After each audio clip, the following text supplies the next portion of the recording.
Hang on a second. I'm checking something.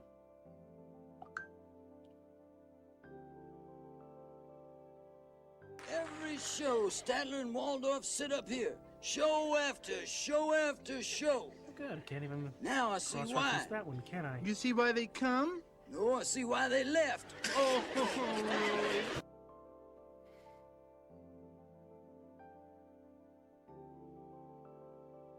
Nope. Nope. That, that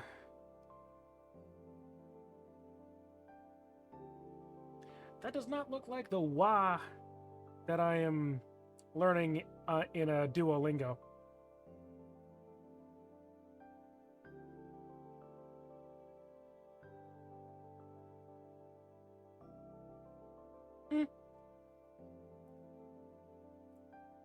Your uncle is in the ending we're going to be doing tonight. Ooh, interesting. Oh, right. Well, let's see.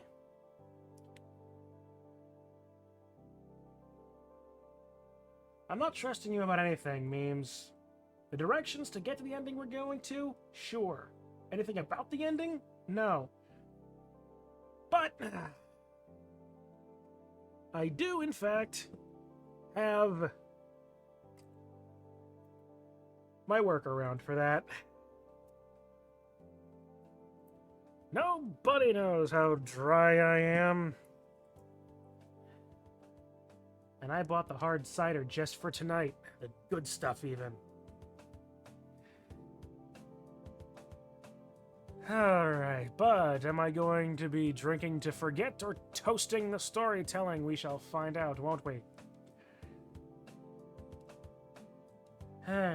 Game sound looks to be okay.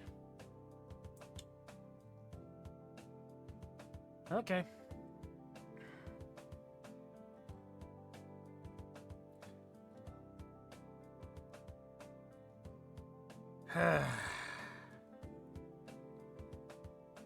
Ending 3, here we come. How bad is it going to be? I daren't speculate.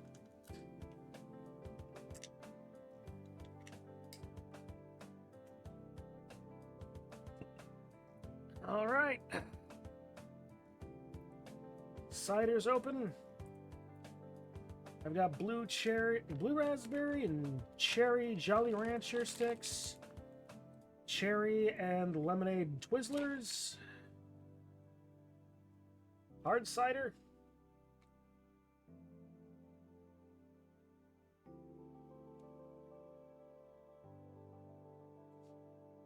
I suppose I have some Tylenol too if I really need it.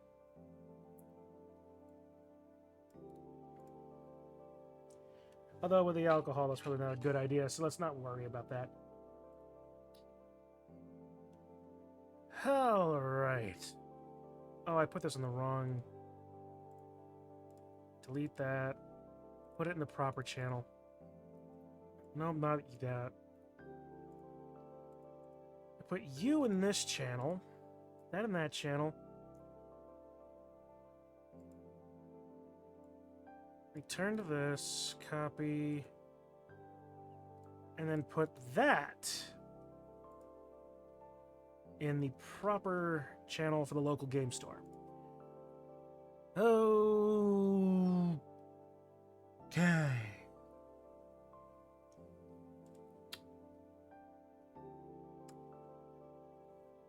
Once more into the breach. Ours is not to wonder why, ours is just to do and die, and or charge the light brigade bull.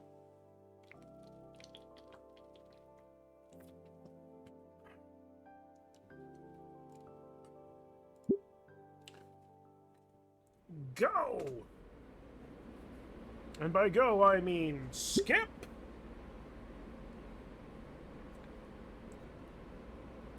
Take a selfie with the hobo next to you. Ding, ding.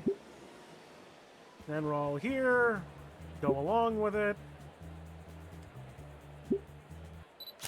And then Ben, and her, and then Scalar, and then him, and then her, and then him, and them, and him. And them, and then him again. And then you. Then him. Him again. Them and him. And the Attican. Her again. We're doodling. It's all them. It's lunchtime. Sports drink. It's more lunchtime. It's them. It's him. It's her. It's him, them. Oh, look. It's her.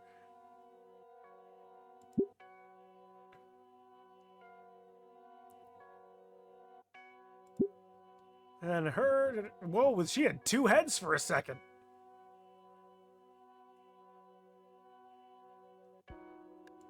There we go. We'll go with influencer. And so then she's talking. It's more of them. It's photos. It's all of these guys. It's more of that we talk. What does it necessarily matter? Malcolm's seasonal cross-print jacket, because we've done just about everything else. More of them. It's a dark room. There's water, a Attican, talking more to people. Then more lunch. There's her hat. The hat falls off. Alright, and there's the first thing. Now we're back in history class. We've just been handed a piece of paper. Draw the gator girl on a half-pipe. What's life without a bit of risk? And then and this happens, and we do the whole back and forth thing. Then Olivia, we're in the elevator. Then we're back here in the school. Then we talk with him. And we're all here. We're talking with people. She's in the pool. We almost get acid. She's in the pool again still. Here comes him. All these other people. They're there. She's here. We're now painting a thing. And more painting. It looks like a thing. We invite Olivia to go back outside because fuck, isolating yourself is terrible. Everybody's excited. We get the picture. We get thrown in the pool. Green girls are here. Attican helps. Ben and them. All that, Mia, okay. All that, Mia's going after Olivia this time. And now we support Olivia. As much as I want to go off on Mia and her posse, Olivia wouldn't want me to try standing up for her again, but not after how I tried to handle it with Ben. Besides, I'd probably fumble the words and make myself look like a fool anyway. So there's really not much I can do. But what I can do is nothing. Say nothing, do nothing, just wait for Olivia to pass by. She stops a bit in confusion, but quickly remembers she's currently on the run. When she passes by, I follow down the same hallway, slowing my pace to be slightly behind her. Olivia turns to look at me with equal parts surprise and dread. I think a part of her fears what I'm about to say or do something really stupid. Instead, I merely give a warm smile. To be picked on by that many people all at once, all certain they're doing no wrong, it's terrifying. In moments like this, she should know that someone's got her back. Even if I have nothing to offer, at least playing field will be a bit less one-sided. At least ways the playing field will be now that she has someone beside her. The hell? No, oh, great. There. Ah.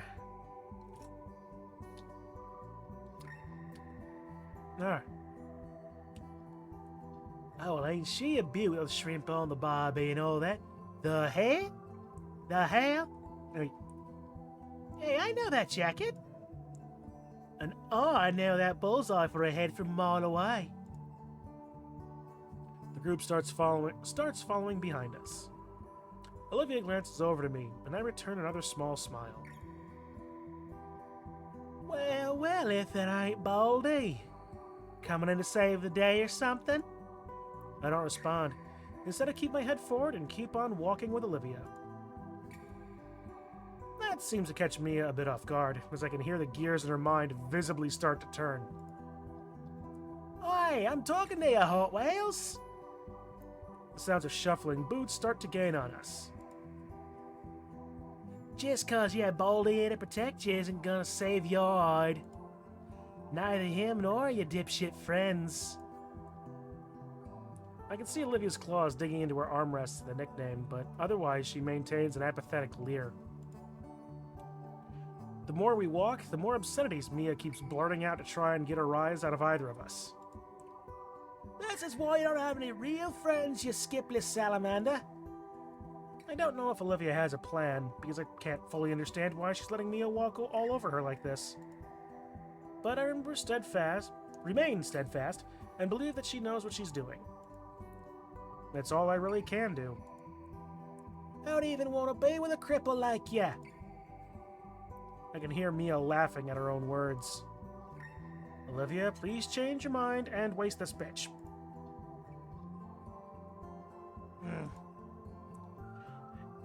So you got something to say now, Hot Wheels? She shrugs. If that's how you feel, Mia. What? Olivia doesn't say anything else. She only turns around and begins to wheel herself down the hallway. For a moment, I stand in place and watch as Mia tries to process what happened. Even her posse looks confused, unsure of what to say. You really got it, Mia? Yeah, definitely show that leathery bitch. Mia jerks her head to her cohorts and glares at them, angered by their petty comments. Then she stares me down with obsidian daggers in her eyes. Well, that's my cue to leave. With the grace of a headless chicken, I scramble down the hallway to catch up with Olivia. Oh, Mia's mad now. Rounding the corner, there's no Olivia to be found. Where'd she go? I suddenly hear Lunara's voice echoing down the hall, followed closely by Mia's. Mia, where are you going? Get back here, you fucks! Oh no, oh no, oh no, no, no, no, no, no. Hang on. This is a new model I need to grab.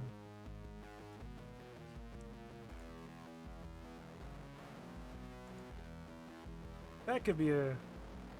That's gonna be a nice one. Nice piece that I can use. Not alone. Not with them.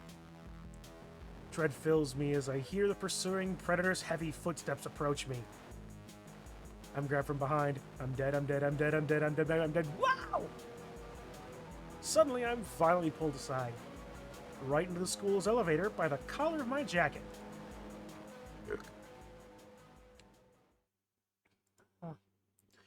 Oh, thank God it wasn't Mia. She jams the key into the slot and smashes the button to the second level. As the doors close, we hear Mia roar out for us. Next time I see those two again, I'll make sure that oversized cue balls to use that wheelchair of hers instead. Thankfully, the elevator doors close shut, and the car jerks upwards before making its ascent.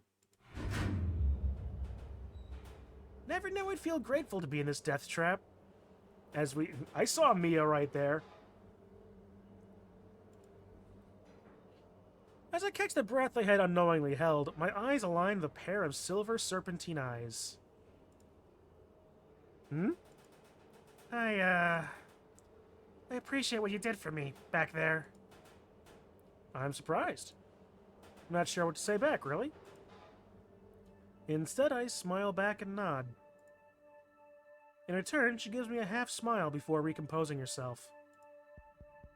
You should, roll with me in the elevator now. How come? Well, you've just become enemies with her. If she sees you, you'll be a wad of gum under her boot. Oh, joy. Yeah, your best bet is just to avoid her now. This way you stay out of the hallways. I appreciate it. Don't mention it. Ever. Wait, the elevator will stop Mia from beating the snot out of me. Wait, the elevator will stop Mia from beating the snot out of me and the entire rest of the school? Yes. We hear the small electronic bing of the elevator and the doors slide open.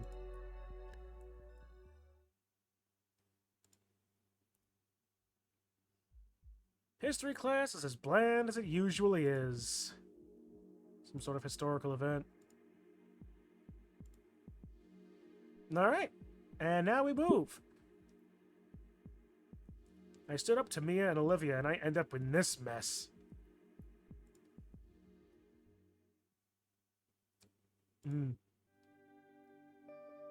Final class ends, and I'm set free for the day. Okay, now we move on. We're talking We're all that. There's them. There's more of them. We're here. And we're getting called out and caught. She's caught, rather. I can't hate you. Yep, we've already seen this one, so we talk more about it. We hug, we meet the rat, we talk more. Here, over in this, we're learning to paint. All of this happens. We're going to an arcade. And we play Call of Duty game. We meet the fighting game and stuff. And we're like, I mean, just being there for Olivia when Mia was getting on her went pretty alright. That was a while ago. I just don't know. Look over the crowd again. The match is about halfway done, judging by the remaining health pools. Alright, then we cheer Olivia on. I know Olivia normally doesn't like this from strangers. But I'm no stranger to Olivia. She knows my intentions. We're friends. And we've seen this. We're all cheering. We're cheering. Now we're having a snack. Her head's over that way. We find little squishy ugly guy. Now we're all sick. And here's this picture again.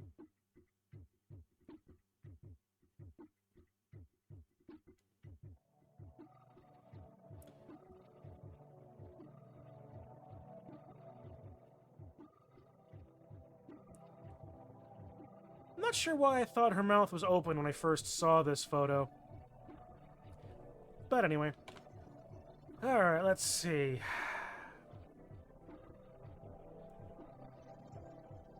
So here, we'll Wani the hug. Incoherent. We'll do the whole skip thing. Now we're having dinner. And now we're watching Gundam. And now we're working with Yatakan and all this. Mia's here, working with Yatakan. More pit talking. Then the Mr. Lizard, the Monarch.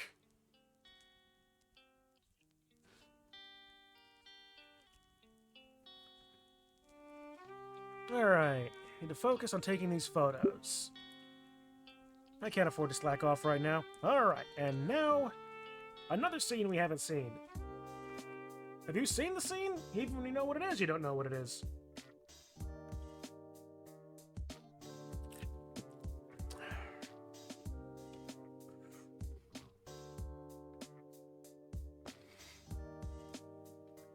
Besides, I made a promise to the groom, and I don't want to let him down. Or Mr. Yatakan, for that matter.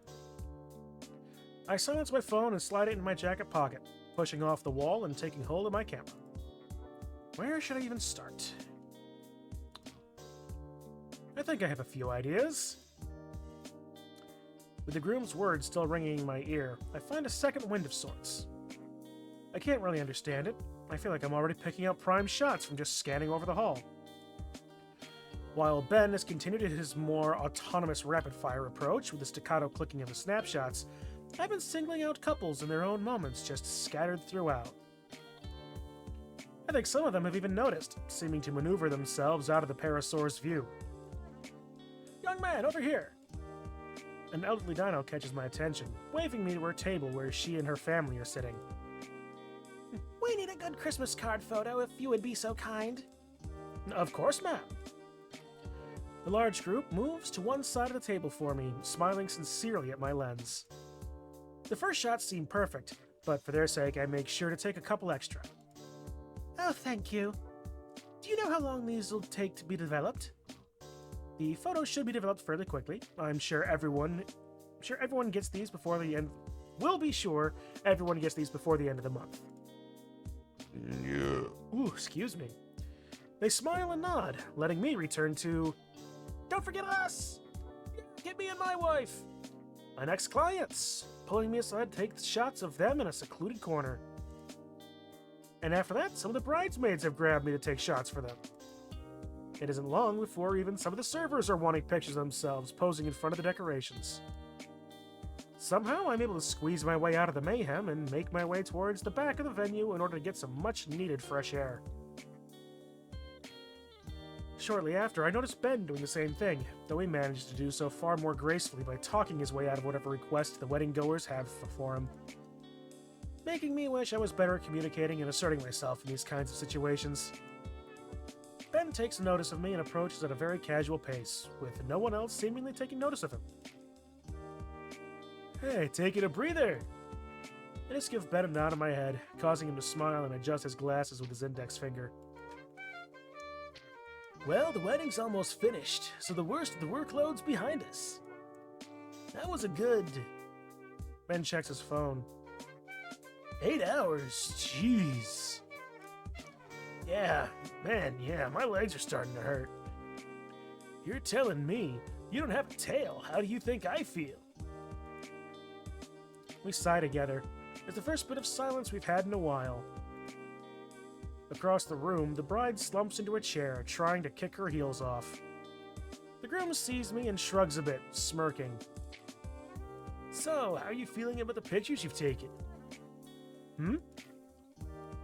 I think I'm pretty confident in mine. I really don't know why I decided to try to give Ben a Ringo Starr voice, but once you have the right equipment, it's just a matter of socializing right and getting the right shots for these sorts of events. I'm satisfied. You? Honestly, I'm not sure. I've been taking all these pictures, right? But it's like... something's missing. Missing? You make it sound like some grand art thing. It's an art school, dude. I know.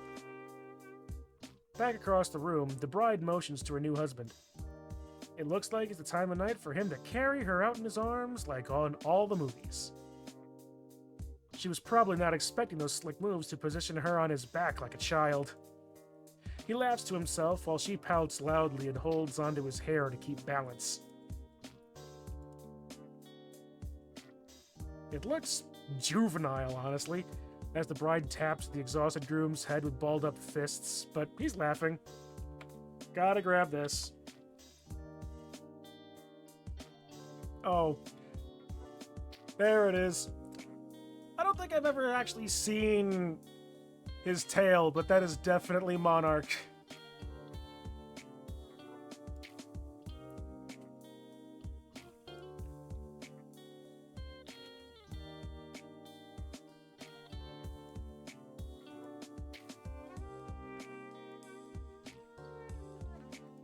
And throw that in the thumbnails folder.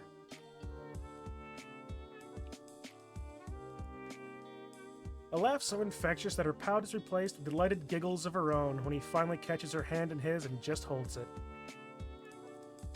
Once again they're talking, and the bride is melting into putty at his quiet words.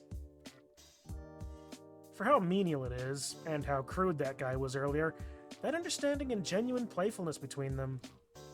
Without a thought, I'm already looking through the viewfinder and making the focusing adjustments for the perfect shot. Ben, if you photobomb this... The shot is cheesy, but sincere. They both look beyond exhausted, their clothes showing the wear and tear of the night, and their body language screaming their need for sleep. And also the smiles they have as they try to look at each other in all of their awkward positions speak metric volumes of just how happy they are after it all. Why'd you do what? Why'd you do what? Huh? Do what? You took a picture just now. I did? Did I? When did my finger get placed over the shutter button? I guess I did. I checked the new entry in the camera roll. Careful, that's an easy way to waste a lot of memory. It's also a very good way of catching a lot of memories. I don't know.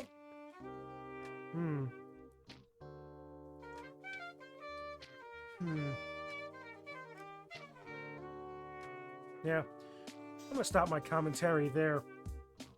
My only real expertise in weddings is either going to them or making cakes for them. Would you believe I made cakes for 2 weddings? Yeah, I should probably just delete it. Delete it, huh?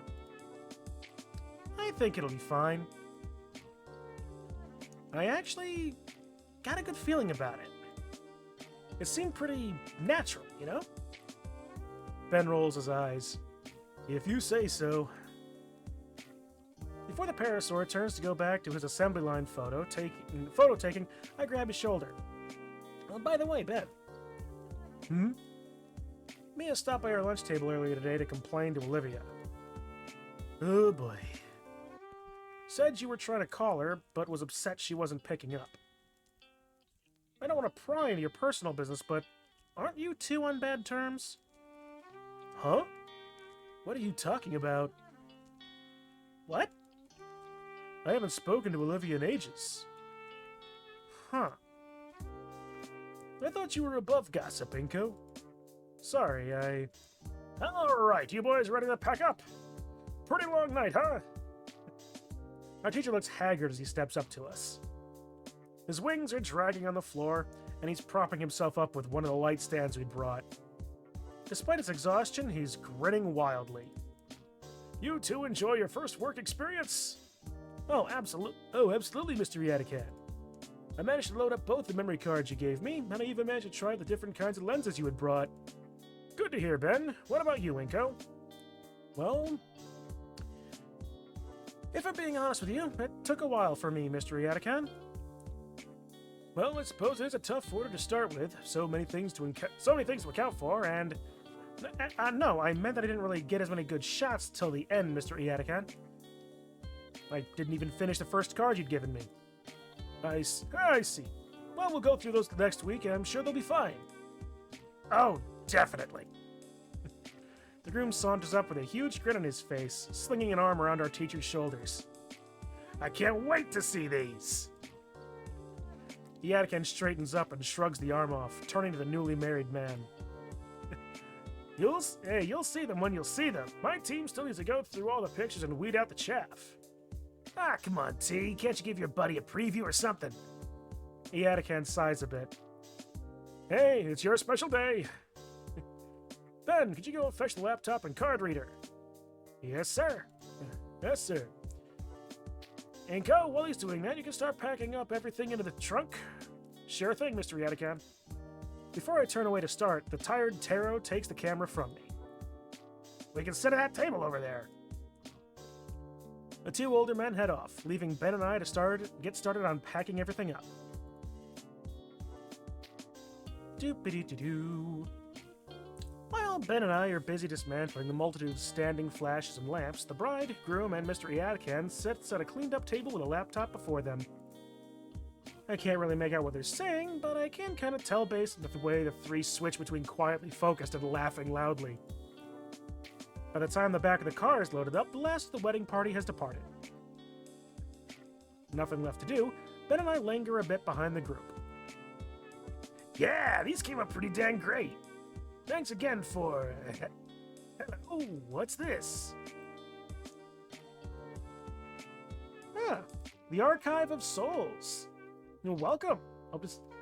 Glad to see you're here for this. Love this game? I'll be honest. This is like I'm working off of my third ending right now. And it's been a fun enough experience, even if the first two have been kinda... I'll leave you... I'll let you assume and figure out which endings I'm talking about.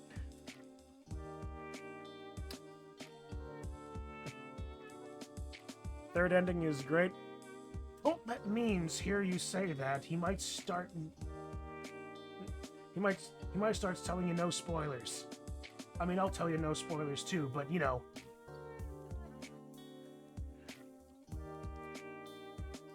But yeah.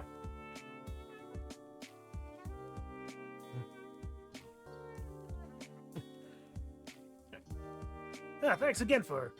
Hello, what's this? The laptop displays the last picture I took, somewhat unintentionally.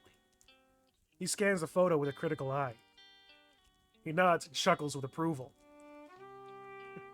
Okay, kid. Good job. Be sure to print this one out for me, Trent. I'm gonna put it in my wallet.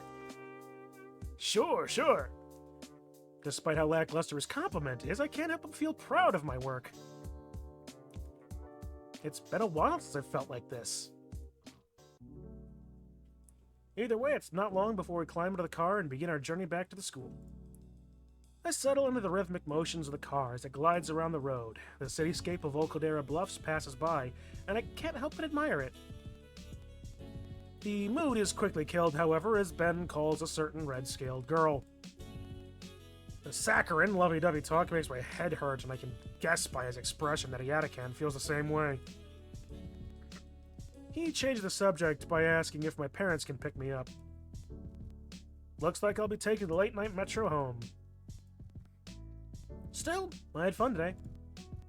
I bring out my own phone, noticing the half-dozen messages Olivia had sent me while I was busy.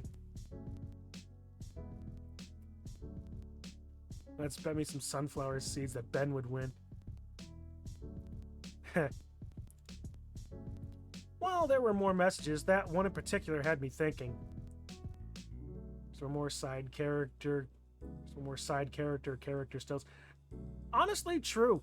I mean, I've been grabbing as many screenshots for making thumbnails as I can. Not many of them have not nearly as many as I'd hoped for, but I agree. There's a few that few characters that really deserve a bit more screen time, certainly.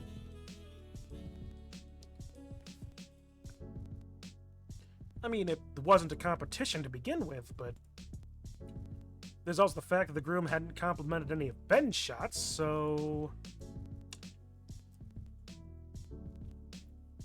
Damien Dad needs more stills. True.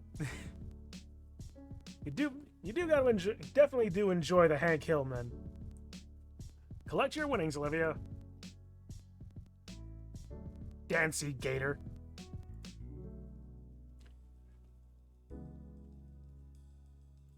Good job, Agent. You deserve a reward for your hard work. Reward? What kind of... Oh my. Would she really? She knows that I'm with Ben and Iatakan. The interior of the car feels a few degrees warmer as I await with bated breath. Inko, you okay? You're breathing pretty hard. Fine, perfectly fine. Just, car sick. I make sure there's absolutely no way anyone except me can view my screen. As extra protection, I dim the brightness of it to the point that I'd only be able to see a thing in the darkness of the car. Finally, Olivia's text comes through. I hold my breath before opening my eyes to see... Da-da-da-da-da. Hang on. I wouldn't mind this show if they just got rid of one thing. Yes. What's that? Me? Right. Dancy Gator!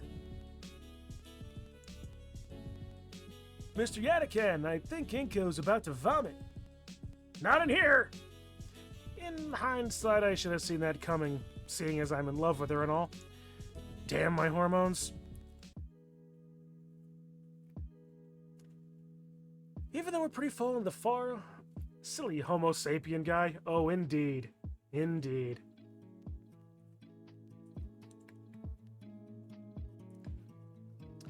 Alright. Well, we've seen this already. Blah blah blah. Talking, it's them, that's all the stuff. We fall into her. Here's the great big interaction. And now we're chased. We're chased, she's chased, damage and property damage and destruction have happened. Dogs and cats getting along, chaos everywhere. Sodom and Gomorrah stuff. Ghostbusters reference.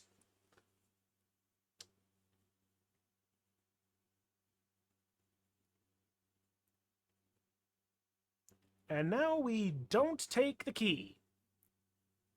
Trusting Olivia to know that she can trust Mr. Iatakan after nearly getting completely destroyed. Inko is just like you, not ending 1 and 2 Inko. Oh, really?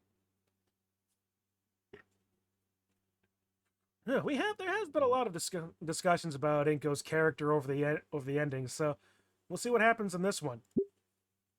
Let's see. We've already taken... Yep, and then we cup them around her. We cup the key around her, and more drink.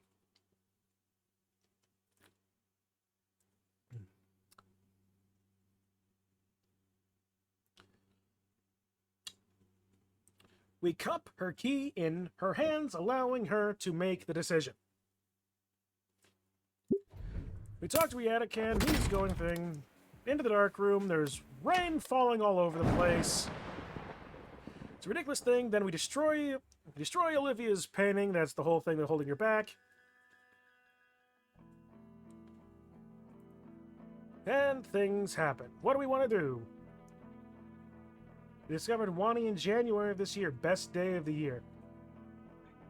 Hey, more power to you. It has been a good game. Honestly, I did not know about this until Memes told me about it. Although, admittedly, he had me play Snoot Game first. So, yeah. Okay, this is not one of the... Isn't it? No. Don't take the key... Yeah, okay, no. Alright. Drag him into the scaly dating sims, and I know of it since I'm friends with one of the devs. Snoot Game was fun. I will not lie. I normally am not one for either dating sims or visual novels, but it's been fun nonetheless. Yeah, let's go to college. And then we'll skip the whole thing. We're talking, and then a Yatakan, and then here we are in the thing. We're having ourselves a date here in the Space Needle.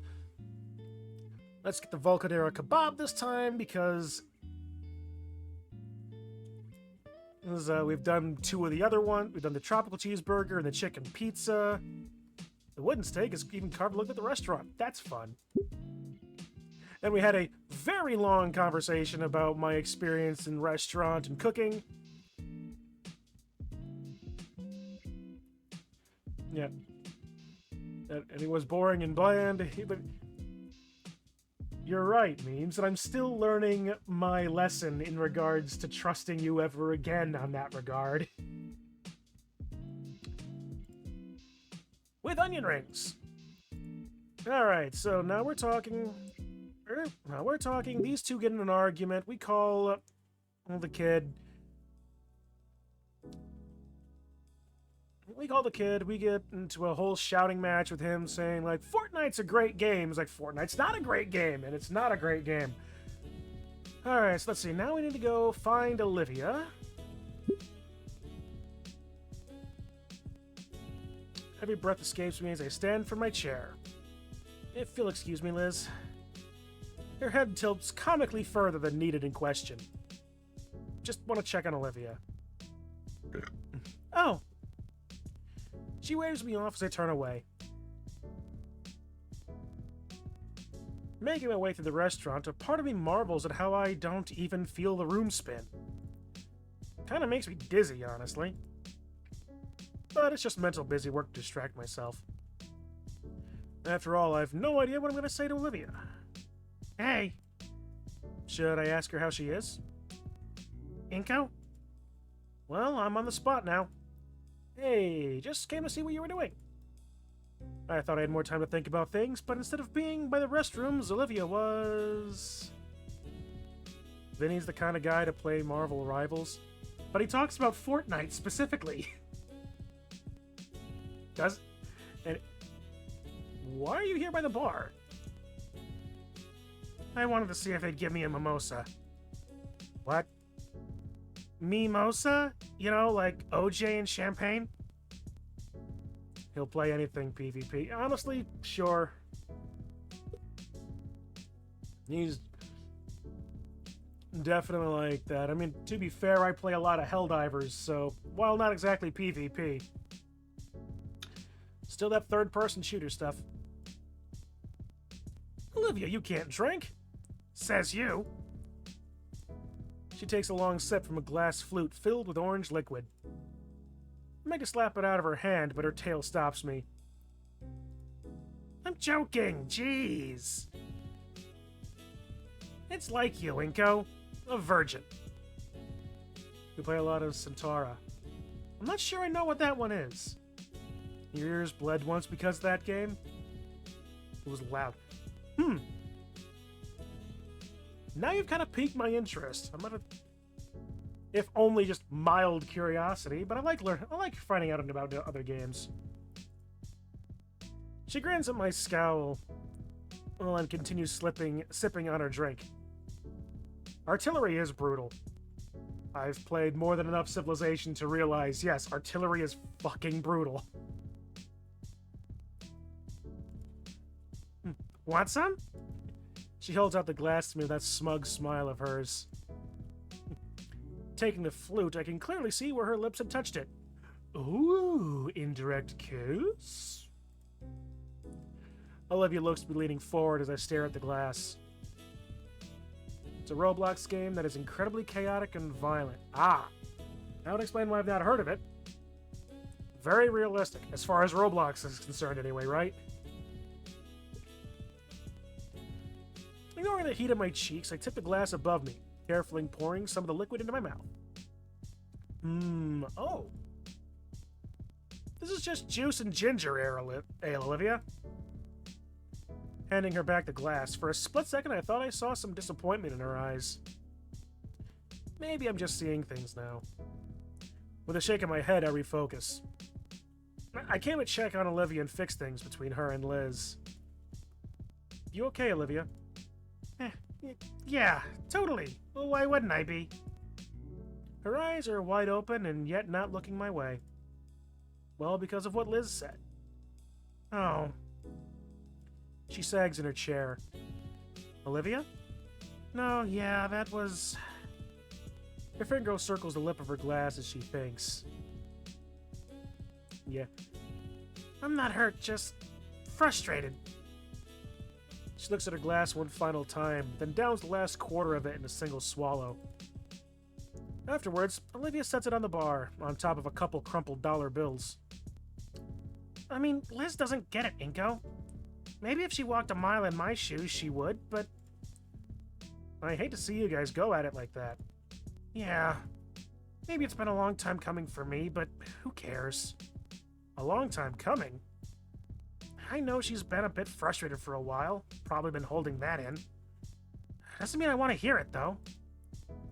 All the time I've known her, she's just been so far ahead of me. You've heard her yap about how her art's getting better? And how many connections she has, and how she'll get her $1 billion or whatever? I'm the better artist, but I don't even know how to start getting my crap together like that. I'd look at this chasm between us, and it fills me with dread. Your average lifespan in Centaur is 5 seconds to 2 minutes. Ooh. That bad, huh? It's just jealousy. I know it. It's just been getting worse every time she mentions getting further in life, while I can't even convince myself to try. It's different actually getting her upset at me, over this specifically. I just mentioned being someone she'd consider a real acquaintance, and she blows up like that. You want to talk about it? No. You sure? Is that what you wanted to see me about? Partially. The other part is that I'm a bit confused. I wasn't expecting things to go the way they did. So I came to see you, to ask for help to make this right.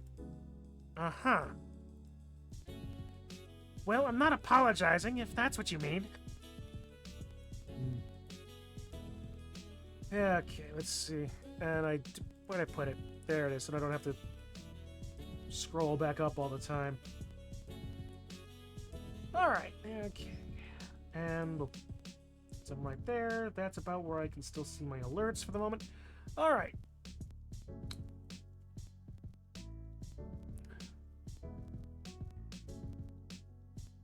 Olivia Halford versus Grug. Who wins? Ooh, that's a good one.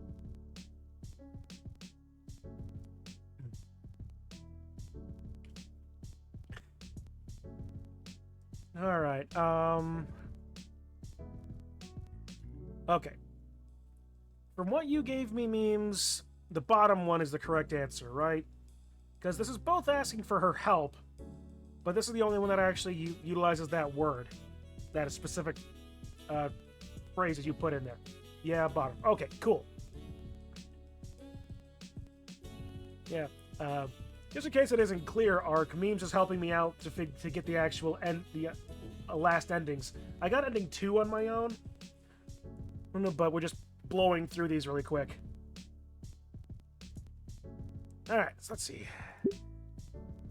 no, that's not it. And rubbing my scalp to help my thoughts throw, I just let my words come out unfiltered. I'm serious here, Olivia. I need some help. I have her full attention now, and my words just keep coming. I feel like I did everything right, but it went wrong. What else is new?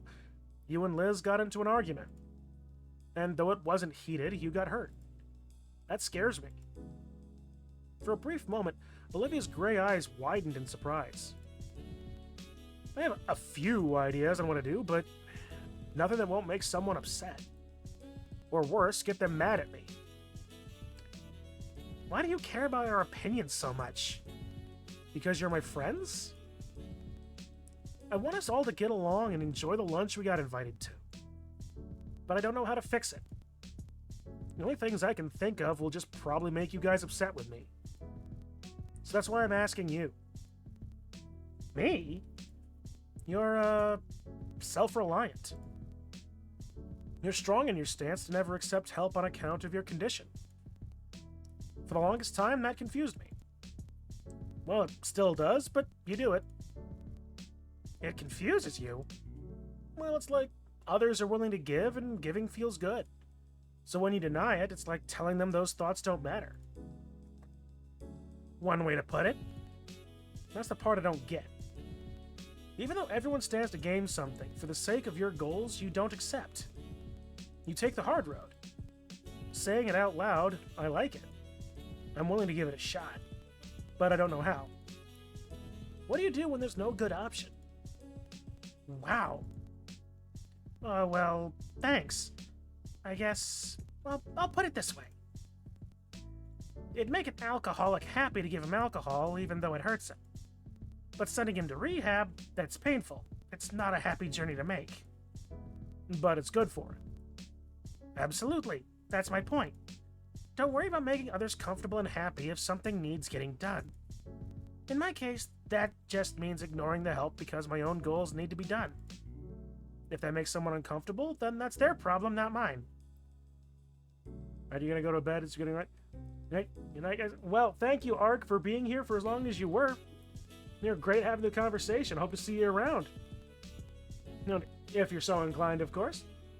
But otherwise, you have a good night. What was that? And thank you for the follow. I appreciate it. It was very weird. Peculiar. It was kind of amusing. Yes, it was rather funny. It was incredibly funny. I loved it. Hilarious! Wonderful! I have a whole suite of Statler and Waldorf alerts, by the way.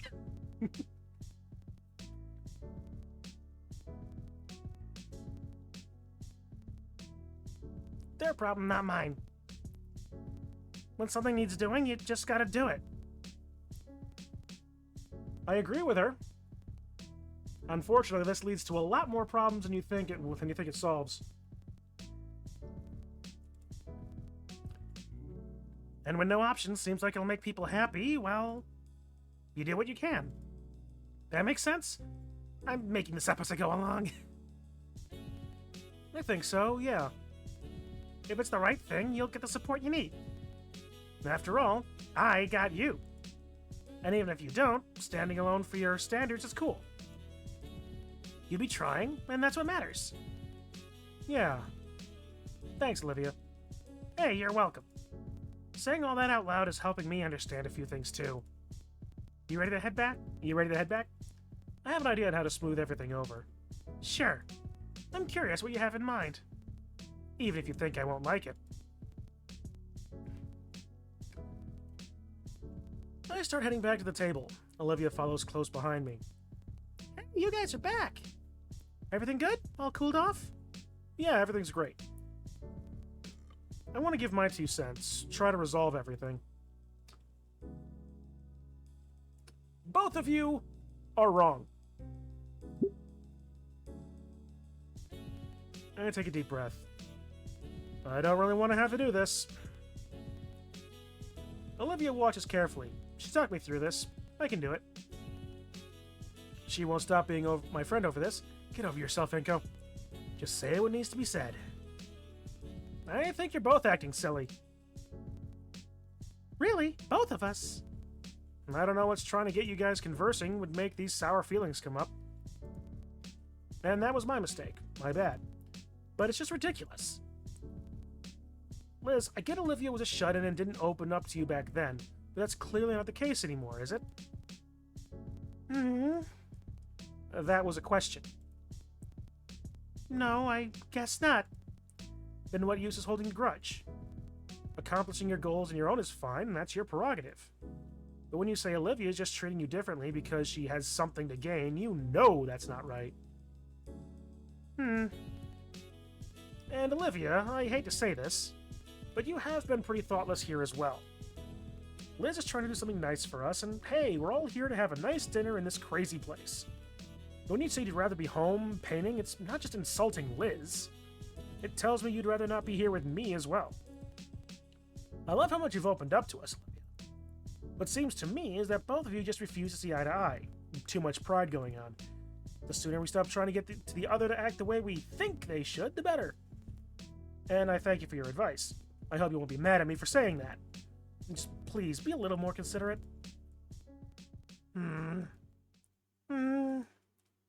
That's it. Again, sorry if I went too far. Very unrealistic. Women do not take being told they are wrong well, even if they are wrong. 3 younger sisters. I agree with your sentiment entirely, Memes. It's been my entire frickin' life.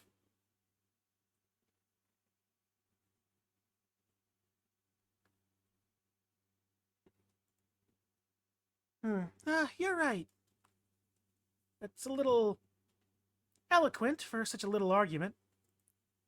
Well, it was bothering me. And it would have turned into something more, given time. All right, that's fair. I appreciate the effort. That's what you had in mind when you asked for advice? Yeah. I figured it'd be something a lot worse. Like the roast of the century you've been holding in against us. Oh, believe me, were that me, I've memorized a Shakespearean insult kit that I found online. Ooh, boy. That's some good stuff over there. And memorize is probably not the right word, but I have it for very quick and easy reference, at the very least. But if that's it, that's also decent. You're usually pretty thoughtful, so I guess I can see how that was a lot for you. We're nearly adults. That's not going to bother us. Bullshit. Oh! The bullest of shit. At least it shouldn't. So, are you good? Yeah. Thanks, Inko. Thanks. That went better than expected. Things settled down, we finished our meals. Well, Olivia finished our meals.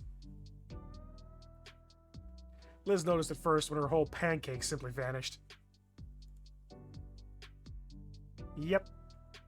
Zoom! And now we're out here, we're there, we're having things. There's a Snippers, and now the bad news. The Atacan's done. The Atacan's gone. And now we're not ready to say goodbye.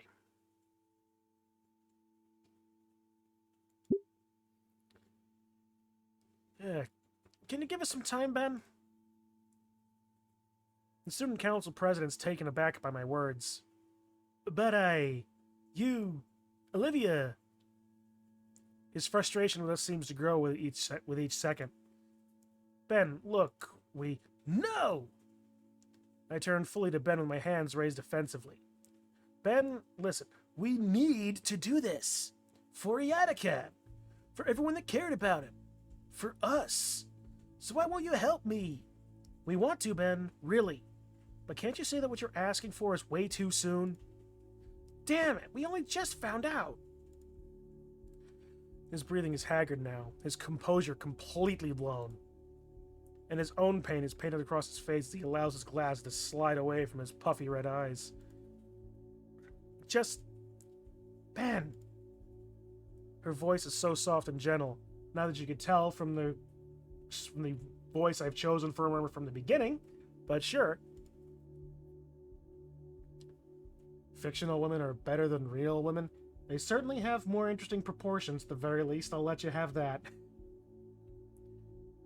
Her head turns back to me, her own pain still in her eyes, but also sympathy, too. She looks forward, and her words are now more resolute. Ben, I understand. The Parasaur boy's breathing hitches. You're right. We should do this, and I will. I promise I will. But it's too soon. We all need time. But he clenched his teeth, followed by his fists. He takes a sharp, uneven breath, his glasses sliding off his face and right onto the floor. He's so agitated, so exasperated and devastated that he doesn't seem to care. This is the first time his composure has fully slipped. My free hand finds itself on my other friend's shoulder, forming a full link between us. Olivia reaches down and picks up the prescription glasses, using her sleeve to smudge them cleanish. Ben struggles, his already broken composure fracturing further. His hands shake as he accepts the preferred eyewear from Olivia, having great difficulty setting them back on straight. When he can finally look up from the floor, his eyes are even more raw with fresh pain. You promise? Olivia nods the quivering question, her own lips starting to shake as well. Yes, but for now, Ben finally gets it, as his emotional dam is near bursting. Yeah, you're right. I'm sorry. Ben walks up to me and pats me on the shoulder. With a final solemn look at Olivia and nod towards me, he walks out of the classroom and leaves Olivia and I alone. As the door clicks close behind me, I hear Olivia take a sharp and shuddery breath before turning to look at me. Her eyes are glossy and puffy on the edges. Trails of tears stain down her cheeks. And her expression is of someone who doesn't want to believe that it's true, but knows deep down that it is. As I look at her, I feel my emotions come back twice as hard. No, I need to be strong for her sake, damn it. Olivia, I try to find the proper words to say something to her. Anything to give her any sense of comfort, to ease her pain. But I feel my throat begin to tighten like someone's hand is around my neck. I don't even notice that I'm crying until my vision becomes blurred with tears. Without thinking, I wrap my arms around the baryonyx and pull her into a hug. Olivia seems shocked at first, frozen by my sudden reaction. But then I feel a pair of arms wrap around me and hands clutching my jacket. Olivia begins to sob softly into my shoulder. I feel my own resolve break down as I hear the increasing pain in her cries. When we're like this, I can't even pretend to be the stronger one anymore. Maybe I could bear the pain of a Yatakan, but seeing Olivia like this... I hold on tighter. I don't want to let her go. Suddenly she mumbles something into my shoulder. I think we're crushing guts. What was that? We pull apart and I look over Olivia. Her sunken face is covered in splotches and trails of wet and dry tears. She's hyperventilating and looks like an absolute mess right now. Despite this, her eyes are fierce and lively as they met mine. I need to do something. Right now? She's off. She doesn't respond, hurriedly rolling down the hall towards the elevator. Where would she... The fountain. The only place she could be going. Yep, and then the whole thing. Then we have this touching little moment here in the snow with the fountain and all. She nibbles me. We have ourselves a lovely little day. We're here, and then her little treasure box of treasures. That's the marbles, her baby teeth, a photo of her at the beach, her first paintbrush, some more rocks, the lighter, a Bakugan. We then have a nice, lovely chat here as we play games, sleep over. Very, almost like I'm honestly entirely surprised to a particular extent that any variety of character with any sort of association with Hank Hill would allow a prospective boyfriend to stay over the night.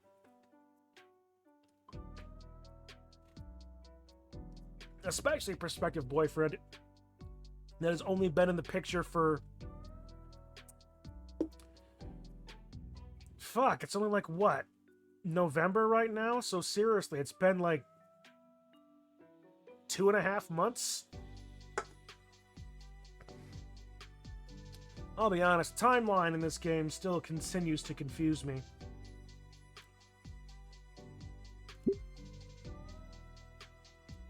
Alright, tuck her in and all that, then we just go here. We go to school, and now we're here having a thing.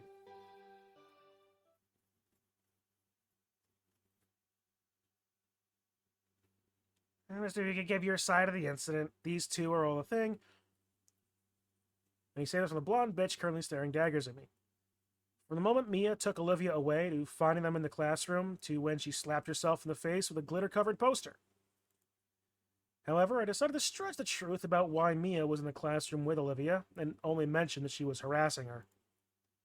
Last thing Olivia needs to be interviewed about her own involvement in all of this. I did my best to remain collected, but recalling everything that happened reminds me of how Mr. Yadican had always tried to look out for us. My throat dried out as I continued on in spite of my faltering voice. By the time I finally get to the end, I sound more like a squeaking hinge than a person. Mr. Nito. Principal Scalar's voice brought me back from my memories and into the room. Mia was sneering at me. Ben's brows were knitted together in worry. And the principal... Thank you. That's all I needed to hear. She moves around from her desk, the sheets of paper she'd been looking over in her hands once more. The principal stands directly in front of us now with an unreadable expression. In addition to the report itself, our Yadican left behind his account of what happened. In it, he describes Mia's actions as openly hostile and intentional. Actions that were only interrupted once he used... Scalar sighs in astonishment. Once he used the estrus taser. However, it seems Yadican left some things out of his report. There's no motive for anything that happened, no matter who was at fault. I'm not sure why he'd leave something like that out, but as it stands, there are far too many unknowns here for my liking. Now, I would like to give the benefit of the doubt, especially at a time like this, but given the extent of the destruction and the previous... She's struggling, ma'am. Besides, making a big deal of this during an audit isn't going to look good for the school. I'm finding it hard to believe your intentions here are completely professional, Mr. McKnight.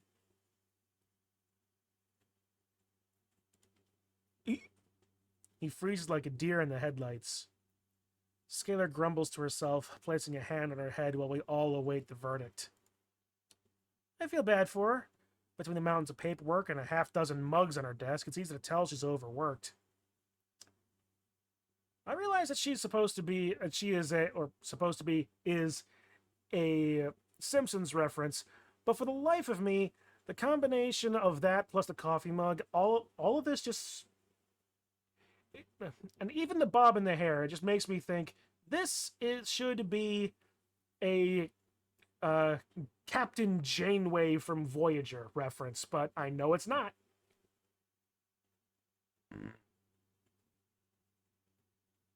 At any rate, it would bring me no greater relief than to have you expelled and out of my hands. Unfortunately, I don't have the time or the energy to deal with this.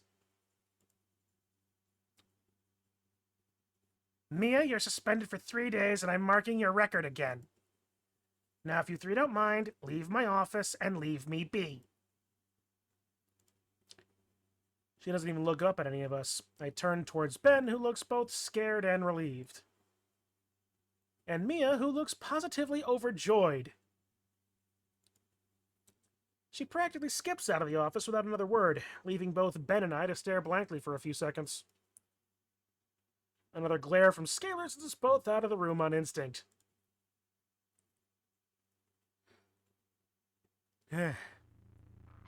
Seriously? That's it? It all hits me at once. She just gets to walk away? After everything she did to Olivia, she gets the equivalent of a slap on the wrist? Did you send me... You should have game audio.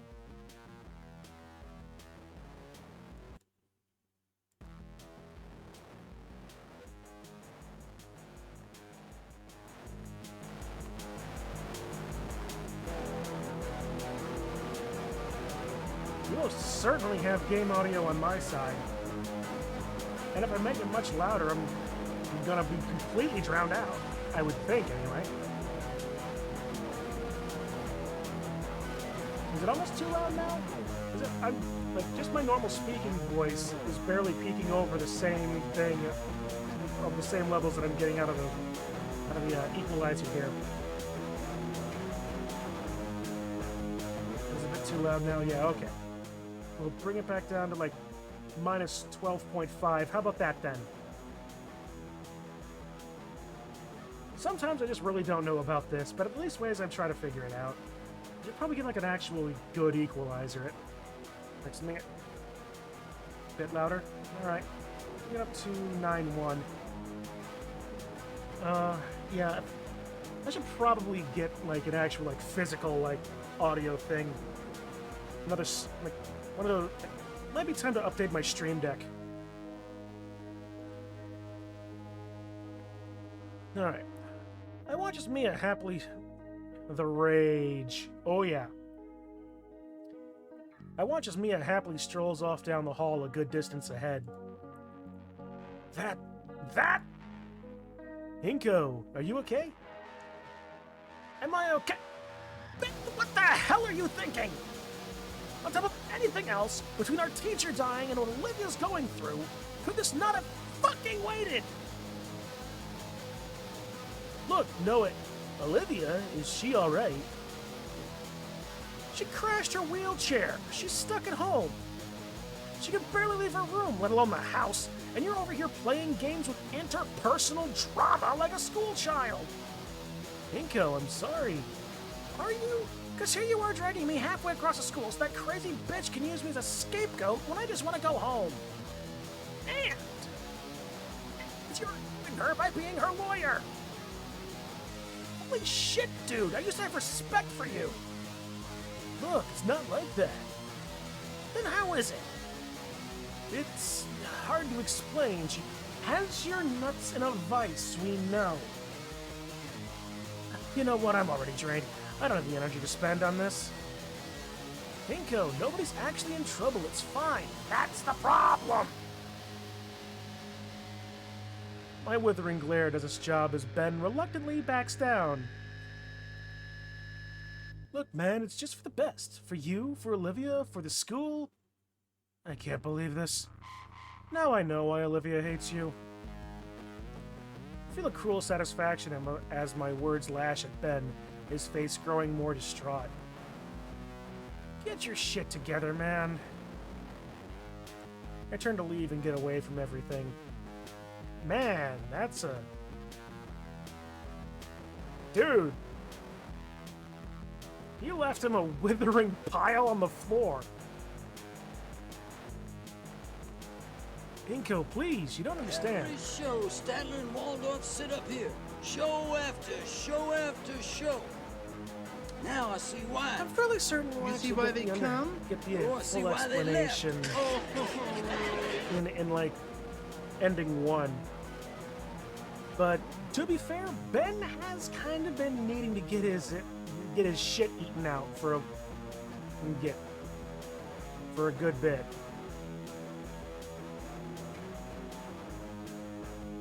Yeah, you don't understand. Yeah, I really don't.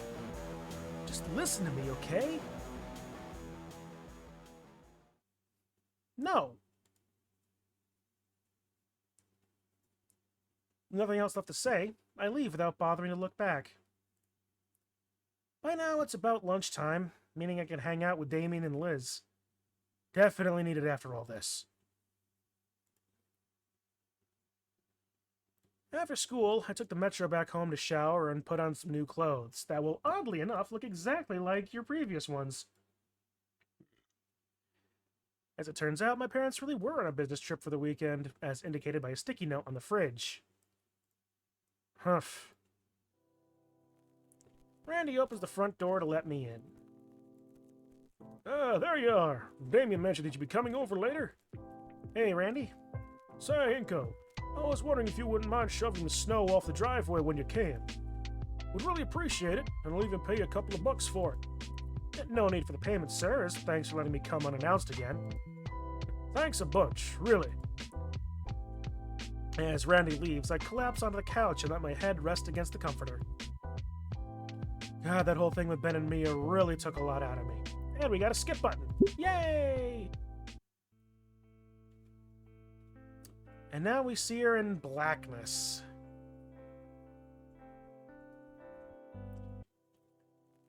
So I'm able to push the door open. And see blackness. Olivia? The room is extremely dark. The only source of light is coming in from the entryway. Well, at least way she's not just binge-watching Gundam. I have to take my sunglasses off in an attempt to see through the darkness better. Olivia? What the heck happened in here? Why is it so dark? Make Olivia's shape out in the bed. No reason. Just been playing games all day in the dark. Thought it'd be fun. Well, I'm turning on the light. No, don't. You'll ruin it. Ow! The room flickers to life. Olivia's bed has been rearranged into a nest of blankets with her in the middle. She lies curled on her side with a multitude of old sketchbooks and loose papers piled around her. Quite the setup. Hi. Hey. Well, that's cute. But how'd it get so dark? Olivia weakly shields herself under her covers. Is this paint? Olivia, did you paint over your window? Yes. Yes, I did, and I'm proud of it. Why would you go and do that? The light coming in offended my blackened heart, and my window became a canvas into the new darkness in my life. Oh. Is this goth, Olivia?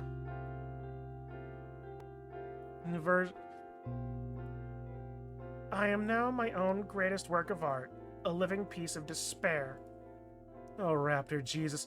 Olivia, you're not a living art exhibit. You got sad and painted your window black. It's a performance piece.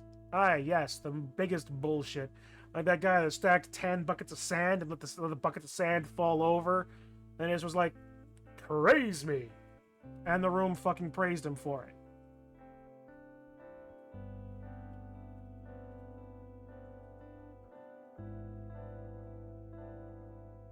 At some point when you deconstruct something down far enough, you end up, all you have is just a pile of garbage.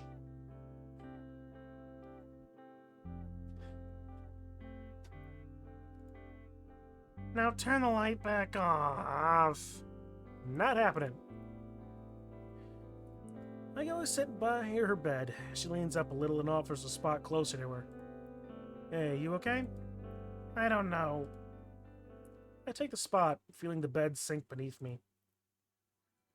Olivia takes the blankets she's wrapped in and bundles them up higher on herself. All right. Hang on.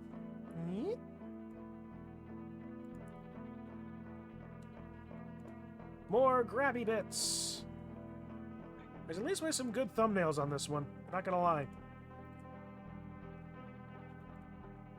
What's all this paper for? Nothing. They're all for nothing. Come on, you know what I mean. I pick up the torn cover of a notebook and see that it's dated for 3 years ago. How have you been looking through these all day? Her head bobs in a meek nod. There sure is a lot. There's not enough. I should have done more. Her teeth clench when an involuntary hiccup escapes her. God. I may as well just forget all of it. It's all useless. It crushes me to see her like this. But maybe getting her to talk about it will help her, just a bit. I'd like to hear more. Olivia sniffles a bit and reaches a hand out, grasping in the air towards one of the pages in front of her. I lean forward to bring it closer. There's a soft whistling sigh while her watery eyes scan over the page. Yeah. See this one? Her hand shakily pokes through her blanket cocoon, landing on a crumpled page of a highly detailed poem. He had a can. He sketched that for me to show how he draws hands. I see it. That's definitely his work. It is, isn't it? I never would have gotten anywhere without him, and now... I watch her bite back the urge to tear up. Hell, I probably wouldn't have stuck with art in general. I wanted him to be there when I made it. Made it? Yeah, made it. Across the finish line, you know? Well, now he won't see me fail either. Her mocking laughter is hollow as tears bud at her eyes. Come on, don't say that. What's this one? That one? That's from when I was struggling with form. I had to go back to fundamentals for a bit. Sounds tough. It was tedious, but he made it fun. How about... There's a spiral dated back to her freshman year in arm's reach. This one. Oh, that one's embarrassing. I was barely able to draw back then. I don't judge. You've seen my work, how could I? Olivia silently pages through the bound notebook, recalling a memory associated with every page. With each turn of the page, her voice grew hoarser. Her hands tremble and her breaths are shorter and harsher. And when she comes to a sterile white page, Olivia breaks. I draw her into a hug as she cries. The poor girl crumples completely, all her energy now going to her sorrowful wails. My own eyes sting, but I have to be strong, for Olivia's sake. There's no words to her cries, only her regrets and anguish given voice in loud screams. For a half second, I thought I read that as regrets, that my brain fixed, but nope, it's regrets. That would have been one hell of a typo, wouldn't it have been? Those don't last as her voice gives out, finally spent. She's now left simply letting her tears flow freely into my blanket and my jacket. The notebook that she held onto tightly finally releases, her tense grip having broken the binding and letting the pages drift downward individually. I don't know what Olivia was trying to do, but once the last page had drifted back down into the bed, and her full body weight was pressing against my chest. If it weren't for the wall behind me, I'd be on my back and held down by the tired girl. With my head practically atop hers, I feel the last remnants of her shuddering gasps. This didn't work. I'm such an idiot. Why would it? She doesn't want to be thinking about Iatacan, moron. Okay, plan B. I clearly can't do this alone. Hey, let's go into the living room, alright? No. Come on, it's too dark in here. How long will you keep the window like that? Forever. Come on, that can't be healthy. It's not. I mean, I've got blackout curtains, don't get me wrong. But that's mostly because I'm frickin' nocturnal.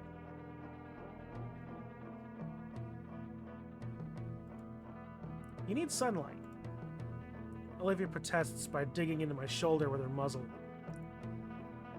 Guts need sunlight too. A long sigh. She knows I'm right. Promise to clean it up later? Okay. Thanks. Really, I think we should head into the living room. Will you come with me? No, I want to stay here. Please? Dang it. Okay, can I at least pick out a movie or something for the living room? She nods her head in response. All right, do you need anything else? There's some soda in the fridge. Bring some for both of us. All right. I move my legs over to the edge of the bed and hop off. Olivia gasps as the blanket comes up with me. Why is your knee black, Olivia? Oh my god. You weren't supposed to see that.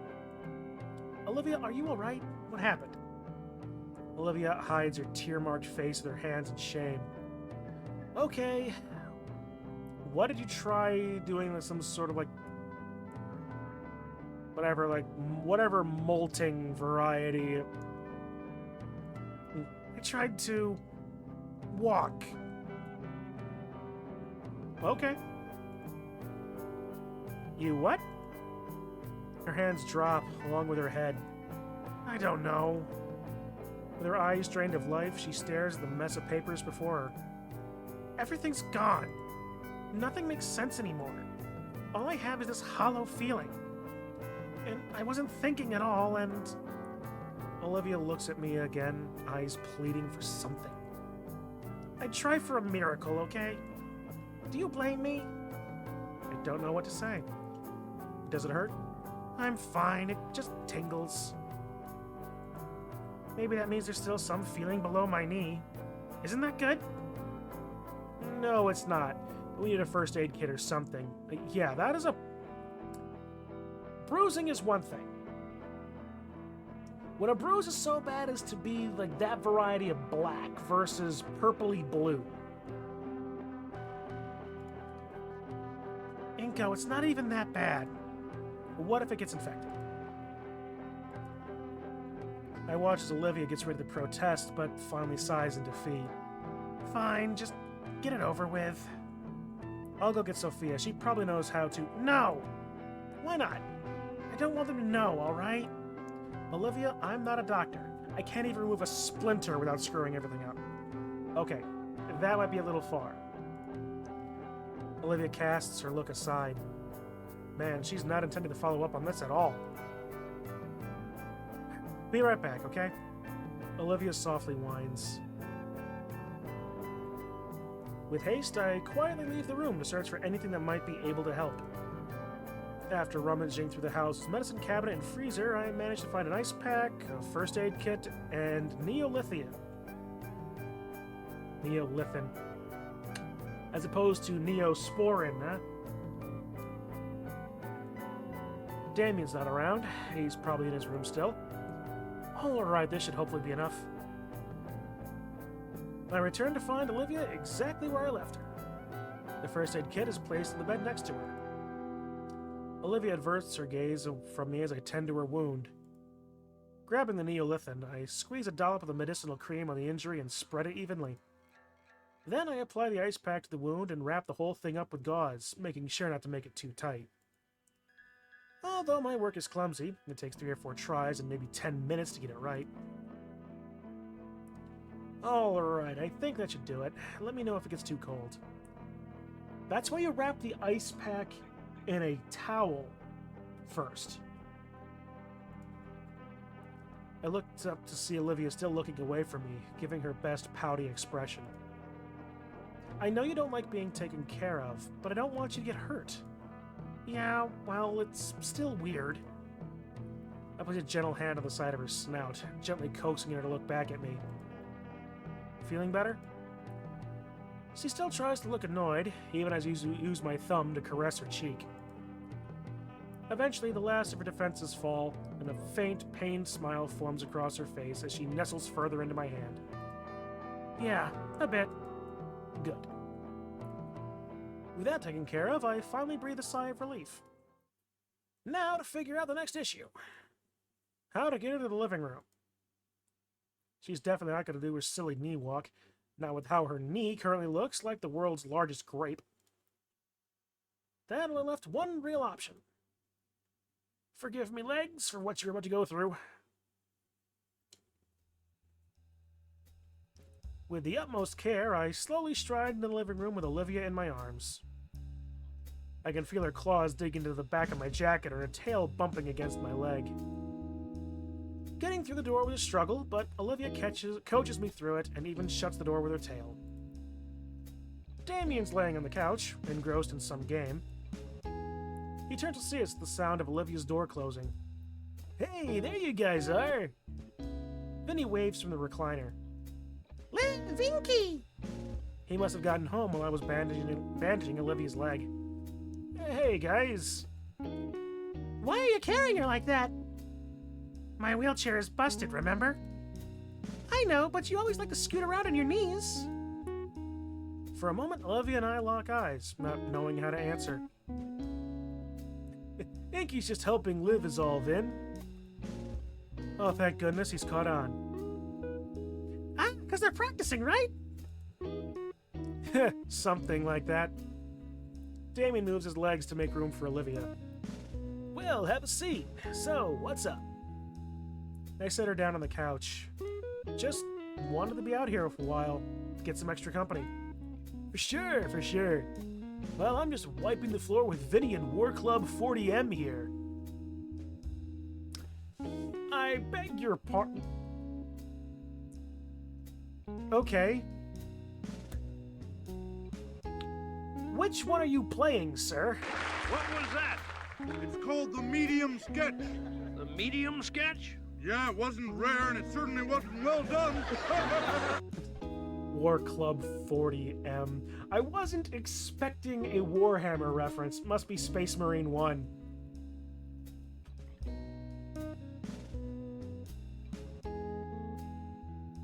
Or is it Cave Marine?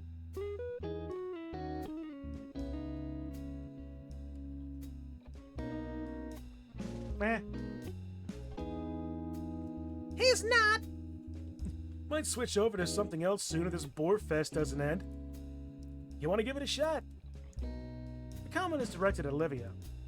It ricochets to me when he doesn't get a response. Well, I don't play games much at all, but sure. Come on, Olivia, I'll need a mentor. I look to Olivia, who merely nods the Damien mini-me. Awesome! I'll grab the other controllers. Vinny uses the footrest of the recliner as a springboard to the plastic bin of controllers. With the younger boy busy, Olivia takes the opportunity to readjust herself, sliding herself closer until she's hip to hip with me. Here you go! Vinny offers 2 translucent controllers. Ah, yes. The eponymous younger brother controllers. What, the Wild Dino? Wild Tiger? What would be the Volcladera version of Mad Cat's be? While I take one, Olivia holds up her hand. I'll set this one out for now, little man. Aw, okay. Controller in hand, I give the brothers a thumbs up. All eyes on the screen now. We start. And I have no clue what's happening. There's so much happening on the screen, I can't even tell which section of the screen I'm in. All I can tell is there's a lot of green things screaming in Cockney and a lot of Viscera.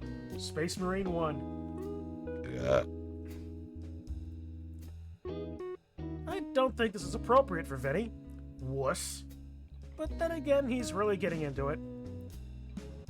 Of all the ultra-violent gore games that you could possibly be giving a younger kid, Warhammer is at least ways mildly comedic about it, if just for the sheer absurdity of it. Darn those dirty greenskins! Don't worry, brother. They'll be cleansed with holy fire. Oh, he's a flamer main, is he? In the corner of my eye, Olivia is leaning forward. She's slowly becoming engrossed in the mayhem on display, and her tail thumps with a massive stomp, and our in-game avatar delivers to the green shouty things. Focus back on the screen. The fiery particle effects and heavy blams continue. I don't know how long it went, just that by the end of the stage or whatever, there were cramps in my hand and spots I never knew could cramp. Some animation plays out on the screen, giving me a reprieve to set the controller down on my lap. So, how'd I do? You see the rank on the screen by your guy there? No, there's only one next to yours and Vinny's. Well, there you go. Oh. You sucked pretty bad. Give me mine. I pick up her controller on the floor and she takes it. With some practice motions, she enters the match. Alright, I'll show you how to really play this game. Now with Olivia in our squad, she manages to pick up my slack. Watching Olivia play, and with her tutorship, I start to get the hang of the game. For a moment, I'd look away from the virtual bloodshed and see that Olivia is enjoying herself. Surrounded by her folks, playing this silly game for a few hours. Just for a while, she's feeling a little better. A few games later, there's a knock at the door. Vinny jumps up to get it. Hi, Dad. The figure stumbles in through the blizzard and removes his heavy jacket. Oh, jeez, this weather. Hey, all. Benko, didn't expect you to still be here. Good evening, Randy. Randy tosses down the bag of salt that's on his shoulder to the living room floor with a loud thud. Playing games together, I see. I hope that means you all got your homework all squared away. Yeah, it's taken care of. Vinny threw his in the garbage disposal, though. I didn't. See, he's denying it. Huh, hey, War Club, huh? You've probably gotten more use out of that game than me by now. Honestly, that would be, it makes sense. It would be about a game that, let me see, assuming that he's 7, I don't even want to consider when Space Marine 1 was fucking released. But if Damien's about 17, 18, that would put his father, if he was playing about that game. Yeah, old. Yeah, it's a 360 game, that's for sure.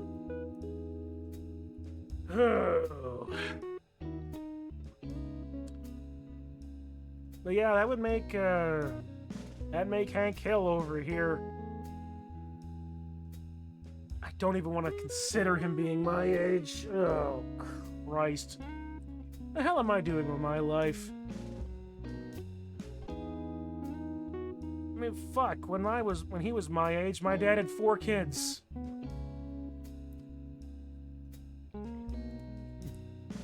Nah, your record's still here. Want to join us?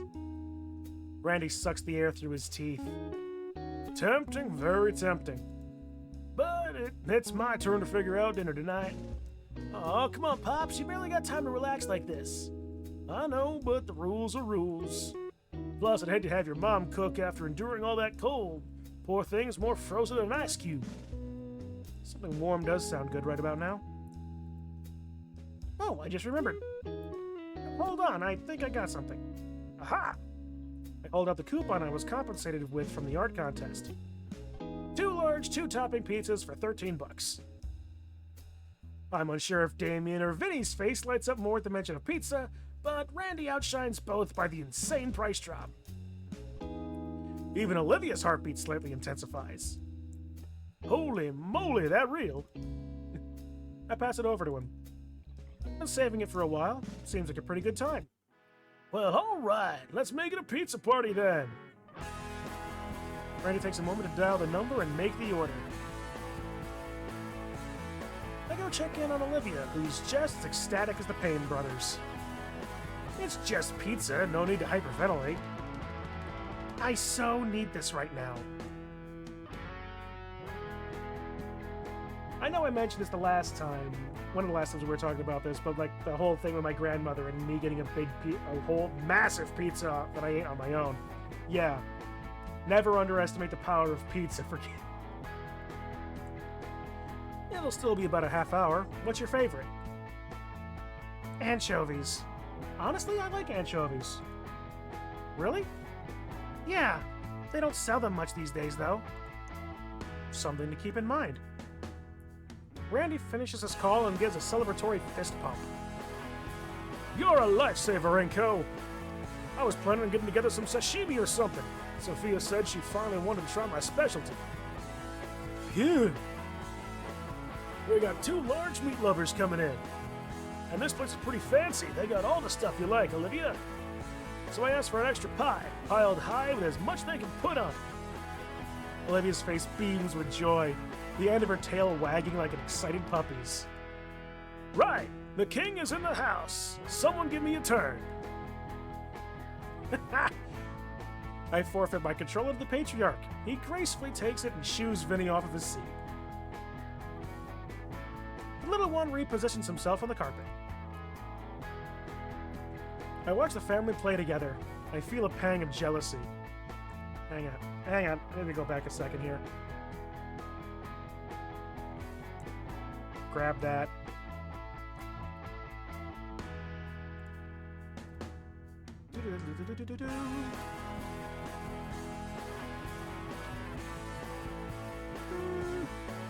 Nah, probably don't need a full.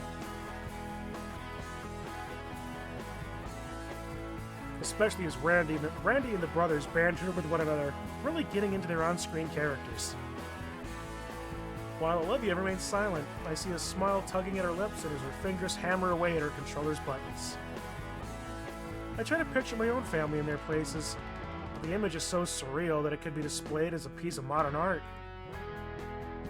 Shaking off those thoughts, I return my focus to the television and the hyper-violence on display. The word is ultra-violence. Still no clue on what's happening.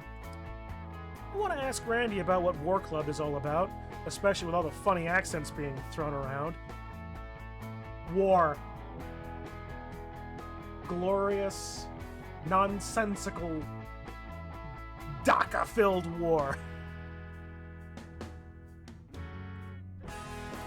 Maybe Olivia can fill me in later. As far as I can tell, it's just dudes in the silliest looking armor fighting really ugly aliens. You're not wrong. That happen to have British accents. You're also not wrong. Randy, I thought you'd be trying to prep those fish I'd bought by now. Change of plans. Inko threw us an offer I couldn't refuse. It's a pizza party now. The Dino Patriarch looks at his watch, and, as if summoned by the simple gesture, a series of knocks sound off from the front door. That would be our dinner. She looks excited. Randy heads to the door with a hand already reaching for his wallet. Pizza party? Christmas isn't until next month. Isn't it a little early to start with this sort of thing? Of course not. There's always time for a little fun. It's Friday night. Randy returns, the boxes stacked on his arms. Let's dance. He sets the boxes on the kitchen table and hands his wife a used coupon. Wow, all right then. See? Okay, everyone get a plate and get some. Feel free to make a mess if you want cleanup duty. Damien and Vinny leap from their positions and have their plates in a blink of an eye. The air is filled with the delicious scent of sauce and cheese as Randy opens up all the boxes. Damien and Vinny immediately dive for the meat lover's pizza like ravenous sharks. The pepperoni and the sausage on the pizza and sausage pizza on the table looks appealing, but Randy passes a plate with a slice of anchovy pizza over to Olivia. Thanks, Uncle Randy. Dang, the anchovy one actually looks pretty good. I don't want to get up to get my own plate, though. Say, Olivia, can I try one of... Snap. Mine! I count the fingers on my hand to make sure it's still intact. Ah, come on, I just want to see what it's like. Ah, that old glower. Good luck with that, Inko! I consider what I could do to get Olivia to share. And I recall something. So long ago that it feels like a lifetime ago. I slowly reach for Olivia again. She bares her teeth at me. But instead of going toward the box, my hand lands on her tail. And slowly pets the muscular appendage. The tip of her tail starts to wag happily, and the gator girl's anger melts away. Only to flare up when she pulls her tail away from me. Oi! Her face is red with embarrassment. Can I have a bite now? No. Her mouth snaps as my hand reaches for her tail again. Inko! I give the appendage a gentle scritch this time, and it's once again pulled away. How about... Okay, I get it. She pouts but holds a slice out for me to bite. The pizza is absolutely smothered beneath the pepperoni and anchovies. But only one bite! With how greasy this looks, I don't think I'd survive a second. That's how it's a good pizza. Oh, man. Not to necessarily go off on a tangent about the virtues of pizza. But I'll give you this. A nice, thick crust and actually a sweet and spicy sauce. Red pepper and oregano, lots of it. All the cheese, meat lovers, mushrooms, onion, anchovies, of course. Olives, gotta have the olives.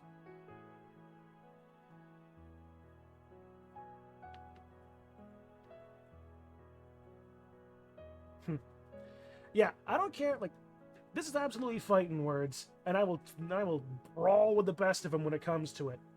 I might be from New York State, but don't even get me started. New York style pizza is not amazing. It just is not. I don't care how much you can fold the piece up and get it. It just is not great. I can show you a place that I know of that has some amazing pizza that's so good it can come out of the fucking freezer and be fantastic. Not even heated up. Some of the best fucking cold pizza you have ever eaten, and it's even better hot.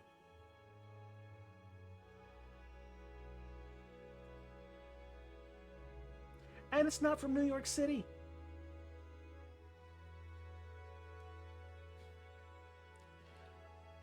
I'm not going to say where or what it is for fear of doxing, but suffice to say, it's some of the best pizza I've ever fucking had. And I've had this exact conversation with the downstate students from the city who have, in their entire, all of their New York variety stuff could not beat me in pizza.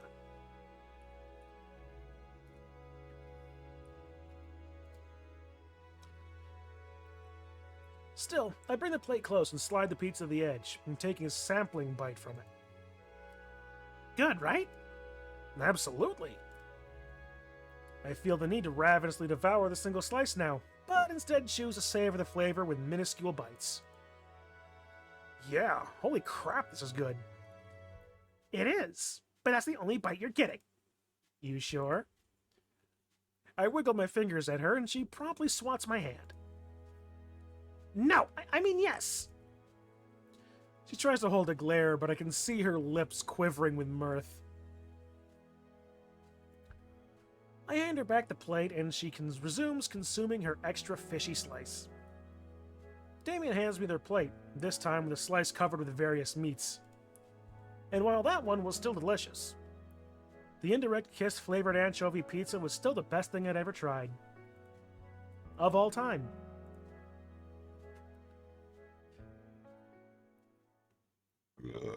The festivities continued even after the pizzas were finished. I never have pizza often, but whoever this Mo fella is hands down makes the best in town. Inside, Damien and Vinny decide to break out a plethora of different party games for us to play.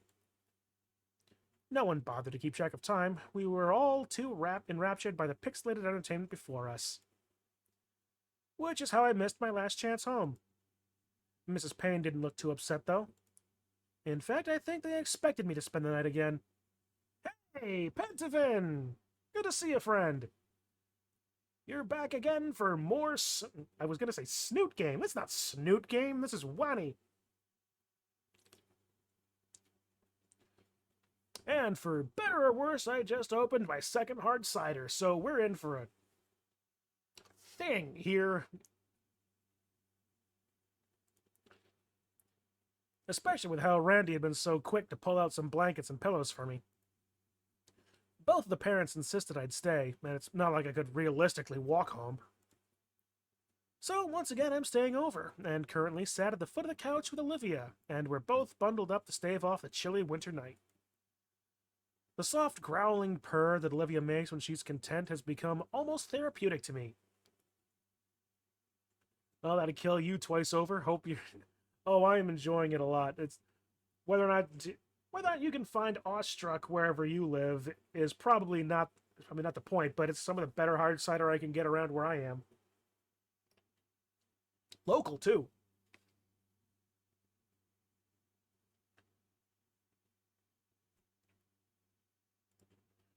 So, how are you feeling? Better, thank you. For dragging me out here. I didn't know how much I needed it. I'm glad. Her palms wrap around my left hand, and she gives me a gentle smile, followed by a colossal yawn. You ready to hit the hay? Juice and alcohol are both not filterable in your body due to auto-cannibalism of an organ. Ugh. That sounds rough. I'll not pry, but... whew. Sorry to hear, man.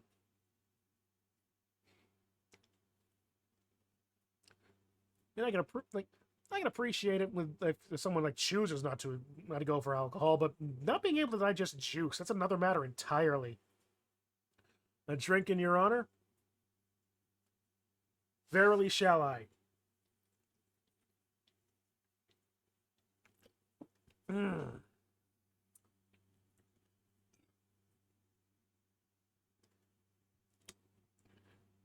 Only 6.8%, so it's not the hardest stuff I've ever had.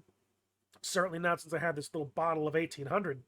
But, but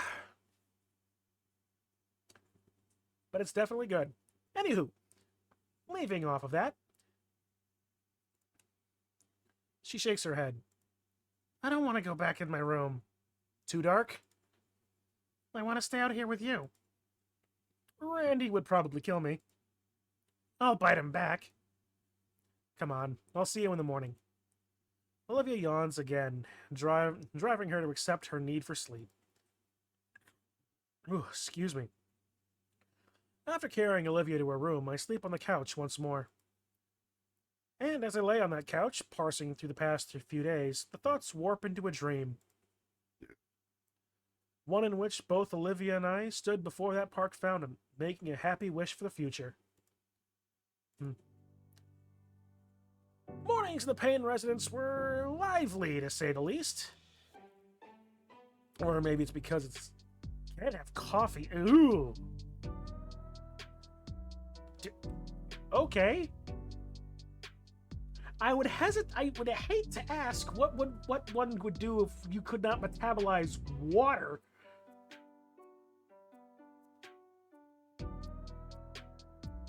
But yee.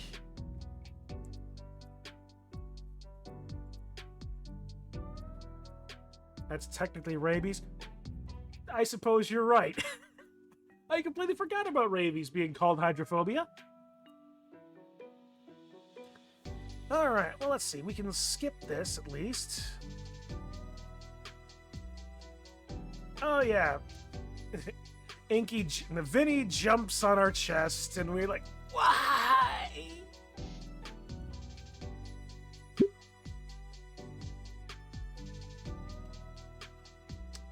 Taking a seat at the table, I throw my throw's feet while shoveling cereal into my mouth. I am barely a minute in before I realize that I'm not even reading anything on my phone screen. What ending are we going for now? Assuming memes can be trustworthy, we're heading for ending 3.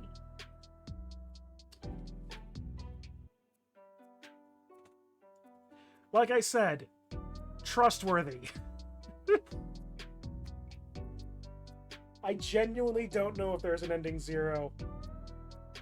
Memes has yanked me around by this chain too many times. You can check with the score system and options. I'm not gonna. I don't really want to check that because it might be spoilery. And I suppose I.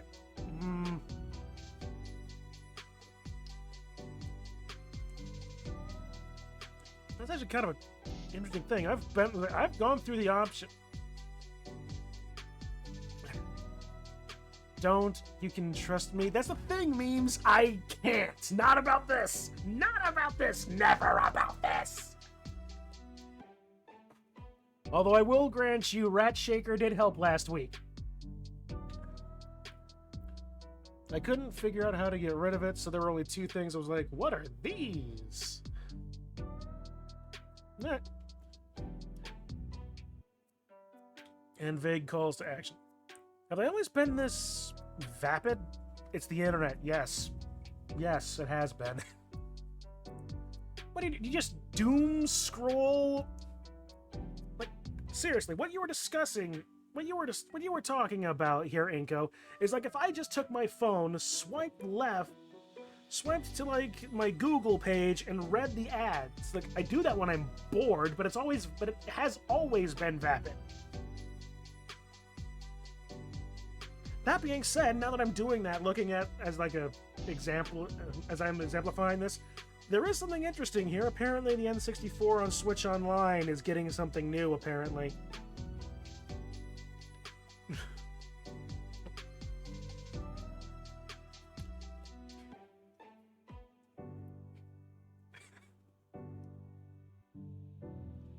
Feels like the two are two guards of a mystical door, one that tells only truth, the other tells only lies. The barbarian comes by, kills one guard. Is he dead? No, this one liar.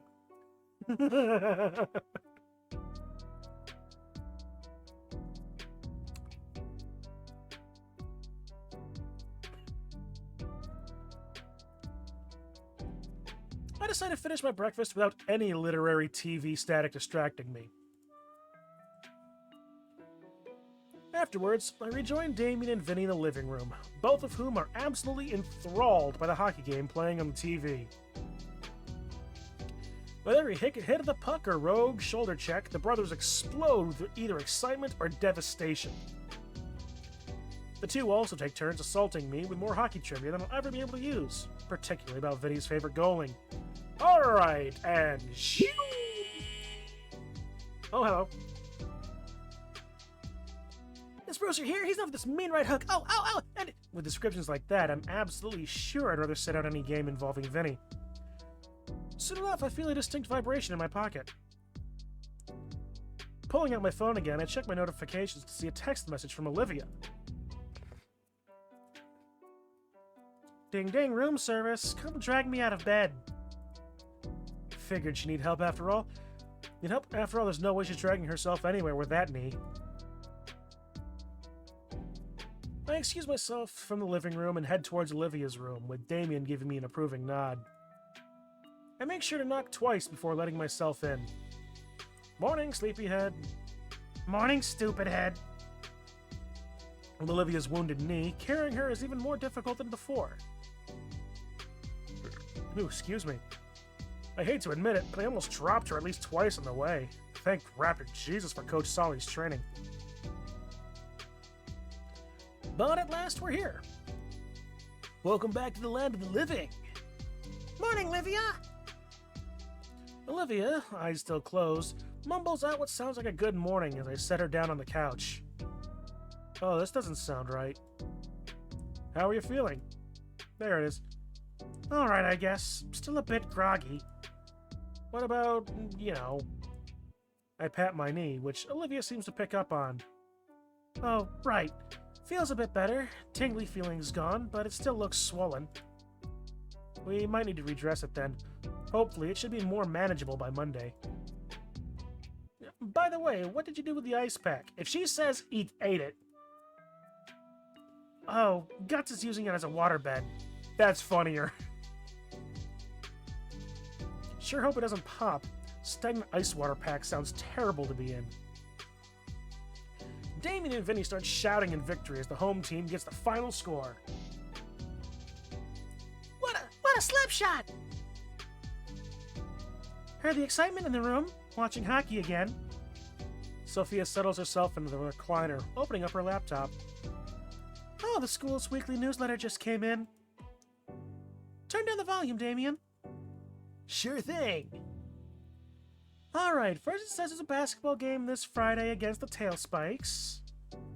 And blah-de-blah-de-blah.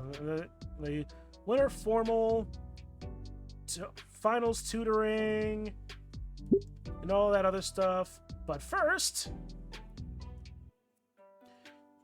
Damon was only half joking about us going to the winter formal. Then that's definitely a good idea. But first, hey, Olivia. When you get your wheelchair back, you can go anywhere. Where do you want to go? Anywhere. Wait, so you're asking me out? She falls eerily silent as she turns her head towards me, eyes wide open. Yeah, I'm asking you out on a date. I'll take you wherever you like. Olivia's mouth opens and closes while she looks at me in astonishment. Olivia, you okay? Die! And we're on the floor. I find myself trying not to laugh. Olivia threw herself at me in the strongest hug I'd ever felt. And they called it puppy love. Or I suppose it'd be like Dino love or whatever. Hatchling doesn't quite work. And they called it hatchling love. Gator love. That's... There you go. Always better to workshop some of these things. Her arms and even her tail wrapped around me, pressing me tightly against her as she laughs in that cute little gremlin giggle of hers. You're right, it was right there. I don't pretend to be the most clever man in the room, because I'm not. And I'm nowhere near drunk enough to blame that. Hell, I'm not even sure I'm buzzed. And again, 6.8 really ain't much. Not for me, anyway. You know, the talents that Ben has. And while that giggling is infectious, my face is pressed against Olivia's ample bosom. Come on, you guys, get a room. No, too happy. Getting a little hard to breathe now. Oh, come now, dude. You are in exactly the position so many of us would want to be in. Gosh, it's the first good thing to happen in forever. Watch, it'll blow up. I'm still waiting for a true Carrie moment. You're a fair bit like Ben, the only thing you don't have is Mia, thankfully. Yeah. I can't even move my arms. Olivia's caught them against my own sides. Wait, she's shifting. We're on our sides now, and I can finally pull my head up enough to take in some air. There you go. So, well, wow! Whoa! Ah, sweet! Death roll! Ah, so that's what's happening. As I feel myself flipped over Olivia for a split second, and I'm back to being beneath her.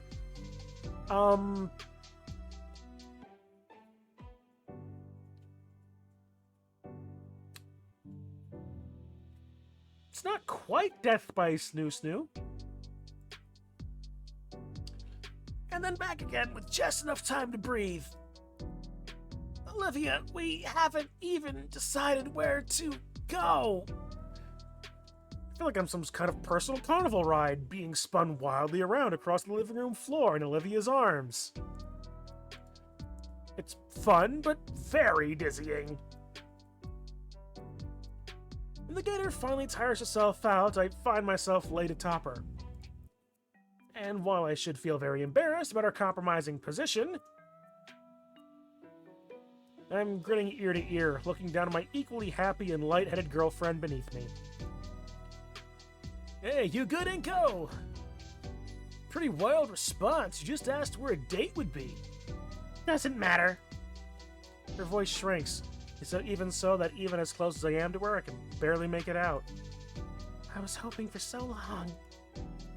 Seeing that gentle smile of hers, it sets my heart aflutter. So, why did you want to go?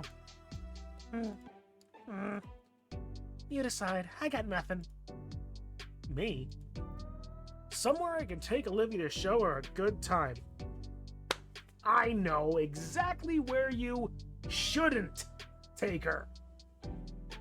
The goddamn mall.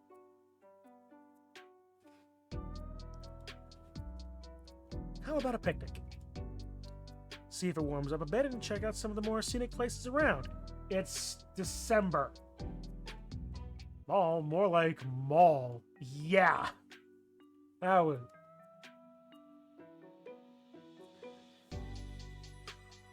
was atrocious.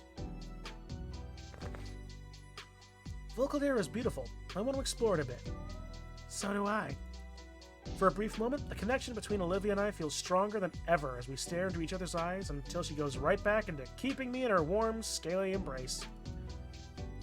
Sure, it was right in the middle of the living room with Damien still present, but none of that matters to me.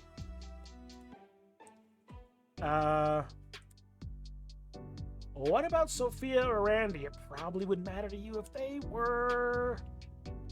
And it would matter to them, certainly. The rest of our day was spent in that living room, playing more games on the old TV. Hours flew by, and Olivia kept switching up games. I think she was trying to find something that I would particularly enjoy. Or at least be good at. Shame, then, that I seem to have been born lacking any gaming talents at all. We all still had fun, at least. When the sun began to set, though, I decided I should head home. I needed a shower and a change of clothes, and both of Damien's parents were still out. It felt bad when I left Damien's place that night. Or rather, excuse me. It felt bad looking at Olivia as I walked away from his house. It only grew worse as I went from the metros to my quiet neighborhood and ultimately our empty home. Seeing the small pile of letters at the front door made me realize what that feeling was. Loneliness. But it's better than drinking alone.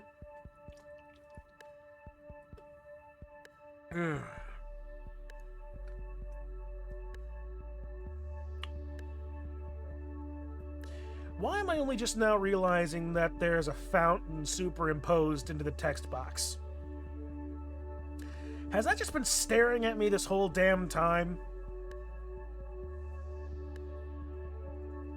I've noticed the trees, yes, but why haven't I seen the fountain for whatever stupid reason?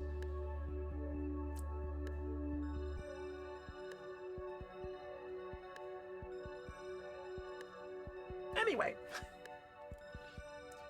maybe I should have just waited to ask the Paynes if I could have spent the entire weekend. If I did that, would I be overstaying my welcome? Probably. I don't want to abuse their hospitality, after all. You only have so many coupons for pizza. Bing! Withdrawing my phone from my pocket, I see that Olivia just sent me a new doodle. Coming tomorrow? Well, I can handle a little loneliness, for now. Sure. Kicking my door closed, I head for my computer so I can continue talking to her online. I lose track of how much time we spend instant messaging and sharing videos, but by the time I check my computer's clock, I realize it's past midnight. Rookie numbers. Did I say that before? I feel like I said that before. I do tend to repeat jokes.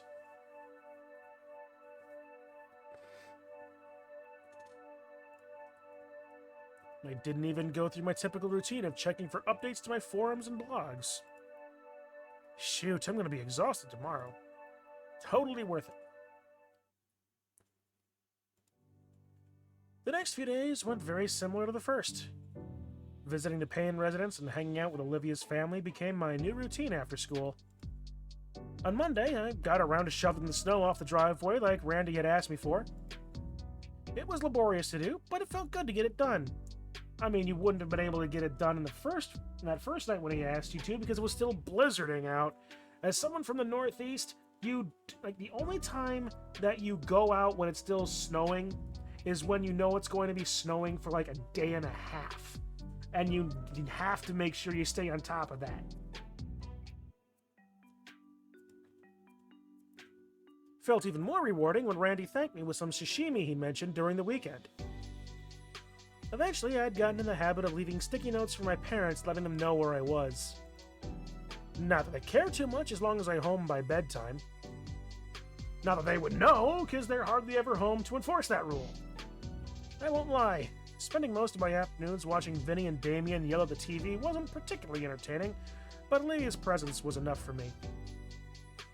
On Friday, though, while Vinny and Damien were preoccupied by a foam sword duel in the backyard, I decided to plan for our date. The weather that weekend was supposed to be warm, and I managed to convince Olivia that this would be our last chance for a real picnic. That only leaves the location. Whew. All right, get that out. Yeah, not quite buzzed, but I'm beginning to feel that. We've been arguing well into the next night over text, trying to decide where to go. I think the beach would be nice. No way. The marine layer will screw with the weather. How about we go back to the arcade? Seriously, that place smelled horrible. Haha, you're right.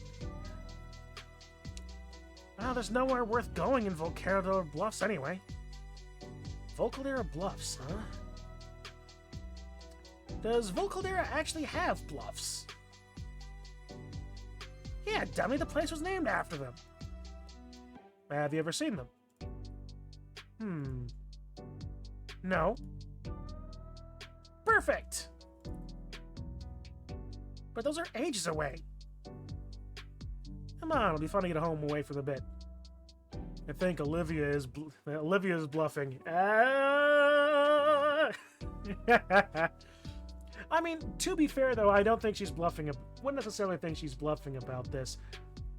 It was like, I can guarantee you, I have seen more sights in New York City than about 90% of New Yorkers in New York City have. I was like, I've been to Ellis Island, I've been to the Statue of Liberty, fuck, I've been to Rockefeller Center, Broadway, the whole 9 yards. I've done the whole touristy thing, and so many people in New York City have just been like, I don't need to see it, I fucking live here, and then they don't even go to them, and they don't even go to like the Metropolitan Museum of Art, or even the library. Come on, these things are literally free, dude. Literally free. You can take the frickin' subway there for as awful as the subway is. Don't tell me you don't have the opportunity to go see these things. You literally live within like what? 5 miles of it? Takes me 3 hours to drive there. Fine. I'll be over in the morning then. Okay, sure. Nighty-night. I let my phone rest in my bed as I smiled to myself. I'll have to look up exactly where the bluffs are in the morning, but I'm sure they'll look nice. Yeah. They call them hills? I got moles what can push up higher ridges than that. If anybody out there can tell me what show that's from, or even more specifically, what episode of that show is from, you will have my undying respect.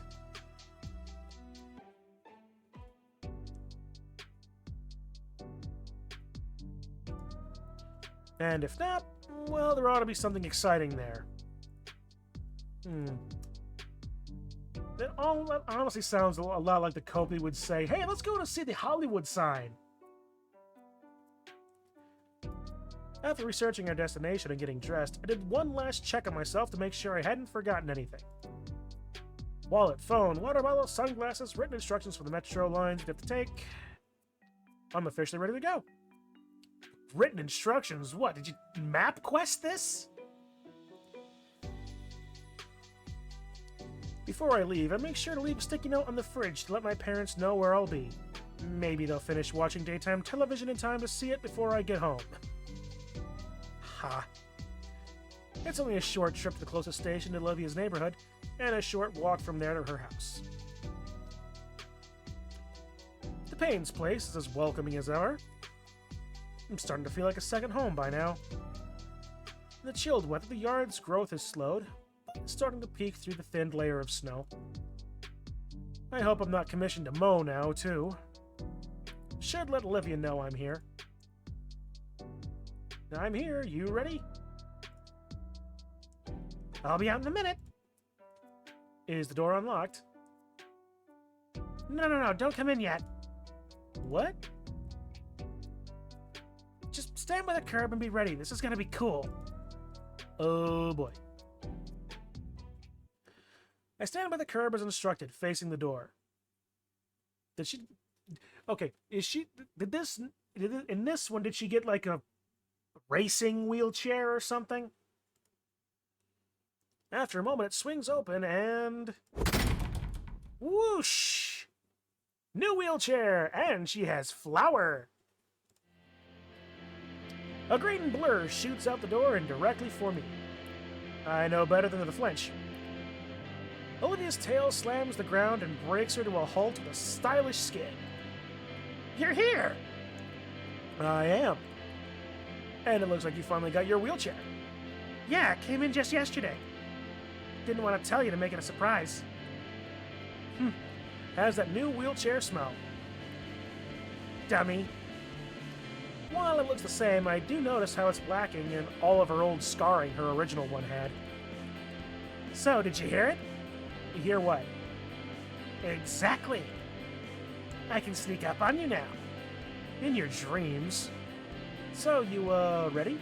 For our date? There's a sudden rush of jittery nerves in my chest. It is my first time taking someone out on a date. Trying to rationalize it still doesn't help my nervousness, though. Yeah, I'm ready. She looks at me with a timid smile. Hands held together, she tilts her head slightly. She's wearing a new floral hair clip. Come to think of it, it's the first time I've ever seen her accessorize. That hair clip looks cute, Olivia. The worry in her grin melts away into a fully joyous smile. Thank you, Inko. Which also helps to ease my own. With my renewed confidence, I step around Olivia to go grab the handlebars. Oh, wait. You've been out all week. You probably don't need any help. No, it's fine. Her tail takes my wrist and guides my hand to the handle. I don't mind at all. All right. To the metro station? Yes, please. With Olivia in tow, our date begins. Doobly-doobly-doo. On the metro, I'm lucky enough to be able to find my normal seat. Olivia folds the seat up and places herself right next to me.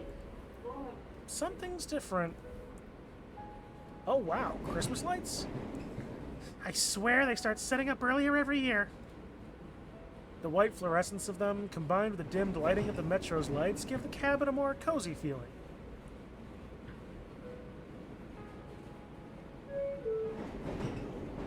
Okay. I know I say this just about every frickin' time, but this lady over here, I can see it in my OBS. There is a mark here. This looks like a mustache. That's not her mouth. That's a mustache. Yeah. Oh, terrific, wonderful. Say, is your friend the avocado here some kind of professional critic? Nah, he's just unemployed. You should go to work. Try to make something of yourself. Like what? Guacamole. You have a Rat Shaker shirt now, huh? Cool. Hello, Kitsu. How goes? I feel my photographer's instinct kicked in, but quickly remember that I didn't bring my camera. Soon enough, the whole city will be covered in holiday stuff by the end of the weekend. The mental image of a twinkling Vol Caldera at night is a pleasing thought. I go well enough, at least ways I'm not cringing at every other line that comes out of Inko's mouth. I'm not immediately dreading the situations that we're heading into. I'm 1.5 in.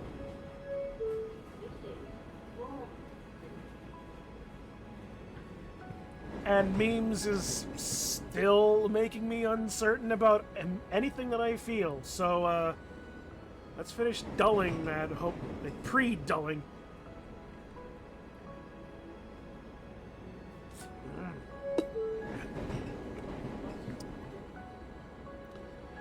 You know, but the greatest falls from the highest peaks.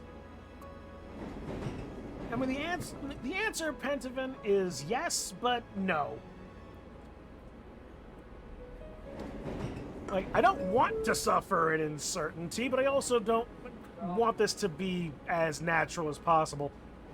As natural as being coached through to get to the end, to get the ending. I'm certain that there will be an ending.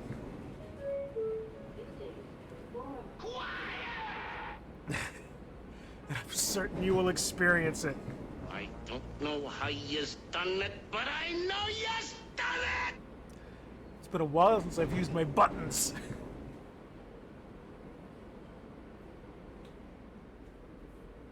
Yes. Oh, I'm letting you be vague, me, Pent. I'm just having fun now. There'll definitely be some photo-worthy shots during that time. What do you think of it? What do you think of all of it? The decorations? I like them. Why wouldn't I? Yeah, but what's your favorite? I think reeds look pretty nice on the lampposts. And then I like all the crappy snowmen and snow angels in people's yards. I've always wanted to make my own. What about the mistletoe? Yeah. Shut up, you! Actually, I'm curious. Are there any Dino-specific traditions that you guys celebrate during the winter season? Olivia cocks an eyebrow at my question. Hey, I didn't know you guys celebrated the end of summer, so I'm just curious if there's other Saurian-centric holidays I don't know about. Nope, just Christmas or whatever holiday people celebrate around this time. Yeah, there's probably no dedicated one out of spite of the cold. That's fair. Just running around Old Republic as a Jedi sorcerer, throwing lightning at your enemies. Woo! Neat. Man, I should probably replay KOTOR myself, actually.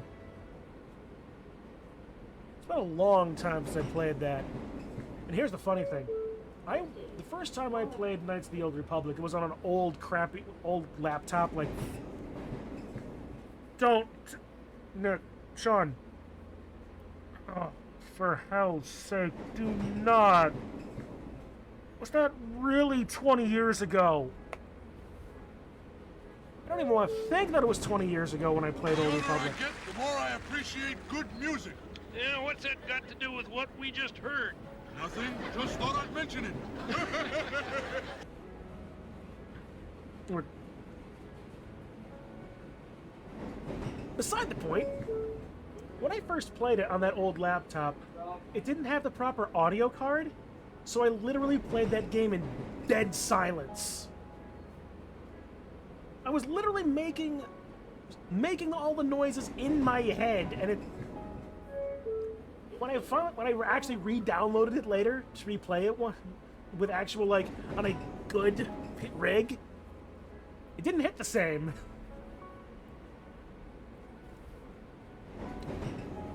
Now I can't think of doing some ice skating with Olivia.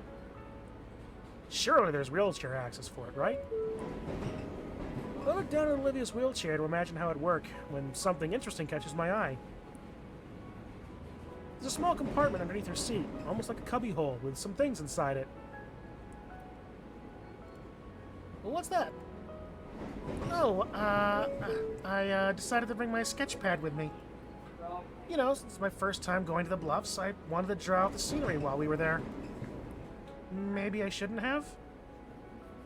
Star Wars Old Republic is a good 200 years after KOTOR 2 and is an MMO. I mean, true, I wasn't sure what the timeline was, so thank you for that, but I was talking about KOTOR, but yeah. Like, it's still the same sort of thing, right? Sort of similar or anything. Haven't played the MMO though. Huh? No, that's completely fine. I was just thinking of how I should have brought my camera for the same reason. So I'm glad one of us came prepared. As long as we enjoy our time there, that's all that matters. You're right. Olivia takes hold of my hand as she rests her head on my shoulder. Oh, here's hoping that we actually can end this. Eventually, the metro arrives at our destination. After disembarking the train and leaving the station, my digital map indicates the park is still about a block away. As we make our way there, we soak in the sights of this area of Volcaldera. Ooh. Ooh, excuse me. Just like Olivia predicted, many of the surrounding buildings are getting decorated for the holiday season. I've never been around these parts of the city before, only seen them on car trips. So this is a first for both of us. I can only imagine it will look like once all this is set up. Yeah, maybe we can come back here to visit once it is. I like the sound of that. Wish metros and trains are more prominent in America. I got to experience Germany for 2 weeks, and I love traveling around via trains. I'm not going to disagree with you. It would be great if there were more metros and trains, but remembering that America is, well, what? It's really more too big, but also the same. But I wouldn't necessarily say that America is too egotistical for that. We just really enjoy the freedom of not being bound in a single line. I know that's how I feel anyway. Even as I understand exactly why metros and trains are good. Plus, if you really wanted to have like a better rail system in America, we really shouldn't have allowed it to decompose as much as we've had just in general. There's plenty of people who would trash the shit out of it. I mean, also true. Also true. Too many people traveling at once. All of it is true. We enter into the park's main parking lot. Looks like there's a decent amount of people here this evening, which is surprising given that it's still relatively chilly. And then again, such a prominent landmark in the city could still draw in a crowd, even with certain weather conditions. Ooh, there's some food trucks. Well, that'll cover the picnic part. You didn't bring... There is a bear with a hat and tie over there being like, "Hey, boo-boo, they didn't even bring a picnic basket. What is this bald glasses wearing weirdo doing on a date? He comes to make a picnic and he doesn't even bring the picnic basket." Gee, Yogi, he almost seems like he's a pathetic anime protagonist or something.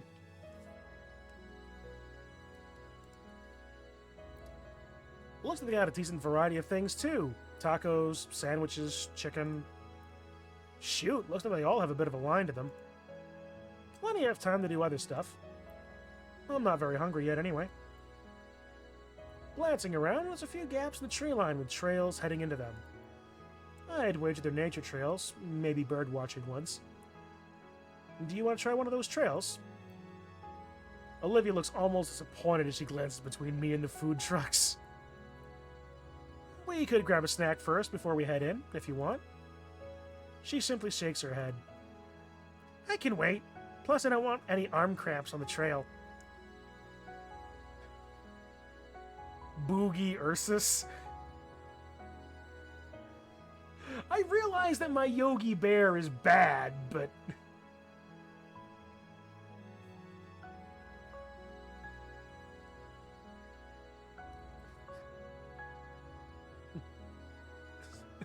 Heavens to Murgatroyd! All of those Hanna-Barbera cartoons!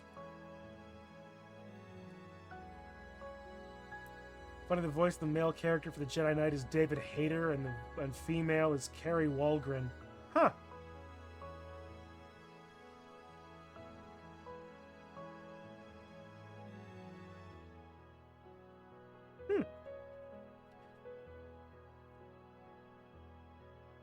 I know I've heard of David Hayter. He's like the SNL guy, right? I mean, and Carrie Walgren. I'm not sure I've recognized her name, but I would likely recognize her work. That's for sure. All right then, let's go. Yeah. Olivia and I head toward the sign indicating where the trail begins, leisurely walking across the dirt path. Oh no. Hang on, wait a second. Please tell me you did not bring guts. The male Jedi Knight will be Metal Gearing all over the place. I hope he didn't bring guts, and I hope there's not like an owl or a hawk that's going to take the opportunity if he did. The mood is somewhat dampened by the hikers to our front and back, but it doesn't make the natural landscape any less calming. Honestly, I wasn't sure you'd agree to this. What? A date? No, the hike. You don't seem very interested in nature. Carrie Walgren is basically Saber. Okay. Doesn't specifically help me in recognizing what her work is, but alright, I'll take your word for it. Well, I normally wouldn't, since a lot of the places outside of the city aren't built for people like me. But I thought it'd be nice if you were here. My heart flutters for a second. I'm glad to hear you say that. I think it's a nice break from how busy everything else is. Out here, it's just you and the world, isn't it? Artoria Pendragon from the Fate series. Okay.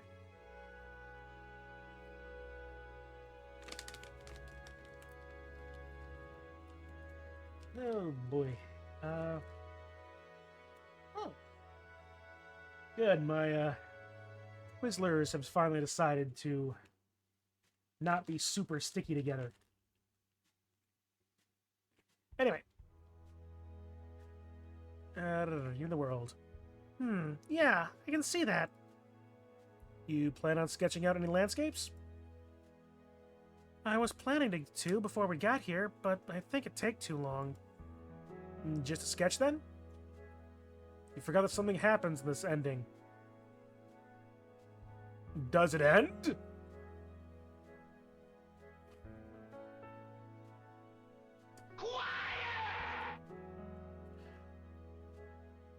And that's not yelling at you, Pent, that's me mocking my own joke.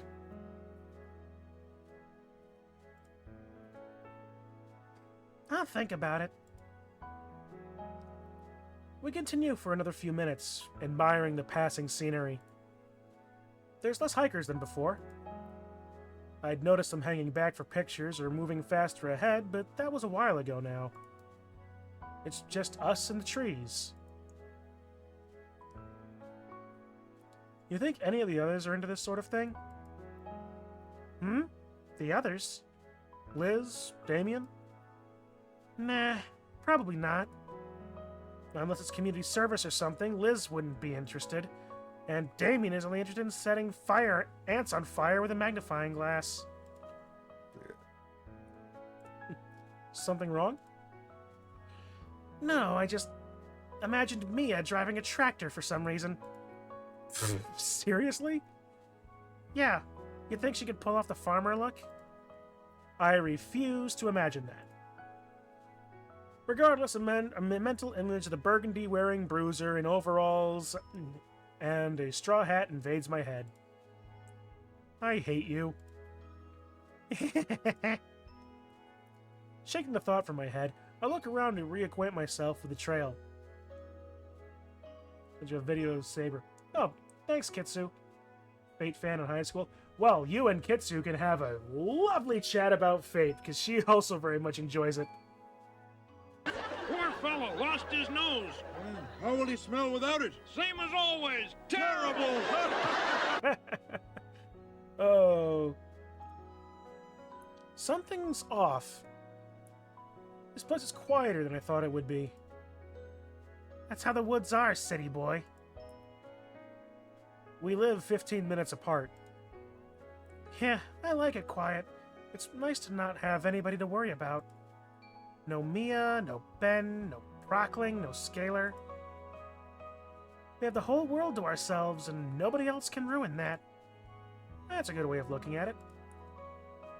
I pat Olivia on the shoulder, and she lets out a low groan as she rests her head against my hand. Are you tired already? No, just enjoying us. If it wasn't a cloudy day, I think my face was starting to get burnt. Another several minutes later, and we're still going strong. That's the wrong thing to have on a hike. Are you still doing okay? Yeah, I'm still good. It's still a bit surprising to me how your arms don't just give way from pushing yourself so often. Well, when you've done it for as long as I have, you start building a tolerance for it. And you've done it for a while, eh? As long as I can remember. Olivia? Ah, crap, what the hell? I turned to face her, looking at the source of the sound. The wheel on her chair is stuck in an indentation in the trail, and she's struggling to push herself out.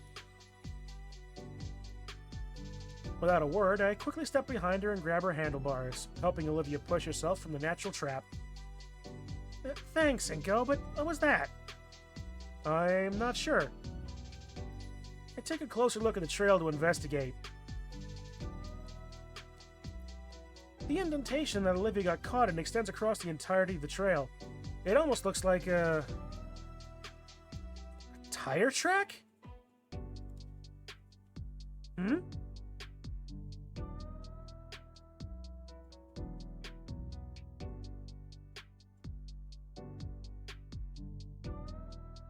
What?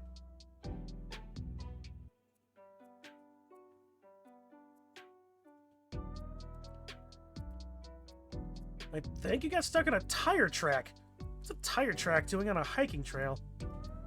Maybe somebody got lazy. This place is supposed to be pedestrian traffic only. I feel a wave of nervousness overcome me as I glance around the breadth of the trail. When's the last time we saw a sign? Aren't there supposed to be maps around to tell us where we are? Where is everybody else? You're fucking lost! The realization dawns on me. I have no idea where we are. Huh? Dude, seriously? I thought you planned this whole thing. I thought we were following the signs. Well, we need to find out where we are. I don't want to die out here. The trail has to lead somewhere, right? If we keep going, we'll find something. That's one way to get horribly lost. Can't we turn back? And risk getting turned around more? We can't be too far from something. Just follow the tracks. Okay, I trust you. With a heavy sigh, I lead the march along the trail we're on. It's probably some kind of service road for park rangers or maintenance workers who keep the trail safe. If that's the case, we're bound to run into something or somebody that can guide us in the right direction. For every minute that we keep looking for a sign of salvation, the darker it gets. You should have gone for the food trucks. Olivia suggested I use my phone to find the right directions, but the lack of bars throws away any means of traversal guidance. Though I keep reassuring Olivia that we'll get out eventually, there's a tinge of worry that's beginning to grow in the pit of my stomach. The last thing I want to do is spend a night in the woods. Especially in November. At best, I know that as long as I have my phone's compass, we won't be moving in circles. So, westward we are bound, following the trail at a more cautious pace. It's as we crest a blind turn north that we finally hear salvation. Oh, hi there! Wait. It's Ranger Rick! Uncle Ted! The uncle told you there was any... Oh, really? Huh?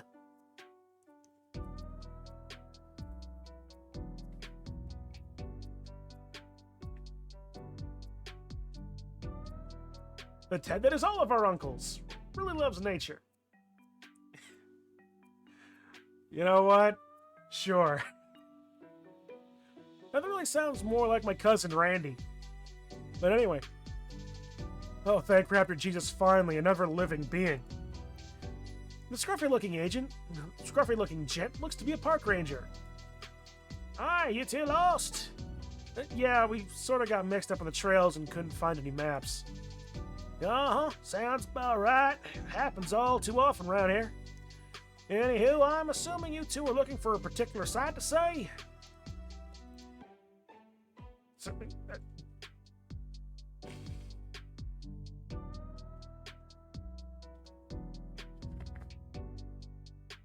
Of all the jokes, Ted Bundy?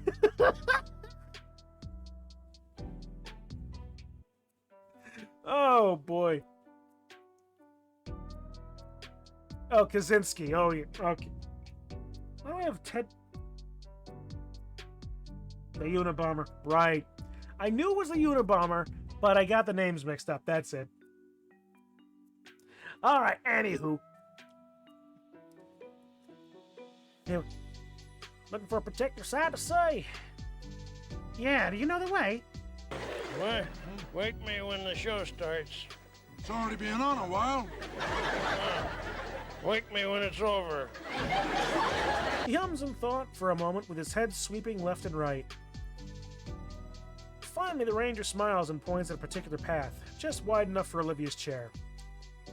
Yeah, that one there leads to the best view here, and all you need to get back is take in a trail east.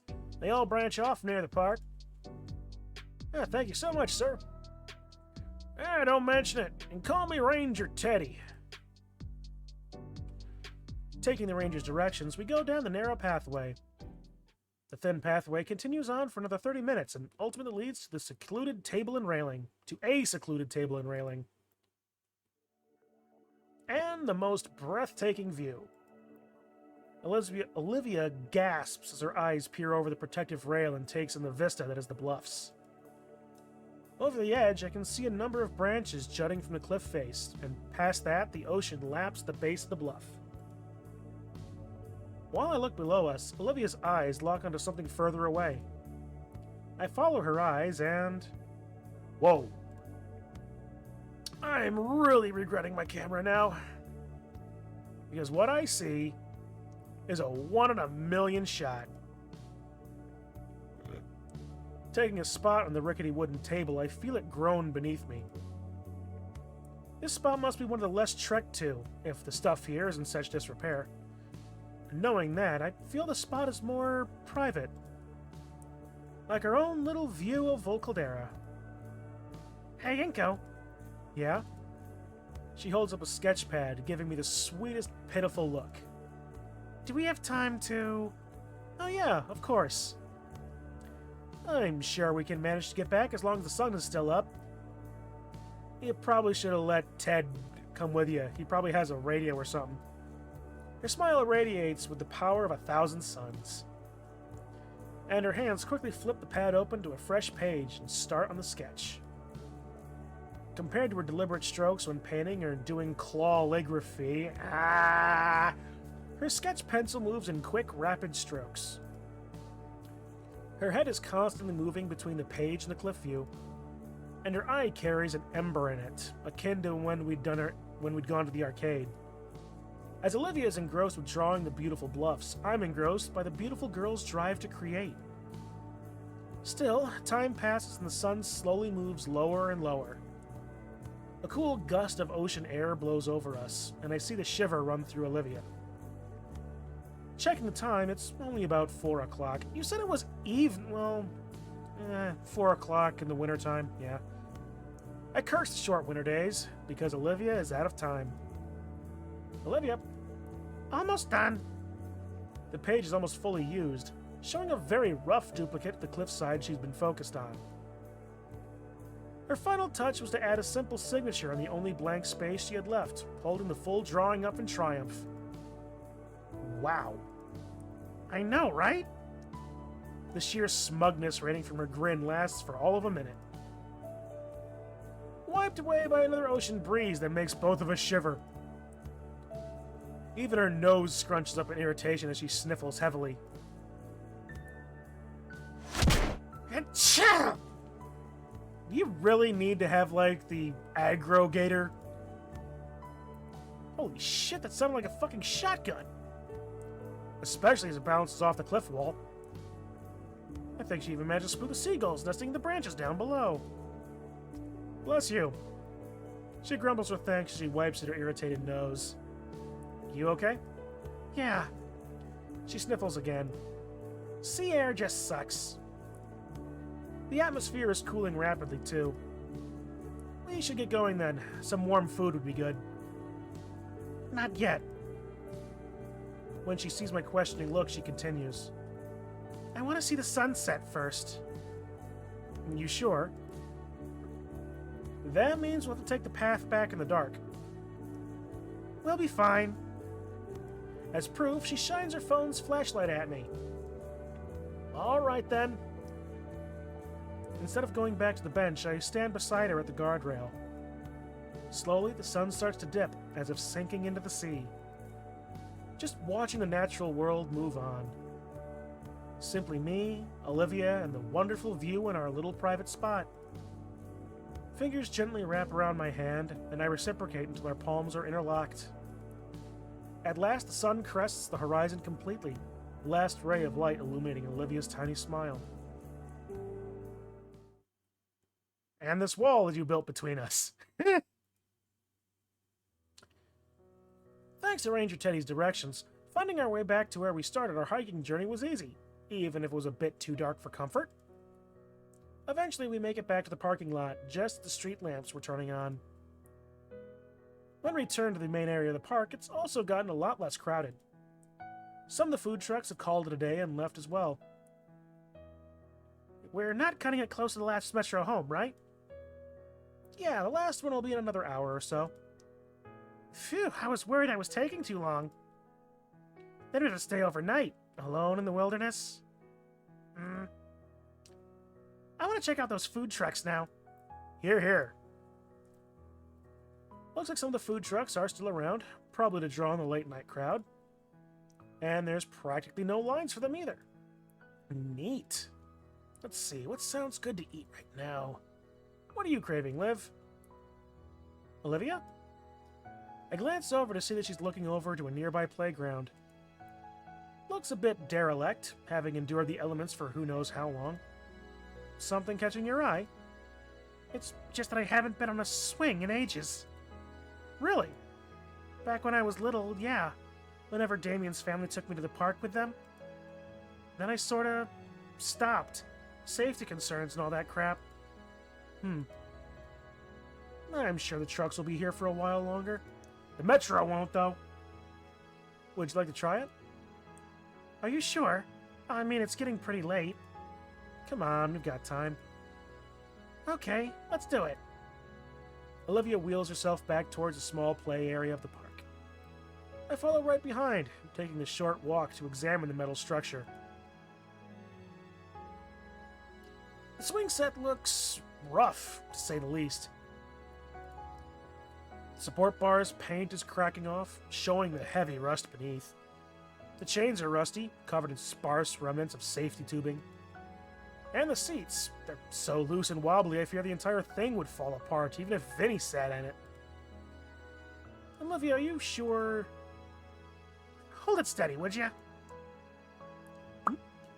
I grasp the chains to hold the plastic seat in place while Olivia hops over into it. The metal and plastic groan momentarily as Olivia settles herself in. She moves her tail aside so it doesn't smack into me. Well? Aren't you gonna start pushing? Oh, right.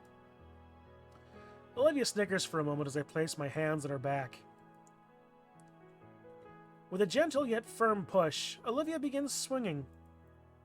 It's a rhythmic motion now, to and fro. With every instance of her swinging back towards me, I push her with a bit more force to increase her momentum.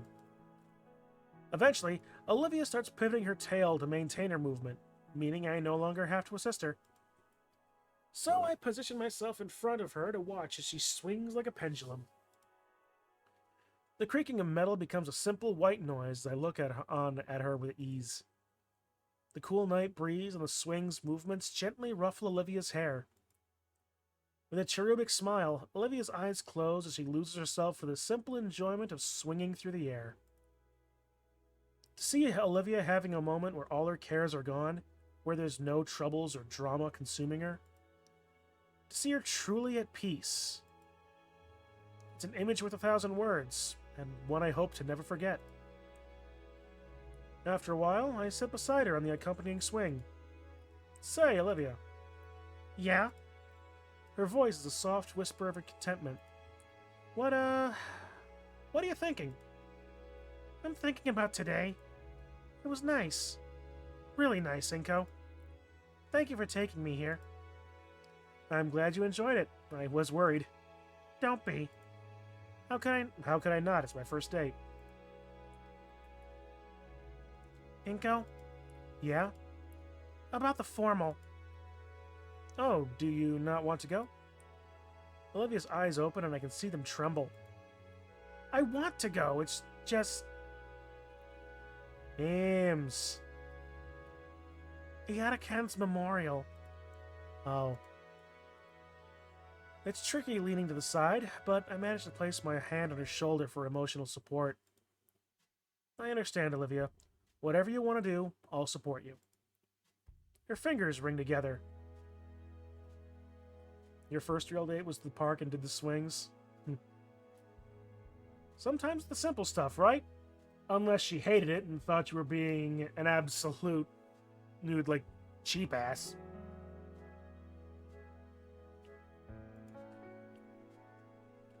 I know you will, Inko. So, could you support me during the eulogy too? Her hand cups. Though she was happy with it, she was also batshit insane, so, oh well. Fair. My hand cups her cheek tenderly, and I give her my most reassuring smile. Of course, Olivia. Her eyes close once more, and she leans into my hand, nuzzling against it. She sighs pitifully as I draw away, but still smiles. Thanks, Inko. I think I'm ready to go now. I nod gently and offer a hand to Olivia, helping her off the swing set and into her wheelchair. We hold hands as we begin heading towards the exit. At least until Olivia needs her hand to help push herself. I guess things won't ever really be normal, but I'm okay with that. We grabbed our dinner from the taco truck, savoring the spiced meats on flour tortillas on the go. The walk to the metro wasn't long, and before we know it, we're back on the train and racing back home. The ride back isn't particularly eventful, and it doesn't look like there's many people in the cabin with us. We both take the opportunity to admire the cityscape, especially now that it's reflected against the red and purple streaks that cover the sky. 45 minutes later, Olivia and I share a hug before she departs the train and starts to make her way home. I watch her from the window of the metro as it takes off, and as her form disappears from my view, I feel an overwhelming sense of relief. That went really well. I hope she'll be okay without me. Okay for tonight without me there. Maybe I'll ask Damien to keep an eye on her for me. I should stop worrying so much. She'll be okay. I'm sure of it.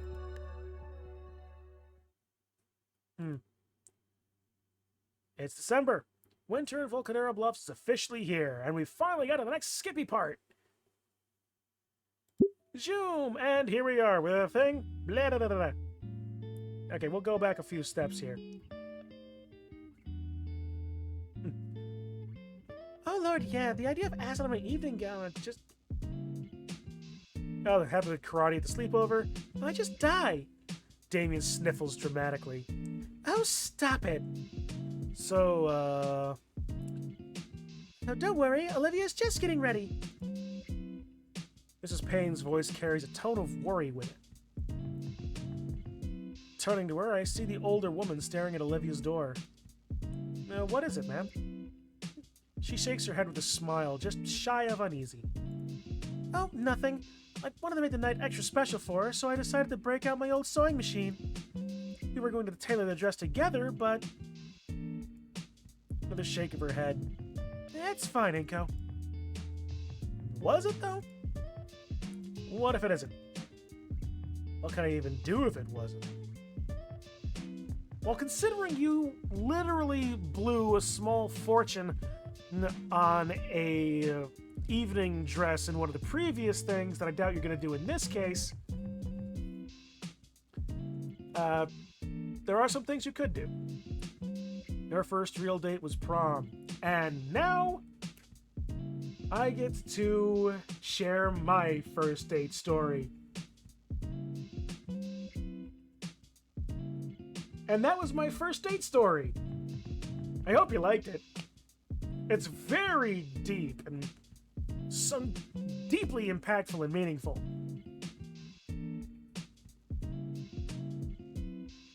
I'm 35, by the way.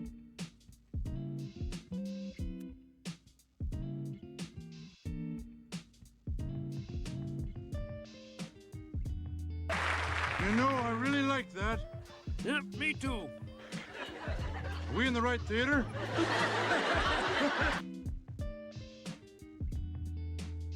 First experience of being in a relationship was shaking hands on it.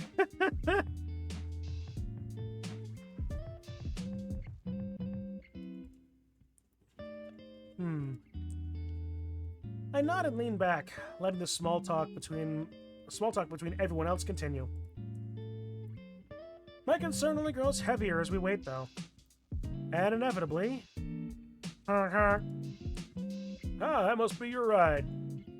Oh dear, I'll go and hurry Olivia along then. My voice is quick to cut her off. I'll check, Mrs. Payne. All eyes are on me, all questioning why. I'll check. Damien, Liz, can you hold the driver for a bit? Damien flashes me a thumbs up and heads out, Liz's body following after. Really? Don't take too long, okay? Her head departs at my nod. When I move to Olivia's door, her surrogate parents follow. Sorry, but could Olivia and I have some privacy? Please? Sophia almost protests, but thankfully Randy takes her hand. You better hurry. That driver won't wait too long now. They walk into the kitchen, quietly whispering to one another. My knuckles tap on the door just hard enough that Olivia had to hear it. Another couple taps. Olivia? My fingers wrap around the handle of the door and twist.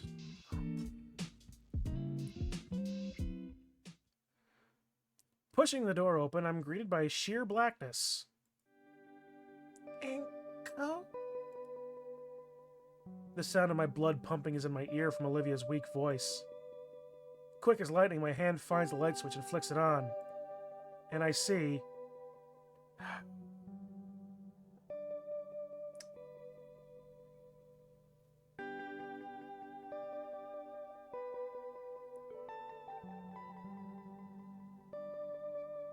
I'm scared.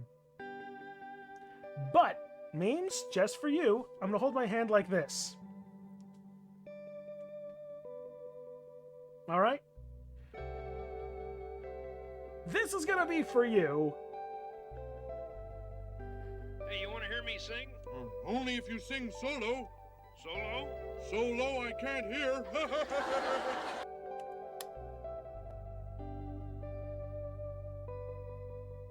Okay.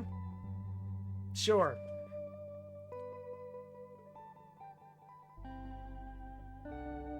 Hey. The relief is so powerful I have to steady myself with a hand on the wall. You're telling me, Inko. You're telling me. I don't know what I was expecting. I know what I was expecting. But Olivia's okay. Just... you're not dressed. Ah, wrong words. Olivia sits atop her bed, still in the clothes she wore today in school. Not the handmade dress that's on her wheelchair. It's eerily similar to a month ago how she's curled up in her sheets, with wadded up paper once again spread over her bed. The only difference this time is Guts, sitting in my spot and chewing idly on one of the pieces of paper. Olivia picks him up, nuzzling comfortingly into her plush pet. What's wrong, Olivia? The rat is set down with a heavy sigh, and Guts scampers away. With my spot freed up, I sit next to Olivia. I pick up one of the crumpled pages and unwrap it. To call Mr. Yadakan a teacher is to be unflattering. He was above and beyond that. He was beloved to all. The next line is crossed out. The rest of the lines are crossed out. They're all variations of the same few phrases, put together in every possible combination. The strike-throughs grow increasingly more aggressive, with each line deemed unworthy. I pick up another sheet. It's the same thing. Each new page is just crossed out attempts to get the thoughts into her head onto the paper. Oh, stop that. Olivia, are you okay? The answer's no. That's a stupid question. No, I'm fine. It's just... it's been months and I'm still not ready to say goodbye. Meanwhile, everyone else has moved on. Stupid, isn't it? Not really. We all deal with grief in our own ways. I understand. You don't have to give a speech or anything if you don't want to. Olivia sags and sways until her head is laid softly on my shoulder. I feel her fingers intertwine with my own and finally allow her anxiety to escape with a heavy and slow exhale. The minute of tranquility is then shattered by a blaring horn. What is that? Ah, crap. I take my phone out to see the half-dozen texts from Damien and Liz, all of them expressing my need to hurry up. Come on, dude, hurry up. Everything's okay. Hey, dude, you there? Go without us. Something came up. We're gonna do something else. All right, take care. With that weight off your shoulders, I let my phone fall into the bed next to us. I told them to go on ahead. God, Inko, I'm sorry. You don't need to apologize. No, you spent all that time getting ready and had to even help me with the dress, but I can't do anything. Come on, Olivia, don't worry about it. I don't need to go to the winter formal. I just want to spend time with you. And we can still do that. Still, I don't want to sit around here. Not again. Well, we could go out somewhere. Any ideas? Nothing comes to mind. Well, we could just take a walk around and see what happens. The Christmas decorations ought to be in full swing now, and nothing else. It takes a few moments, but Olivia's eyes slowly begin to light up. Okay, that sounds a little fun. Besides, I'd hate to wait at night with you all gussied up like that. Her sultry grin grows as she eyes me up and down. I'm blushing. I can tell I'm blushing, now that your model suggests it. Anyway, sorry I couldn't do the same for you. It's fine. I'll find an excuse to make you wear it later. You want to go now? Yeah, could you help me up? Sure. Thanks. I know we reamed Ben out the last time we saw him on screen, but you did promise to say something about this. At any rate, I stand up from the bed and bring over Olivia's wheelchair, helping her into it slowly. Let's go. Grabbing the chair from behind, I guide Olivia out of the room and through the deserted townhouse. On the metro, it's strangely emptier than normal. And Olivia's in a different pose, too. It's just Olivia and I in the car, for one. And now that I think about it, everybody is going to be at the formal, so it really is just Olivia and I tonight in general. The metro gently sways us back and forth while we wait for my stop. I glance over at Olivia through my sunglasses. She's turned back, staring out the window, drifting through her own head as she repaints the world in her image. She does see things differently than most. It's a gift she should treasure more. Man, is this really okay? I get the feeling that this is one of these things that she's always going to regret. Not that I should have forced her to go or anything. Still, I should probably try to do something about the situation. What? Our stop is in another 8 minutes. My head fills with thoughts of my empty home, and I consider, is that where I should bring her? Some lonely, isolated place? Ooh, pardon me. Maybe a slapdash plan forms in my head. It's pretty stupid, honestly, and I'd be making it up as we go, but it'd be infinitely better than letting Olivia just hide away more. 5 minutes. Olivia doesn't seem to be paying attention. Her head is turned, eyes focused on passing scenery through the window.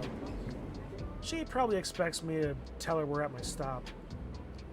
I can feel the train slowing down, just a bit more. So I stay silent and turn my head towards the window too. I guess she must be deep in thought, because even as the train stops at our station, she doesn't budge.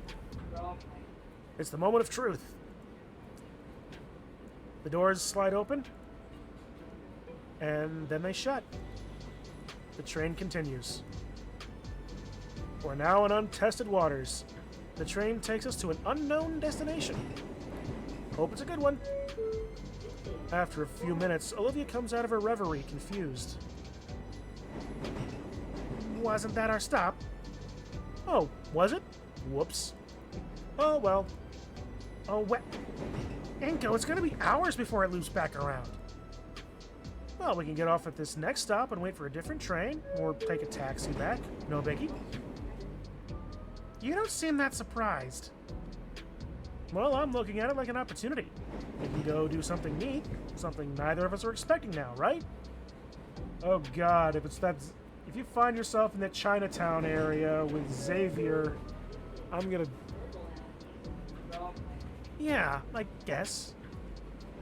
I think that would be cool, yeah. The metro starts slowing to a halt. I squeeze Olivia's hand. Adventure? Yeah, adventure. I gesture out the door in a polite, ladies first manner.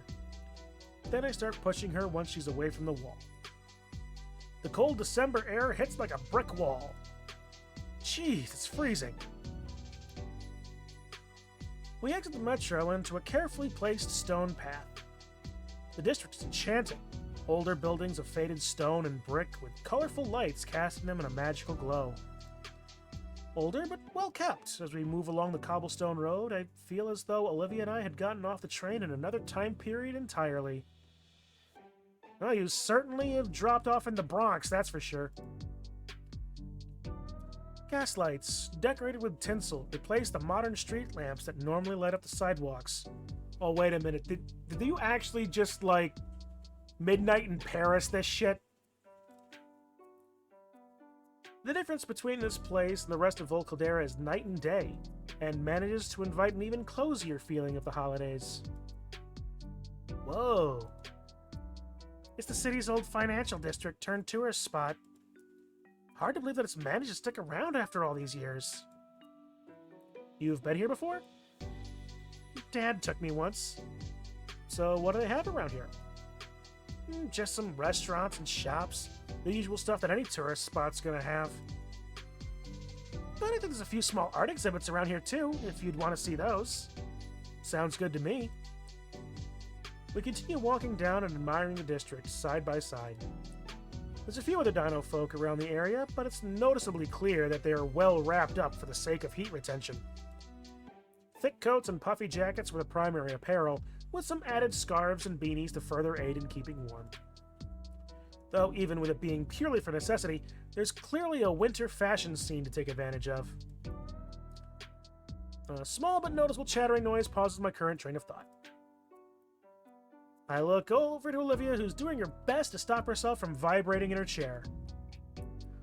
Only now does it dawn on me that Olivia's hoodie is the one thing that's shielding her from the frigid climate. Hold on a second. I quickly undo my coat and drape it over her. Thanks. It's worth getting my ass handed me by Snow Miser if it means keeping her somewhat protected from the cold. Now there's a reference I absolutely appreciate.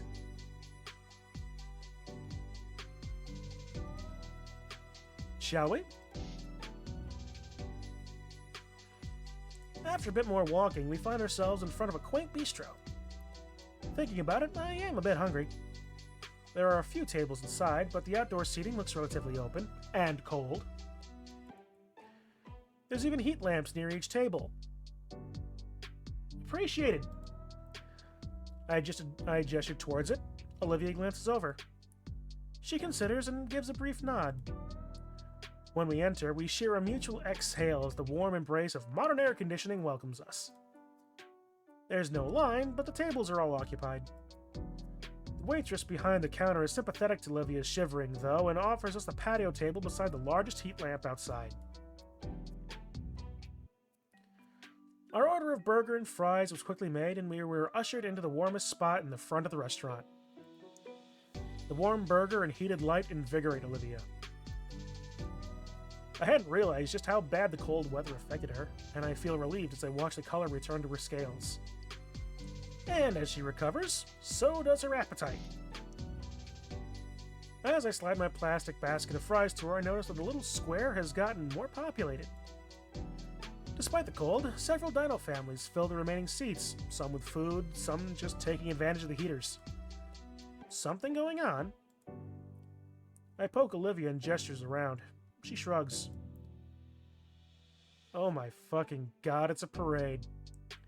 After a few more minutes, an oddly dressed group crosses to the middle of the square.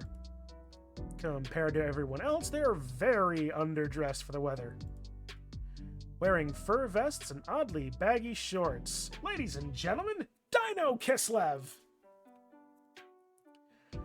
There's 10 of them in total, a family of feathered raptors. Please be the flying Dino Graysons.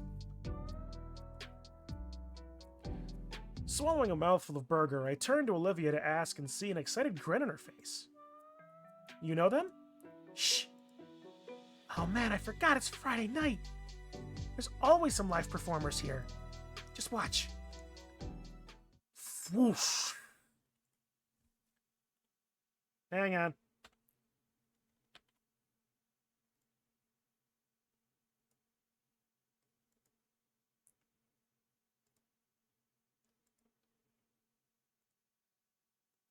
More for the thumbnails.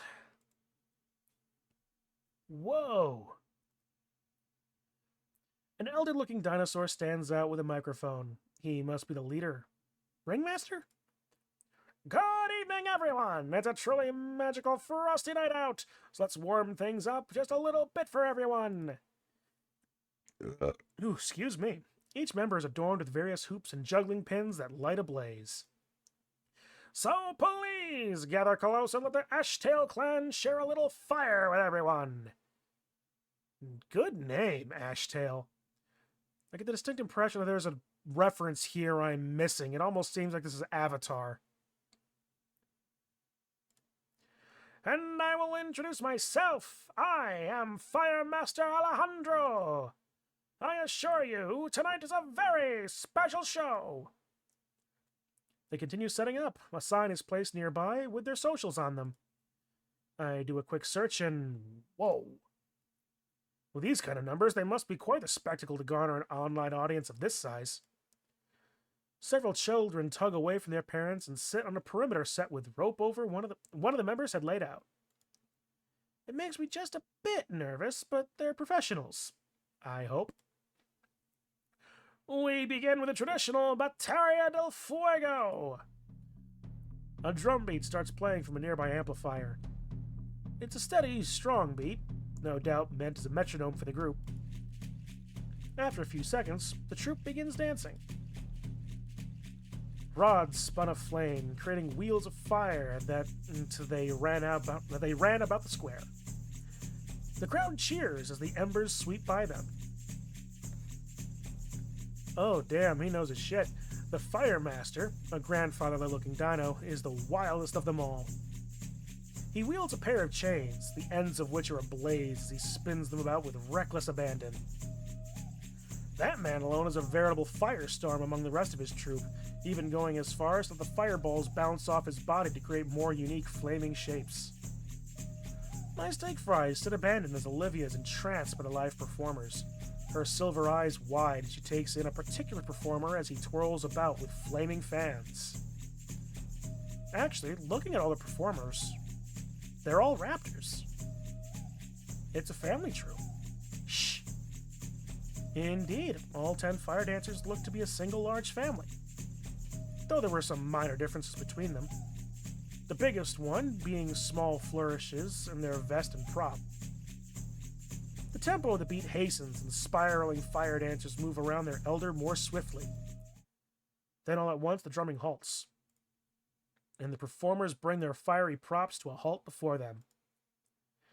The other leader's chain swings straight up, the twin fireballs hanging over him for a split second. The blazing orbs descend and... bam! All the raptors exhale into their props as the fireballs crash into the earth, creating a great gout of flame upwards in a facsimile of a bomb blast.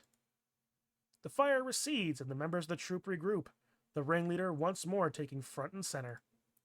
There's applause. A lot of applause. I didn't even realize I was clapping wildly until I felt my palms sting. The elder Dino motions for the crowd to quiet down, and once we were all silent, he makes to speak. Thank you, thank you. His accent is thick and his tone gravelly, further showing his age. For those of you who are new to us, we, the Ashtail clan, the Ashtail family. The other 9 members hoot together, blowing smaller flame pillars. have been in these mountains since time immemorial. He saunters around the open square, casually twirling his chains as though there wasn't a softball-sized fire at the end of it. Generation upon generation, we have entertained visitors to Vol Caldera. I, Alejandro Ashtail, am the 7th head of the family. He pauses to let the crowd take in the information, then struts back to his family. There's murmurs, and even the other performers look confused as he wraps an arm around one of the female performers and moves back to the center with her. And this is my granddaughter, Mikola. Alejandro pauses and pushes the young woman forward, a shorter and more lanky raptor compared to the stocky leader. She looks to be about our age. Greetings, my friends. Tonight is also a special show for another reason. It marks the 25th year I have led this group. It is quite a lot, is it not? Hard to tell when you're getting gray hairs when so much of it tends to singe right off. He pauses from a chuckle from the audience. However, the sands of time stop for no one. So, that being said, it is time I step out of the spotlight and give the new generation their time to bask in it. And, as I take my leave, it is great honor for me to declare that she will be joining the ranks, proper. I have taught her everything she knows, and I am proud of her. So please, welcome her in and expect great things from her. For she will be inheriting the title tonight. ¿Qué? The entire family is whispering to one another now. This isn't staged? Ah, Mikola, you are of age now. 25 years to this day, my own grandfather had bestowed upon me these chains of leadership on this very spot. The crowd ooze. And on this, my 25th year of performing, I find that you are ready, my granddaughter.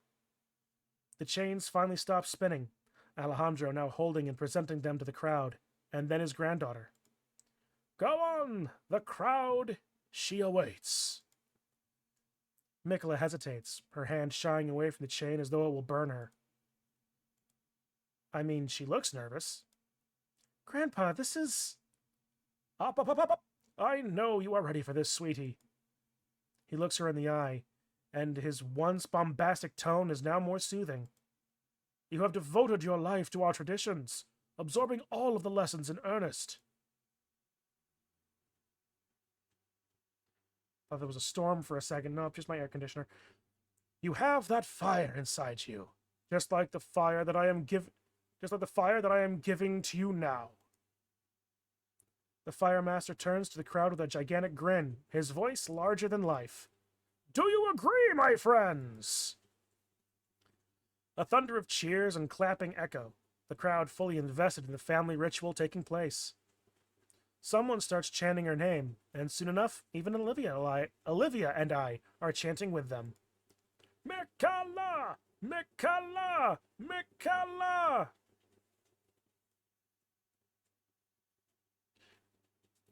Just don't go like possessing like the body of like one of your step siblings with the soul of your brother turned lover. Elden Ring is weird.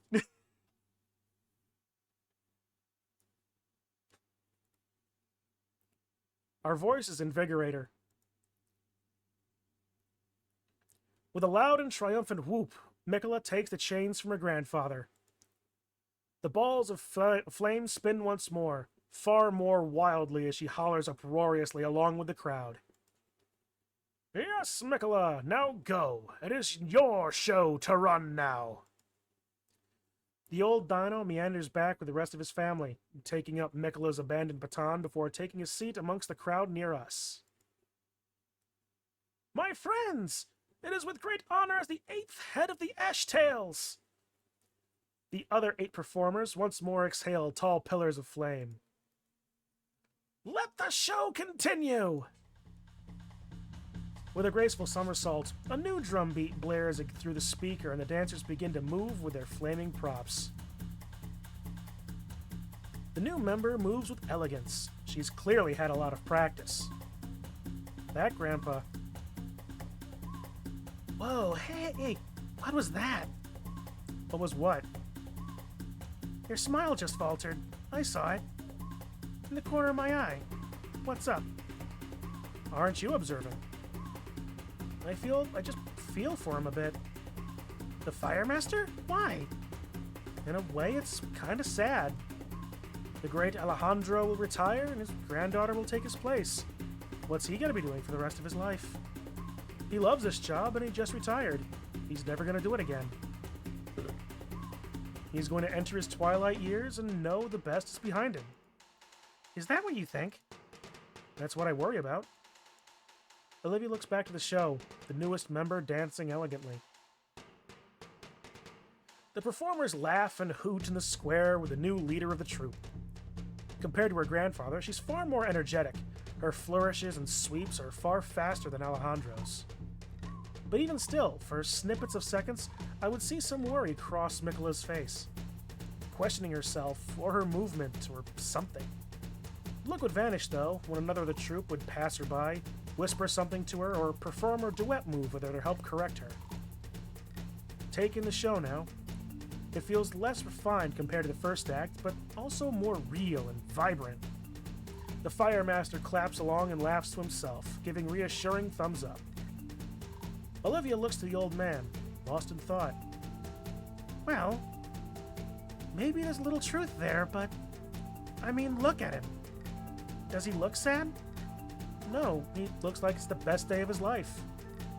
He's really happy for his granddaughter. His granddaughter that he taught everything she knows. Everything he learned from his father. One day the torch was passed to him, and he upheld that legacy he inherited for years and years. He had an amazing career, and he raised her so he could trust her. And now she's ready to do all that herself. Again, it's a matter of trust. You don't think someone as old as he isn't able to tell? It's like an old tradition, you know? Only a poet could appoint another poet. Things change. People change, but a talent or a craft, it has to be passed down, or else even the little things become impossible to do.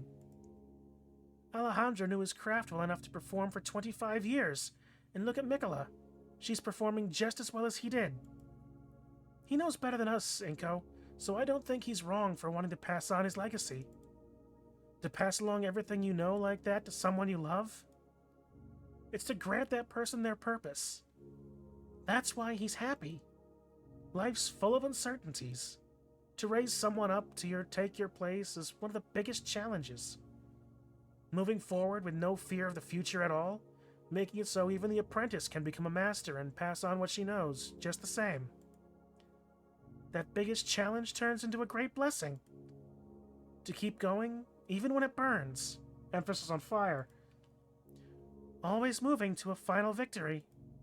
And in the end, he won. I wiped a tear from her eye. She leans into my hand. Somewhere in there, something changed. He started referring to two people.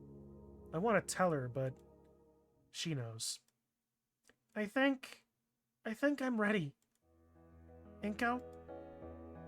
Inko! I got it! You got what? I really can't explain it right now. It's more of a feeling. It's like a flame. We need to get back. What are you waiting for? Let's go! She yanks my arm and starts burning rubber towards the direction we came from. Olivia, go where? The formal, dummy! What? She races off back toward the metro station before I can even finish my question. I would like to point out that she probably left food on the table, too. Wait, the eulogy? I take off after, the uneven cobblestone making catching up very difficult. As I pass the propped-up sign, I stop, yanking a 20 from my wallet and dropping it in the tip box for the ashtails. The little girl standing by it beams at me with a toothy grin. I'll melt later. Can't get distracted. Where is she? I catch up to her, still speeding toward the metro station. Is there still time? It's almost 9. There's time. We can make it. We can make it. Should we run back to get your dress?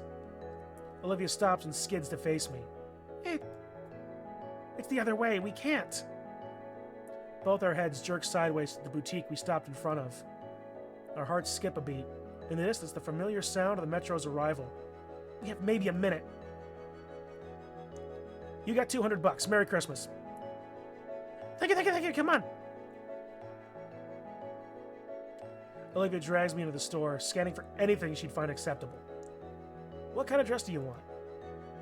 I don't know anything about dresses! Shit, okay! What's your favorite color? Green, the fuck you think? Of course it is! Shut up! You know this is fashion shit, you pick something! Okay. And time slows as I scan the shelves, cataloging all possible dresses in sight. There's about 3 green dresses on display. Alarm Hardburst Wiggle dress looks like something I'd hurl on, and the Grand Verde classic wrap dress aged faster than the wine guzzling wench that made it. It's a newer Little True's deep green dragon perch kimono. This is a little... Yes, it's beautiful, I'll take it! I toss it over to her and she catches it. With the dress in tow, Olivia wastes 0 time and speeds right out the door with enough force to nearly knock me off my feet. I have to stop the shop owner from giving chase by hastily handing her the 2 Benjamins. No, sorry about that. Keep the change, Merry Christmas. Happy holidays! Olivia's still ahead, trying to put the dress on already and still move forward towards the metro. We're right there! Lift your tail! She understands and quickly shifts her tail in an upright position right before I grab her handles and keep rushing forward. Right as the doors start closing, I muster all the strength I have in me and boost Olivia into the cabin. I managed to throw myself inside before the door could close on my foot. I slide Olivia to the side and stop myself on the armrest of the opposing seats. I'm left breathless. The heck you out of breath for? It's tense. Are you alright? Yeah, I'm fine. I finish catching my breath and sit in the seat normally. Olivia moves into her spot and keeps struggling to put her dress on. Excuse me. She tosses me her hoodie. How does this even work? Olivia waves the kimono around like a signal flag, confused as to what goes where. Here, let me help you out. I bought a smoking jacket a while back. Shouldn't be too dissimilar to wearing one of these, I think. A smoking jacket? I didn't think you smoke. I don't, just thought it would be cool to have. I help Olivia off her wheelchair and into the metro seat, since that should make the process easier. It takes a bit of trial and effort, and a quick snoot tube tutorial, but we eventually get the Nagajuban, and kimono on. I totally aced that pronunciation. Yes, I did. Hey, Duolingo, you proud of me? Duolingo's not paying attention to me. I am at 18 days, though, learning Japanese. So there's that. After making sure all the knots are tied securely and her tail is poking out of the accommodating slit on the back of the dress, I help Olivia back into her wheelchair. That is a look.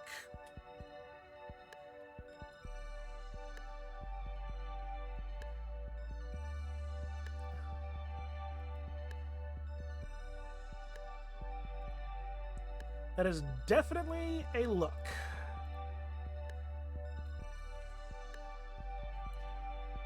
I take a good look at Olivia in her dress. Even though this was the last minute, she still manages to take my breath away. You look beautiful. You're just saying that. I am, and it's the truth. Wait, do you still have the tickets? I reach in my back pocket and pull them out, offering her to see. She takes one and stares intensely in her hand as she thought it were gold. 7 p.m. to 10 p.m. She glances up at the terminal, 9:30. We can make it. It'll be close. The speech might go a bit over the limit, but we can make it on the last minute. Okay. Olivia starts hyping herself. Her lips move, but no words come out. Olivia's head would occasionally bob in approval or shake in disapproval, too. It's a heavy tension building in my chest. The LED clock display in the carriage looks like it's going thrice as fast. I can't tell if time is going too fast or a train is going too slow. For the whole ride, she speaks silently to herself, probably rehearsing the new speech she just pieced together. Man, I love seeing her like this. With my phone, I check Google for the fastest way to the convention center. We're cutting it really close, made worse by my discovery. While I don't want to disrupt her concentration, we have to transfer lanes at the central station. Olivia is still lost in her rehearsals. I push her out of the train and race through the full railway station. I curse the building's layout. The second line having been built what feels like miles away as I try to get us to it. At last I see it. A sign directing to where exactly the convention center tram is. Downstairs. The silent curse, I beeline for the nearest elevator. Olivia's wheelchair becoming an incidental plow as we push through the late-night crowd. The elevator looks positively ancient, but that doesn't matter. My full palm slaps the button angrily as even more adrenaline pumps through my veins. Right now, I feel a sort of hyper-awareness. The rest of the world is going at a snail's pace as I repeatedly jab at the button. When the doors finally lurch open, I practically shove Olivia through, startling her from her thoughts at last. Inko? We're gonna make it. Inko! All at once, I feel my energy plateau. Slumping heavily against the handlebars of Olivia's wheelchair, my body finally registers how hard I pushed it. With a gasp, I'm floored completely, my lower body feeling excessively heavy as the muscles within my legs wail in pain. When the elevator doors reopen, Olivia thankfully wheels herself out. I hang onto her handlebars while I drag my feet after her. The transfer train is here, thankfully. We're going to make it, Olivia. You said that already! Inko, are you alright? She peers back at me over her shoulder. I simply smile and wipe the sweat from my brow with my sleeve. Getting aboard the new train, I allow myself to collapse on the street by Olivia. Olivia keeps looking at me with her moonshade silver eyes filled with worry. My only response is a tired smile and thumbs up. The second metro line goes just as fast as the first. 9:45. I don't dare interrupt Olivia here. She continues mashing all the right pieces together in her head. It's not just a speech. It's an all-new part of her she's suddenly awakened to. Inko. I glance over. She offers a hand and I take it. I'm so happy you're here. Thank you. I gently grasp her hand for the rest of this metro ride. Eventually, we pull into the station. We're here. 9:57. It's right outside. A straight shot at the front door. The door's open, and a few couples start exiting. That's fine. People leave these things away all the time. A tinge of fear mars Olivia's face. I give her a reassuring smile and start pushing her out, past the inflow. The convention center is just up ahead, covered in what must be hundreds of feet worth of sparkling fairy lights. A 10-foot-tall Christmas tree stands near the entrance, topped with a star that pierces the night sky. I turn the corner into the parking lot and... the chatter of milling couples, entering cars or walking past us to the metro. My pace slows to a walk. We can't have been that late, could we? There should be a few minutes to spare. There should be. As more couples trickle out the door, a tired figure stands at the door. It's Ben. He's holding the door open for a few more couples. I stop in front of him, and when he notices us, he stops and stares. Ben,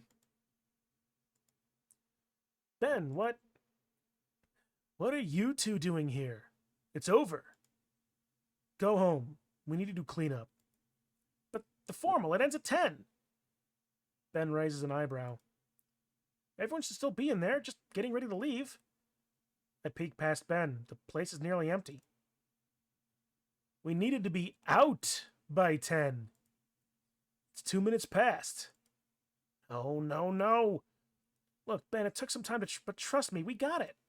We can call everyone back. He's a speaker, something. Just let Olivia do a last-minute speech. A last-minute speech. Are you fucking kidding me? Olivia, you made a commitment, and you failed. Again. Like always, you threw this pity party for yourself, and someone else has to pick up your slack. You couldn't even drop the act for Yatakan? Well then, Olivia, you won. You abandoned Yatakan so you could run away with your boyfriend and pretend nothing ever happened. Congrats. Dude, holy shit. What the fuck is wrong with you? I get up in his face. Olivia tugs softly at my sleeve to pull me back. He sighs. I'm not getting worked up over this. You got a speech? Okay, let me hear it. I'll be your audience, No. Thrilling. I'm moved to tears. Ben, what's gotten into you? Nothing. Just leave me be for the night, okay? And Olivia.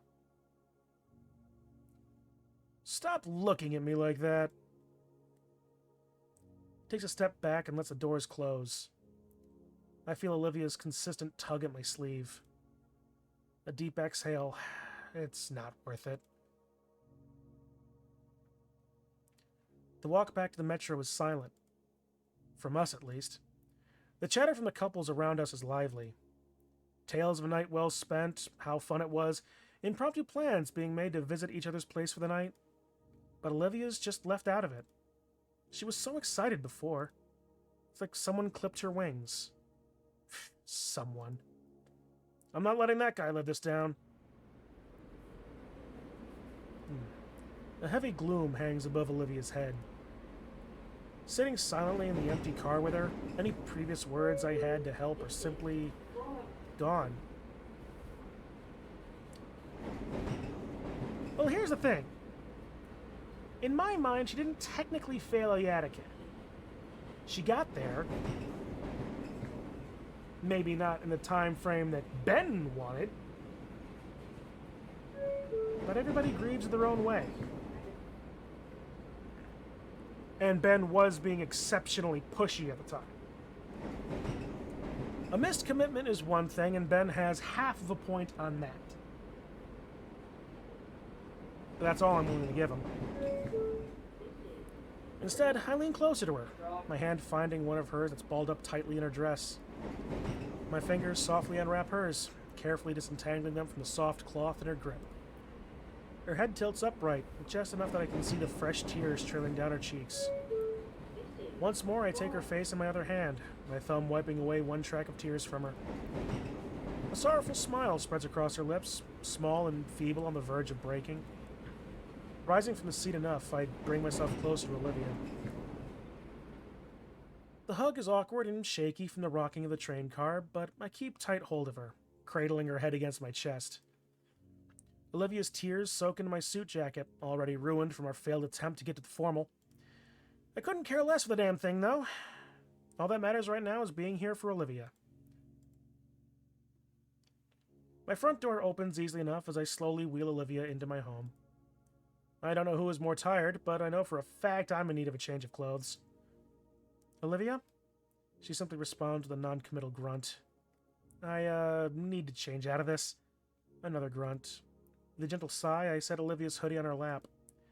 I'll take you to the guest room so you can change too, okay? A third grunt, but with a nod. After I bring the girl to the guest room on the ground floor, I scale my stairs slowly. Once away from Olivia, I finally feel the full weight of all my exertions tonight. My arms feel leaden, my legs a wobbly jelly.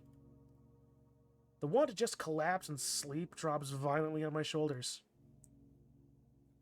But I find the strength to haul myself into my room. I just struggle to remove the sweat-soaked cloth from my body. Removing the undershirt almost made me slam my first into the wall. There's the typos. Inko? What? Wham. Ow.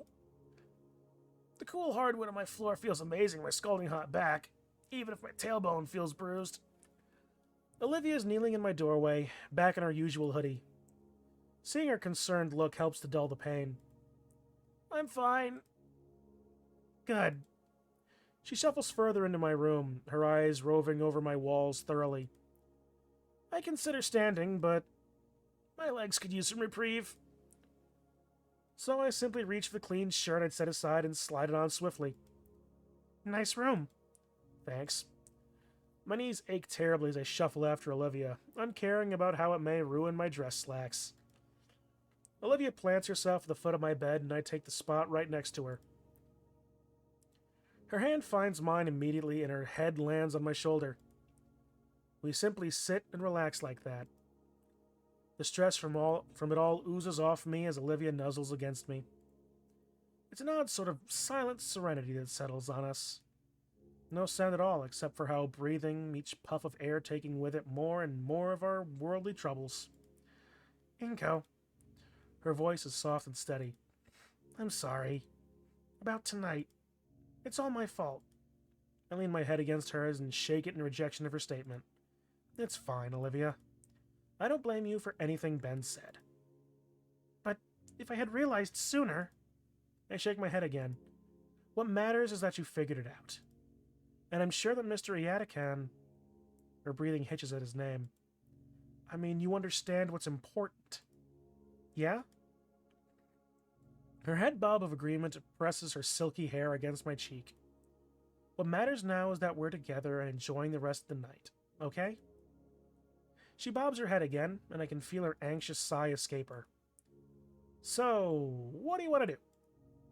We can watch movies, or maybe I can show you some photos, or... Inko. I pause to hear out what she wants. I just like to stay here. With you. Of course. Another pause. But, what is it? Just name it, Olivia, and I'll do my best.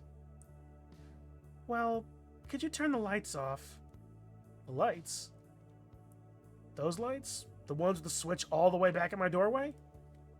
My legs are practically cinder blocks now with how heavy they feel. But if that's what she wants... Of course. Sheer brutal agony laces through my sore leg, but I manage to get to my feet. I swear as I hear snickering as I slowly shuffle to the light switch. Must be my imagination. Once I manage to get to the wall, it's a simple matter to flick the switch off and douse my room in evening darkness. There's a gasp from Olivia, and I can just manage to turn without collapsing on myself. Olivia? The stars, Inko. Stars?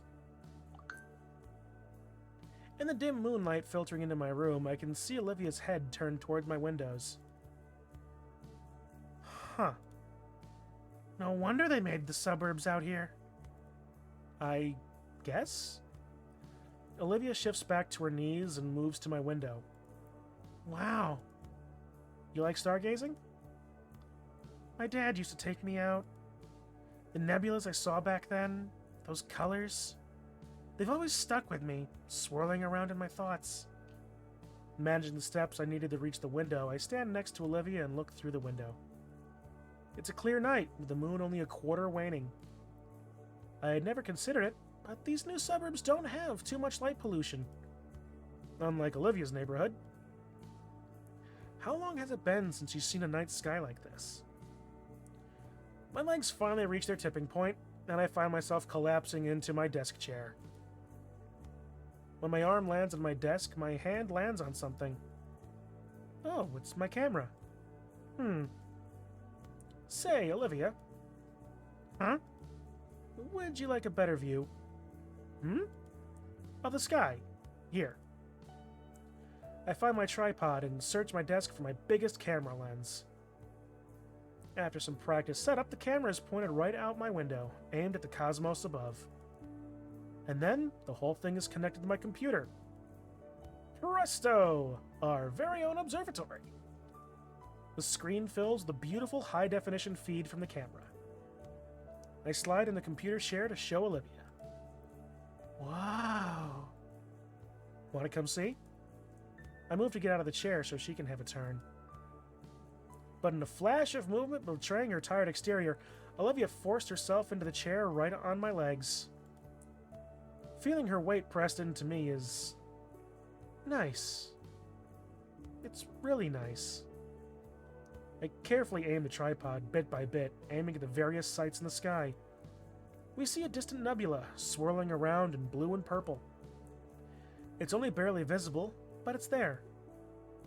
I should paint something like this sometime. I'd bet it'd be really pretty. I don't think I could do it justice. You don't think so? I'd like to see you give it a shot. I catch something in the stream for just a second. Hold it. Slowly now, I know I just saw something. Wow. Is that? I think it is. A shooting star, up close for us to see. Nobody else in the city gets to see this. You want to make a wish?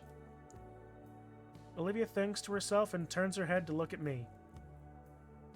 You saw it first. Are those the rules? All right. Okay, a wish. Think fast. I wish things will turn out okay. That sounds good. For some reason, I always think you're supposed to pray a bit when you do this. Whoops. Where do you get that one anyway? I look away from the monitor and smile at Olivia. Oh, actually, I suppose that Geppetto does do that in Pinocchio. Kinda. So? I don't want to tell you. Besides, I think it's already coming true. Olivia rolls her eyes, though the screen lit up her smile, too. Feeling her snuggle further into me, we continued looking at the celestial bodies that hung over us. My arms wrapped around her midriff, holding her as close as possible. It's how we spent the night together. Just us and the stars and nothing else of the world. The purr reverberating from Olivia and through my chest slowly soothed us both to sleep. Yes, that wish is coming true.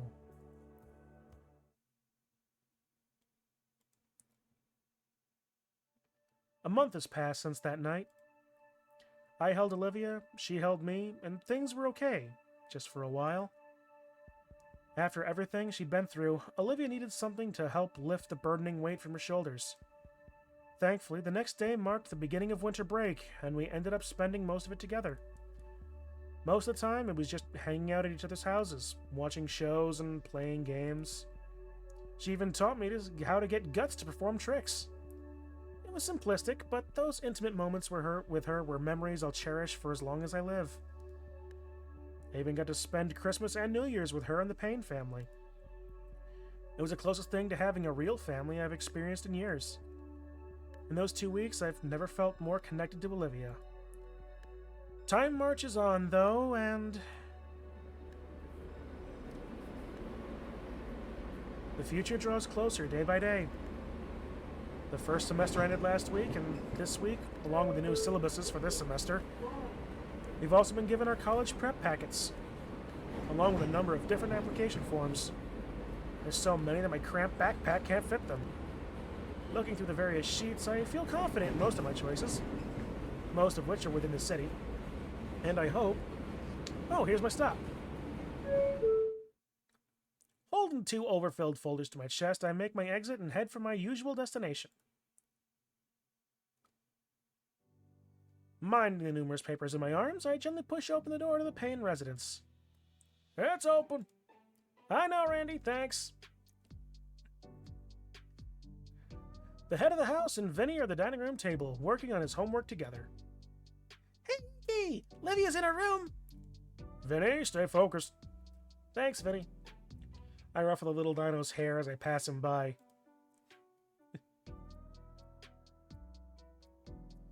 Pushing through my girlfriend's bedroom door, I come to see her. Cow, look at me! It's perfectly fine for me to ignore your I-frames in one shot with some bullshit oversized turd-looking sword! Raging once again in one of her laptop games. If it makes you angry, why don't you switch to another game? No, I'm almost enjoying my anger. Ah. Your typical Souls-like enjoyer. She snorts and shuts the game off, twisting around so I can hug her on her bed. Hey, Inko. Hey. Olivia sweeps her laptop aside to give me room. I allow my backpack to drop to the floor and set one of the overpacked folders on Olivia's lap. She groans and flops backwards. Come on, Inko, it's Friday.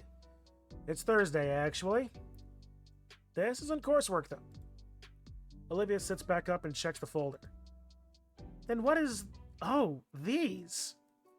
Leaning over, I pull out her actual classwork from my backpack and set the sheets in her lap. Yeah, it's really starting to pile up. It's a bit of work getting your teachers to pass the stuff along to me. It's probably a week's worth of stuff this time. Groovy. Do we really need to? Yes? Come on, I know most of this stuff, so this will be a cinch. I get the first assignment out and use a binder as a clipboard, ready to start. The first assignment was just some busy work with crossword puzzles involving state capitals. While Olivia lazily drags her mechanical pencil across the page filling it out, I bring it up. I miss you. At school. It's not the same without you around. School's been back in session for nearly a month now. At first, Olivia was eager to return. Then she just skipped a day. And 2 days in a week. This entire last week, she's just been absent. Ever since that night, she's just lost more and more motivation to graduate. It's the least I can do to try to stop it. I'm willing to help her here. Damien and Liz miss you too. Sorry, I'll probably go tomorrow. Probably. Olivia, I'm worried for you. You're right at the finish line. It scares me seeing you get senioritis like this. It's not senioritis. Well, it sort of is. She does a little hand gesture and sighs. I just don't see the point. Nothing I'm gonna do benefits from a high school diploma. Right? I don't think that's true. You can't be too sure of anything. Well, while truth be told, I myself, am considered by the state of New York to be a high school dropout and am legitimately a college dropout, I can see both sides of this. Finishing I at least always have a high school diploma. Or like a homeschool high school diploma and a GED because New York State doesn't view homeschooling as equivalent education. Olivia blows air out of her nose. I place a hand on Olivia's shoulder. Please, Olivia, just do this for me. She stares back, a twinge of fear in her eyes. All right. Just for you. I'll consider it.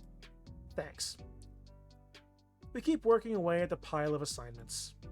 A few papers in, Olivia thinks to boot up her laptop and play some ambient metal for us.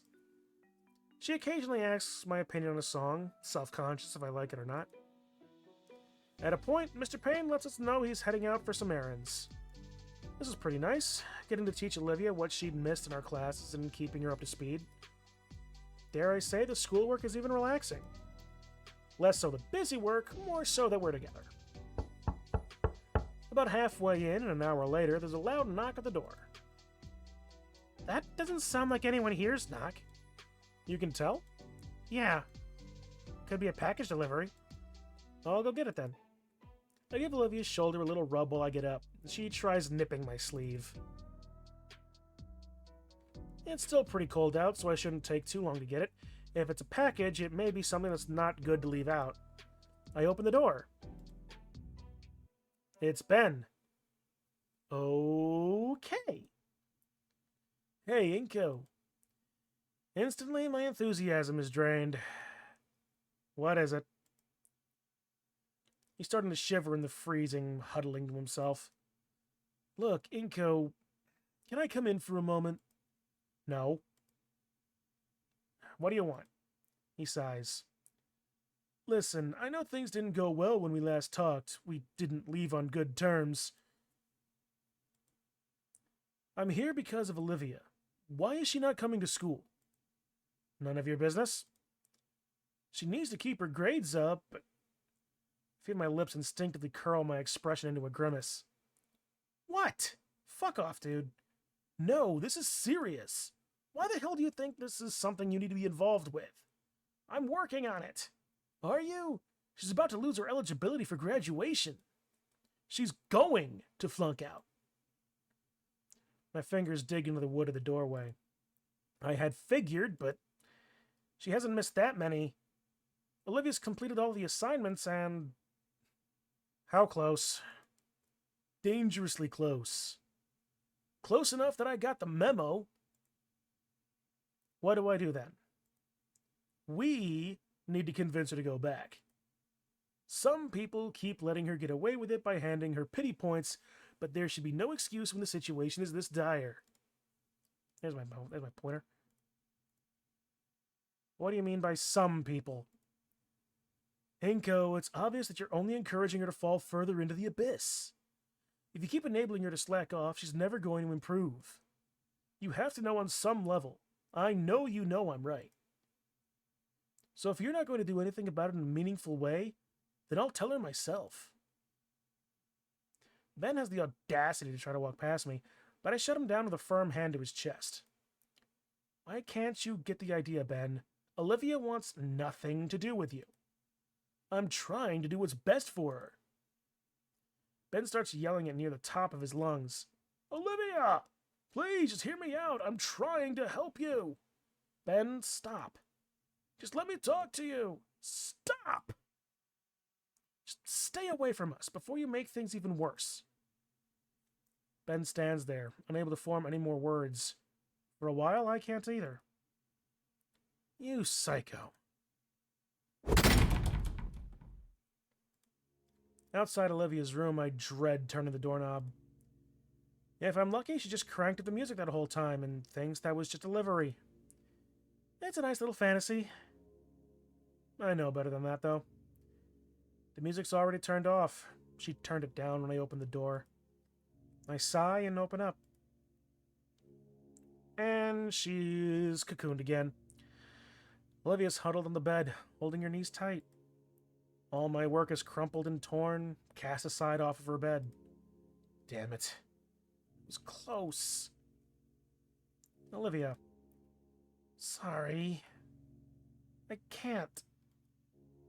I ignore the sound of the paper being crushed beneath my foot. My arm slowly wraps around Olivia, drawing her to my chest in a gentle hug. Through her wobbling gasps of breath, she whimpers a mantra of apologies. We were so close. I think. Biting back a frustrated growl, I instead focus entirely on comforting Olivia. We were managing, at least. Today would have been the day. But Ben... With a clearing shake of my head, I return my attention to Olivia, who was finally quieted down. Olivia. Her arms hold her legs more tightly. It'll be fine, Olivia. Her arms ease. We'll figure things out. I promise we'll figure things out. Long story short, they don't. The rest of the school year is a blur to me. Days turn into weeks, weeks turn into months. It didn't even hit me that I was graduating until the day finally came. Being handed my diploma, shaking Scalar's hand, it felt almost surreal. It was the moment that I had been anticipating the entire year, and I finally achieved it. Although it didn't feel quite as fulfilling knowing Olivia was sitting with the audience rather than beside me. Regardless, I don't have time to dwell on the past. I need to worry about our future, and that means supporting her. I didn't even bother to check where the acceptance letter had come from, only that it was still here in Vol Caldera. It was simply a matter of going through the motions, filling a schedule, talking with the counselors, choosing whatever programs. The content didn't matter, just need to get somewhere, for both of us. Late March rain patters on my windshield. Pollen is going to start being a problem soon. Man, I can't wait to just relax. Today sucked. Between the yelling, almost getting hit by a car, all the running everywhere, I'm exhausted. I think of Olivia and... yeah. It's all worth it. I can't wait to get back home. Spring break finally rolled around. All my coursework is finished and submitted just in time, and I even had the time to compose cordial well wishes to all my professors. That leaves all my responsibilities ticked off the mental bucket list. The next 2 weeks are completely open for the two of us to enjoy. It's been a while since we were able to go out somewhere. Maybe I should plan something romantic. Maybe something to get some real fresh air and take advantage of the weather before I end up congested. Like camping. That'd be a lot of fun. I entertained myself with these thoughts the rest of the way home. The lo-fi hip-hop station currently playing helped a lot too. Olivia's recently gotten into it and wanted me to give it a listen. Gotta say, it's pretty good. Finally, I arrive at my flat. It's a smaller, cozy place. Not that I can't afford something more luxurious, it's just something that spoke to Olivia and I. I shift the car into park and pull the key from the ignition, sighing in relief. A small staircase later, and I'm at the front door, unlocking it quickly and stepping inside. It's quiet, as usual. Olivia's usually working around this time, too. I quietly push her door open. She sat quietly in front of her drawing tablet, carefully painting a dramatic landscape. The colors of the digital screen shine off her visage, tinting the gentle smile with all sorts of exotic colors. I caught her at a good time. She looks stunning. Seeing her hard at work, combined with the ambient lighting in the room, is a painting all on its own. And the artwork is good, too. Let's not make that sugarcoat that. When she sees me, the corners of her mouth pick up, and I see a bit of that sparkle in her eyes. She waves to me and mouths out a silent message. I made club sandwiches. Yours is in the fridge. I return a thumbs up. I'll be out in a bit. Let me wrap up here. Gently, I shut the door to not make a sound. Sorry about that, guys. I'll need to start wrapping up soon, so... Our kitchen gets a decent amount of use, but it's kept pretty tidy. Every now and again, when I see some culinary doodad, I'll pick it up for Olivia. I open the fridge. Inside is a leftover pizza box, a half-gallon of milk, a stray can of soda, and some dwindling bags of fruit. I guess Olivia used the last of our actual food for lunch. I'll need to go shopping soon. And of course, the sandwich Olivia made, wrapped up all fancy for me. There's even an olive spiked to the top with a toothpick. Looks good. I grab the soda and shut the door. Ordinarily, I'd sit at the table, but the couch is too inviting to my sore back. Olivia should be done with her stream soon. Maybe I should rent a movie or something. Before I take the first bite of the sandwich, the bedroom door creaks open. In the corner of my eye, I watch as my girlfriend tries to surreptitiously sneak towards me on hands and knees. While she has miniature gator skin bags beneath her eyes, I can clearly see the mischievous glimmer in her mirror-like irises. Pretending not to notice her, I chew on delicious sandwich meat until I feel a sharp tug on my wrist. Her jaw is wrapped around it, gently gnawing on my limb. She's let go once I look at her, and I keep my hand held out so she can take it. Once she does, it's a simple matter of drawing her up and onto the couch beside me. She sniffs the air and follows the smell to my club, which she also nips at. Hey, give me some. One bite. Ah, one human bite. Heh.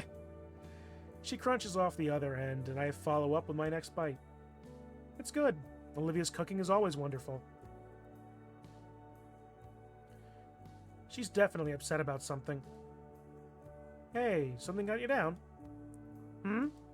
You seem low energy.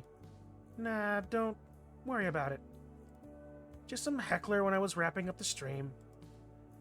Don't worry about it. How was your day? Oh man, it was nuts. Yeah. I barely had time to finish my last assignments to avoid homework. Like all the other students, we're in a rush too. There was some stupid bug with the submission website. Really exhausting day. And some prick nearly rear-ended me with his pickup. Ugh. But I did get my schedule cleared. The spring break is all ours. Aw, nice. How was your day? Oh, I, just streamed. All day? Nice. Have you reached 5,000 followers? I haven't. Yeah, I did. That's nice. Hopefully her career really takes off soon. Truthfully, I worry for her a bit. Oh yeah, I was thinking we could arrange a day out sometime, go on a little vacation during the break. Oh yeah? Yeah, does that sound like fun? Come on, we need to get out more. I went out last week. Okay, I get your point. Yeah, it sounds fun. Where would you want to go? A park, maybe? I still don't know what's around here. I think there's a few public parks around. It'll be like when we saw the Bluffs. Oh, you know what? We haven't ever gone back to Volcaldera. We live in Volcaldera, you dork. I meant the city. We should go check it out. I bet the Paynes would love to have us over. Olivia flinches. What do you say, little trip down memory lane? Come on, it's only been a year. I think it'd be fun to feel the coastal breeze again. Not yet. Olivia fidgets. I don't want the Paynes to see me yet. Why not? When I left, they didn't leave in the best of forms. I could tell they were unsure if I'd ever make something of myself and make things work for me. Heck, I wanted to prove I could before I left. But now it's been a whole year, and what do I have to show? Exact same thing I have at 35 years old, streaming this little game.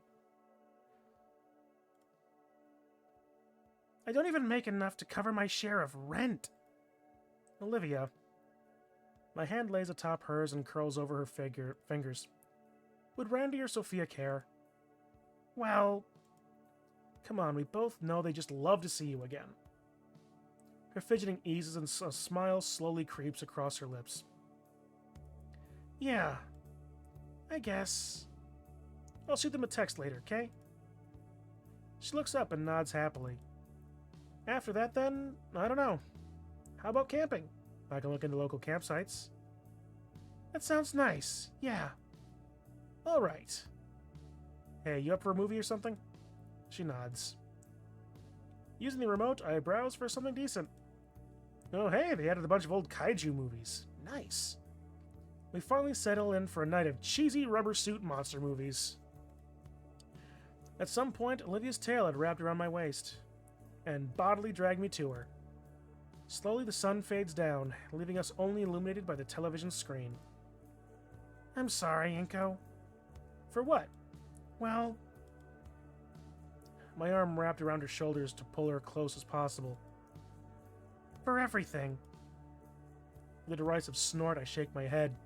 You haven't done anything to be sorry for, Olivia. Exactly. I've done nothing.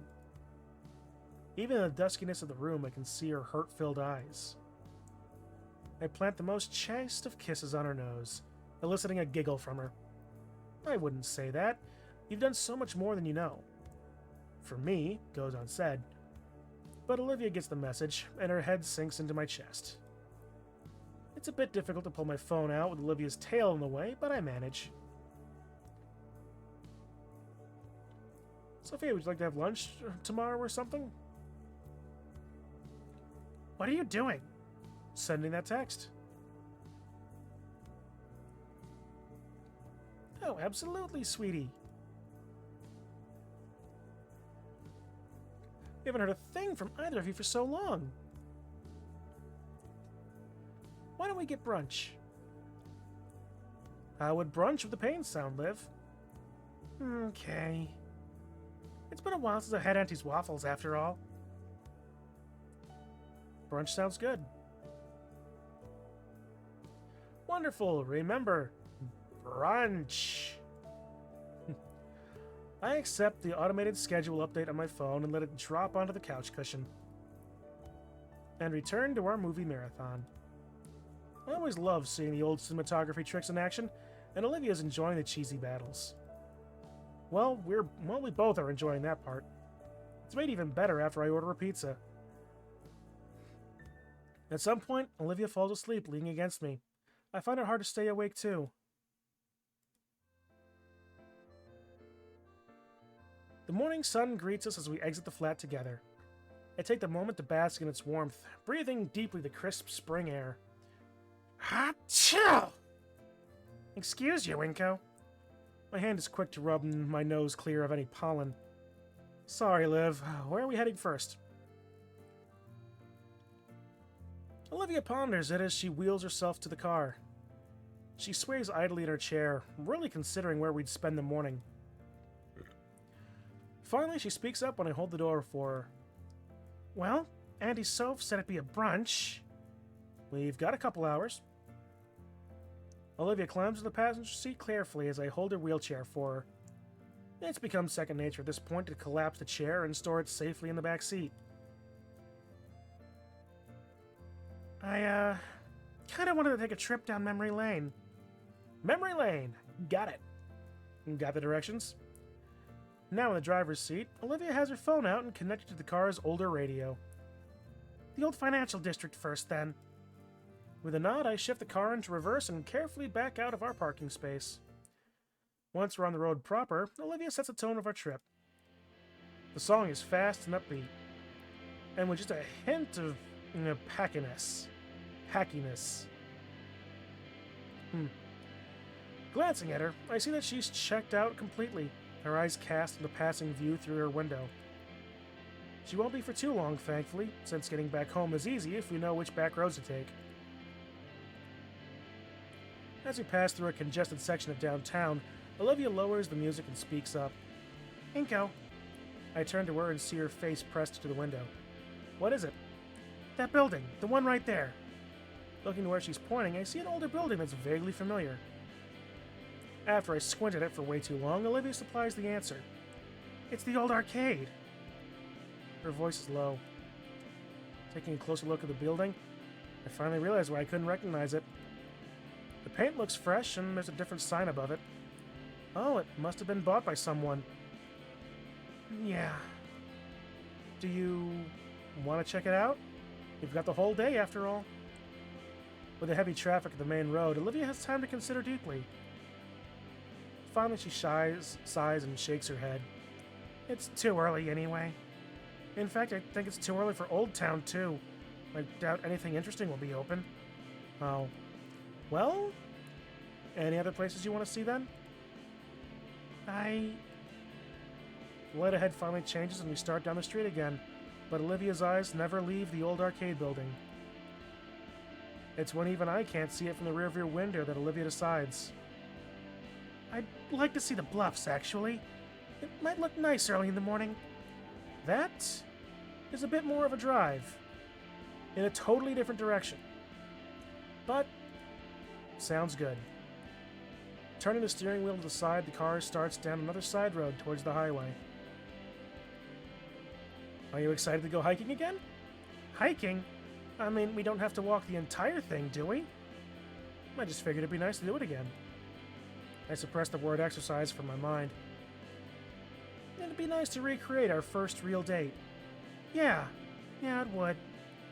Silence washes over the car as we both silently reminisce on our visit a year ago. It seems like so long now, even though it's just been a year.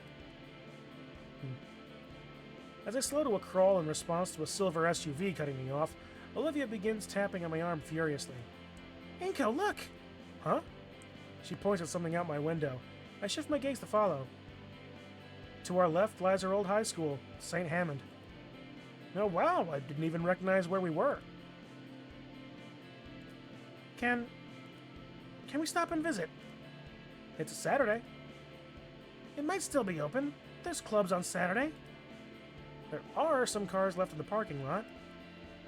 However, seeing Olivia become so adamant about wanting to check out the school, even after everything that happened last year, part of me hopes that Olivia's finally found her missing resolve.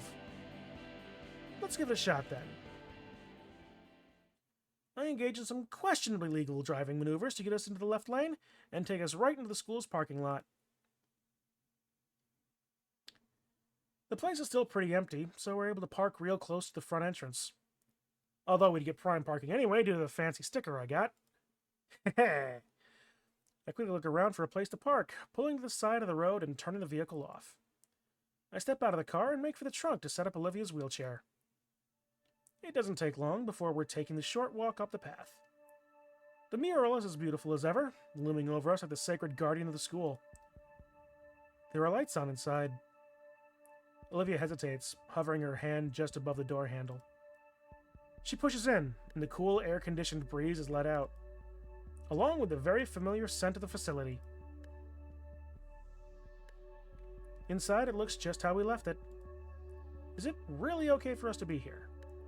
Olivia glances around nervously and shrugs. I don't know why we wouldn't. Well, normally students are supposed to call ahead or wait for a reunion. Olivia jumps. Miss Scaler. Hello, you two. What brings you back to St. Hammond? Well, it's spring break for me and wanted to take the day and just, go around. I see, Mr. No, Inko. And are you on break too, Olivia? Her silver eyes cast downward for a moment. Olivia? Yeah, I'm on break too, Miss Scalar. The older woman's gaze shifts between Olivia and I. I see. Well then. With a sigh, the principal turns and starts heading down the hall. Come on, you two will need visitor passes then. Olivia doesn't budge. Olivia? Don't think she heard me. Taking Olivia's handlebars, I move to catch up with Miss Scalar. Everything looks just like I remember it. The hallways, the lockers, even some of the posters. The principal smiles wryly. It's only been a year, Inko. Give it some time at least. Well, what do you mean? We turn and enter a hallway that's permanently ingrained in my memories. The gala. Well, the district's currently looking over a proposal we'd submitted. Hopefully St. Hammond will have a brand new wing in the coming years. Oh, for more classrooms then? Something like that. The administration felt that we should have a dedicated area for the extracurricular classes. St. Hammond's was always focused on the arts, so that means... It's an art wing? She nods and enters her office. After a moment, she comes back with a clipboard and some large name tapes. For now, just sign this. Don't worry about disturbing any clubs today. There's only the Tabletop Games Club in the library. I fill out the sheet for both Olivia and I and hand the clipboard back. Before Miss Scalar returns to her office, though, she kneels before Olivia. And Miss Halford. The voice surprises Olivia, and her head tilts back up to look at the principal. Yes? I hope this break helps with whatever is on your mind. You may not be an official alumni, but you are a former student of St. Hammond. Before Olivia can respond, Miss Scalar stands upright and re-enters her office. So, what now? Olivia glances down the halls to her left and right. I want to sit at my old spot. Adiaticans class. Olivia lets go of my wrist with her tail and starts moving herself along. I follow closely behind, remaining silently so I don't break her focus. It's clear that there's a lot of emotion swirling through her. She looks up the staircase and then continues to the elevator around the corner. Oh, I didn't think this far ahead. We don't got the key, do we? If you need, I can carry you up. Olivia reaches into her chair pocket and pulls it out. She still had it. The elevator door slides open like it always has for us. Another bout of nostalgia waves over me, of all the times Olivia and I rode it. One memory stands out, though. Both of us huddled together in fear and... The door opens, and I breathe in the fresh outside air again. I always loved the open hallway up here. Olivia rolls ahead past the rooms. 231, 232, 233, 234. Olivia stares at the nameplate. It now reads Ms. Frizzer.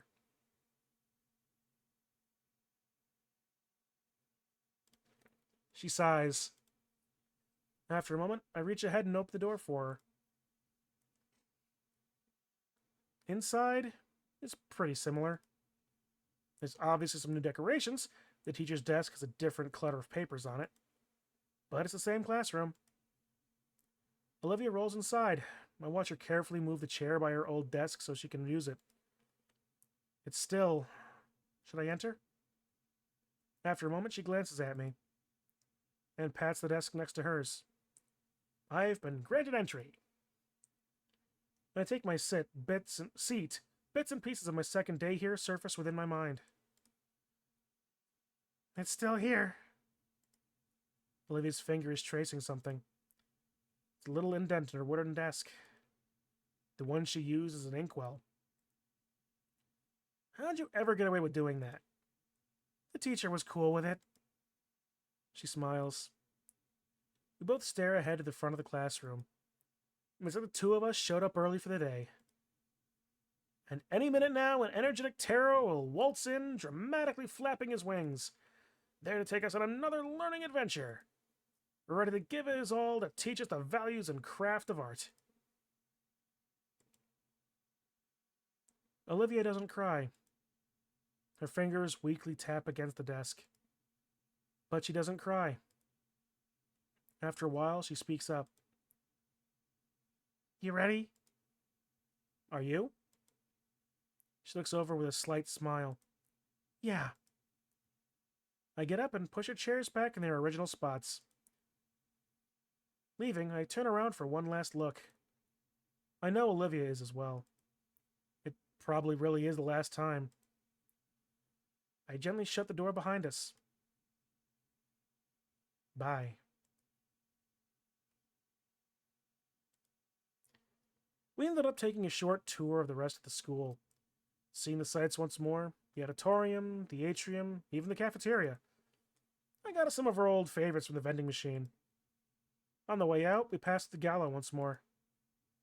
I wonder. I stop at the trophy case. Olivia hears my footsteps have stopped and turns. Her landscape is gone. In its place, a plaque. Olivia gently rolls up to the glass case. I step aside for her. It holds an etched stone slab and several photographs illuminated by dim yellow lights. Surrounded by all the award-winning works of art by his students. And etched in the top of the polished stone lies his name embossed in gold leaf. Mr. Trent Iadakan. Dates. 1986 to 2023.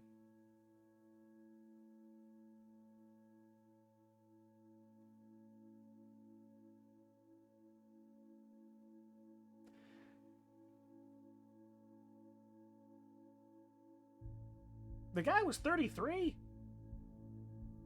Yeah.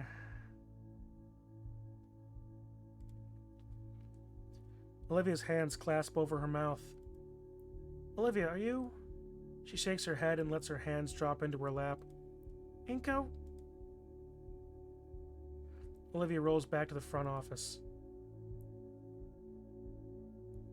Inside, Principal Scaler looks up from a sheet she was filling out. Done with your sightseeing already? Though her tone is shaky, Olivia smiles and nods. Yes. Miss Scaler, Olivia wheels to her desk. They share a look, though I can't see what Olivia is doing from the entryway. But the principal, I see her face fall into a saddened frown. They're whispering, and Miss Scaler's eyes are even getting misty. She wipes her face and nods, taking a blank sheet from her desk and writing on it. Olivia accepts the paper. Thank you, Miss Scaler. Of course, and... Miss Scaler's frown transforms into a simple smile. I think this is the most we've ever seen her model change like that. I'll always be here at St. Hammond if you ever wish to talk, Olivia. That goes for you as well, Inko. Right. Thanks, Miss Scaler. Olivia turns and leaves the office, wheeling past me. Hey, Olivia, what's up? She doesn't respond, instead heading straight for the school's exit. Following after her, I finally catch a glimpse of Olivia's face. Her face is set with determination. I have to move ahead and hold the doors open for Olivia, who beelines straight for our parked car. Olivia, wait up! She finally stops next to the passenger door and turns to me. What's going on? Sophia isn't expecting us for another hour. Good. We have time then. Time? Do you want to go somewhere else? Yes, I need... Her voice hitches, but she still forces the words out. I need to go see him. See who? She thrusts the paper forward for me to read. Oh. We're nearly there. It's not that far away, only a 10-minute drive. But a combination of dread and anticipation makes it feel like 10 hours. In the seat next to me, Olivia stares at the elevator key in her hand. Part of me thought she would have returned it. Maybe someday. It's not that they can't just make another for a few dollars. It's just important to her. Hope it doesn't rain. As we pull into the parking lot, I take hold of her other hand. I can feel the nervous vibrations through our connected palms, and yet her fingers intertwine with mine tightly. It's a solemn place. The grounds are well kept, but still creep up onto the old pavement. I help Olivia out of the car once more. The wind is picking up a little. We pass through the arching metal gate. She looks around at the sea of tombstones, completely lost. How are we going to find it here?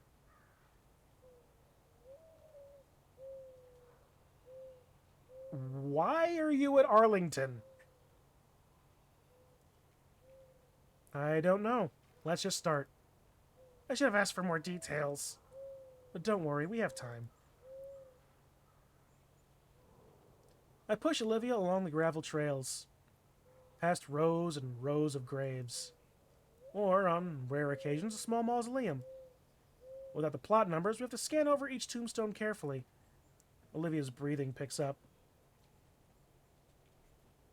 There! I think that's the one. She's pointing to a small tombstone 1 row ahead. Without hesitation, I pivot and push Olivia forward to it.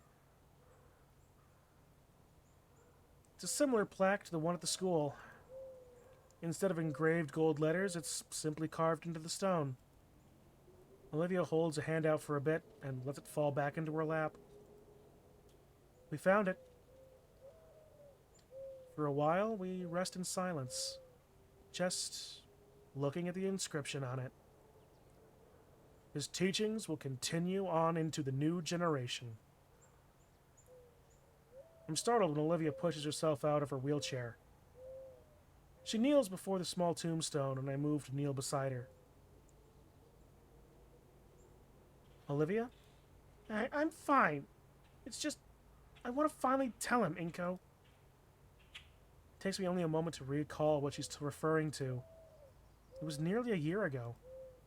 That night that invades my dreams from time to time. I nod, laying a hand on her shoulder in solidarity. All right, Olivia. She looks at me and smiles a very fragile smile, and then begins. Mr. Iadakan, you were a lot of things for me. You taught me so much, everything I know when it came to art. And you tried to teach me about myself. Show me a way to live my life that was better than how I was back then. It used to grate on me when you would lecture me about my feelings. But I know you did it because you gave a damn. You gave a damn about me and everyone around you. Even when I was being stupid and trying to hide away from everything, you came into my life and showed that the world wasn't as bad as I saw it.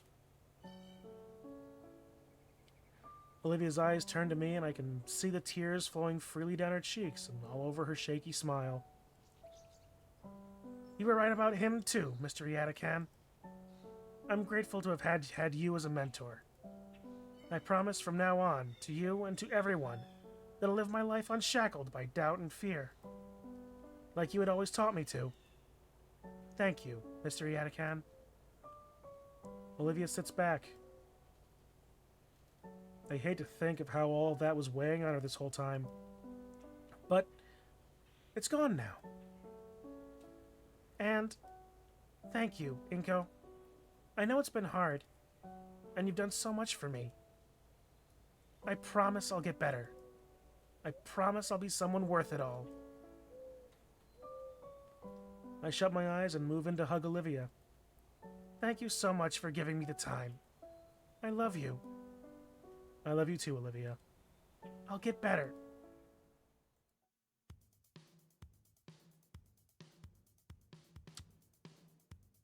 All right. Well. No, wrong button again. Well, Damn it. they say all good things come to an end. What's that got to do with this show? All right, that was ending 3.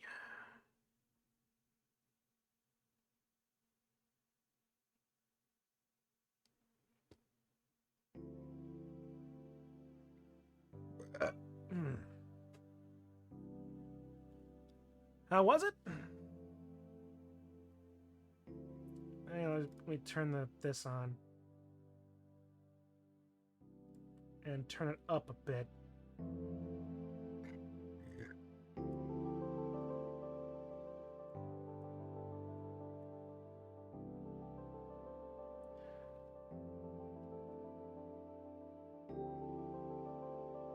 That was very nice.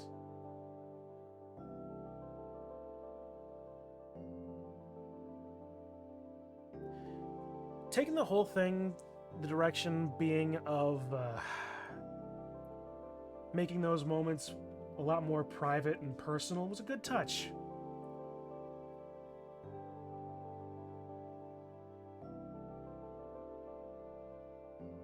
It does very much hit home a lot of like those same sort of thoughts and feelings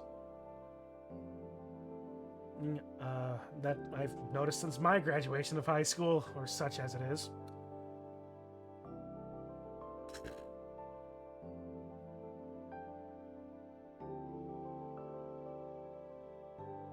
I'll be perfectly honest. Like, even though I did graduate, even if the state of New York doesn't believe that I did necessarily, I don't hold a whole lot of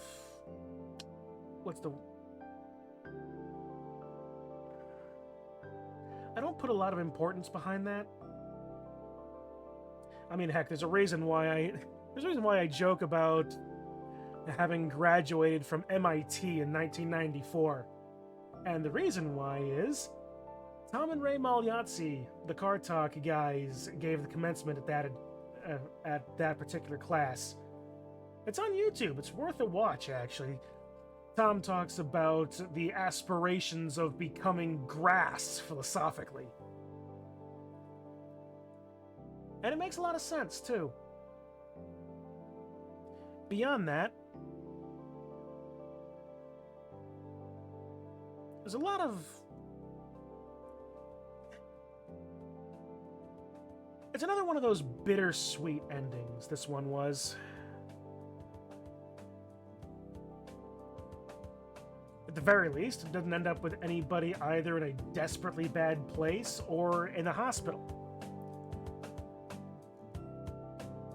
Although it also kind of says something about the desperately bad place of being in a hospital that finally got Olivia's dad to show up. So there's that. Also, speaking of showing up, we still have only ever had one line of dialogue from Inko's folks. And that was in ending 3. No, that was in ending 2. So yeah,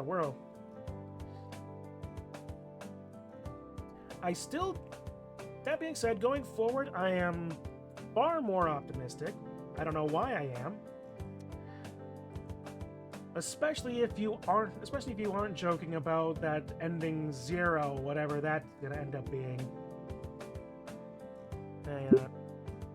About achievement mods gallery. There's not like extra stories that I've seen.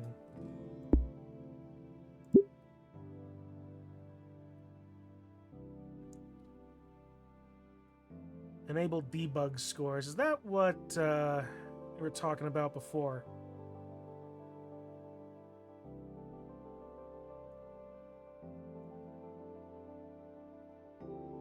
Yeah, but don't mind that. All right, fair. I'm not gonna mind it. I was just wondering out of idle curiosity. I just realizing that you didn't see that because I have it on the wrong scene. But anyway.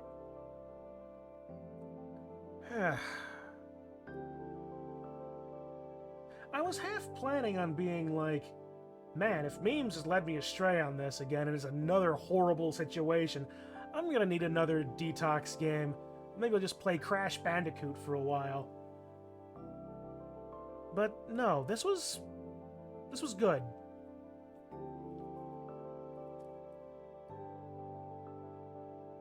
I do have a detox game. I don't think I'm gonna need it right now, but if it was what I was seeing you play earlier, what was it? Gods versus Horrors? I'll be honest, it was piquing my interest slightly.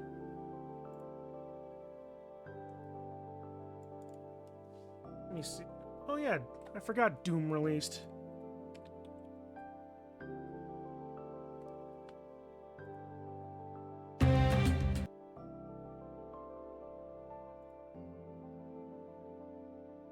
Drafting roguelike, huh? a simple game to half play while I watch on the other monitor. Yeah. It looks interesting enough at the very least. Roguelite and card drafting, alright.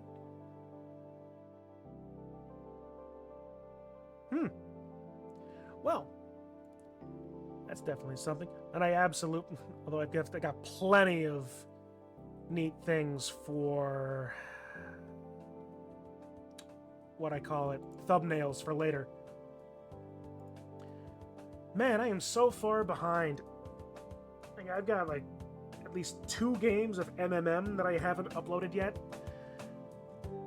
And like 3 episodes of this. I'm just gonna have to do that over the next couple of days. Anyway.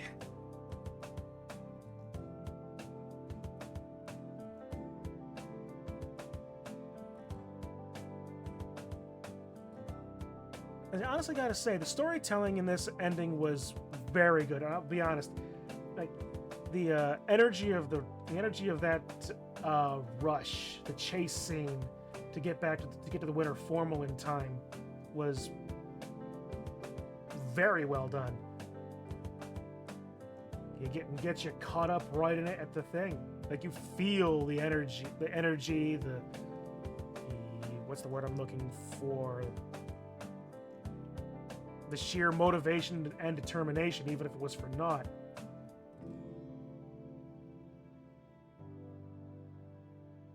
But then swinging it around to just a quiet and private moment, just Olivia, Inko, and Yatakan's grave. Honestly,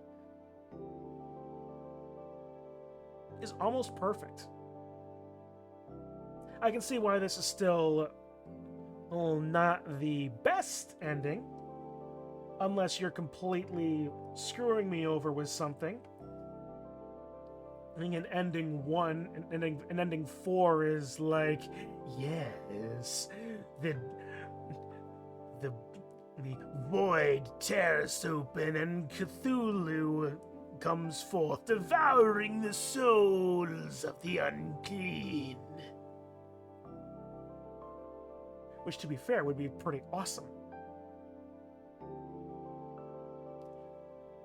And now that I mention that, I'm just going to head it off right now.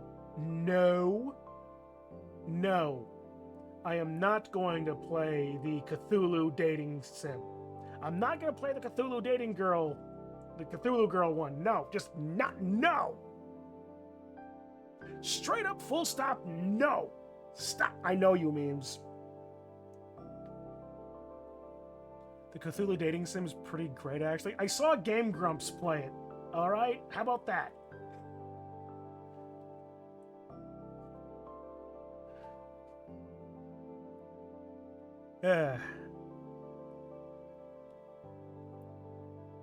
We played the second one with Goat Mommy, though. I saw Game Grumps play that one, too, so there.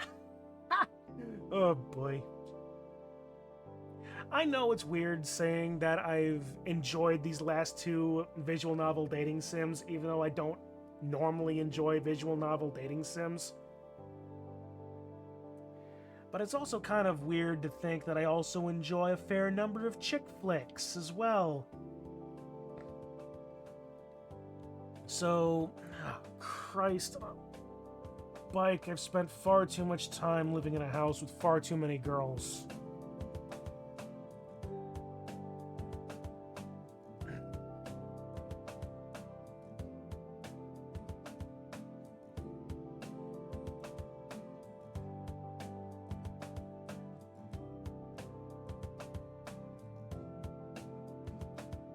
Anyway, well, let's see.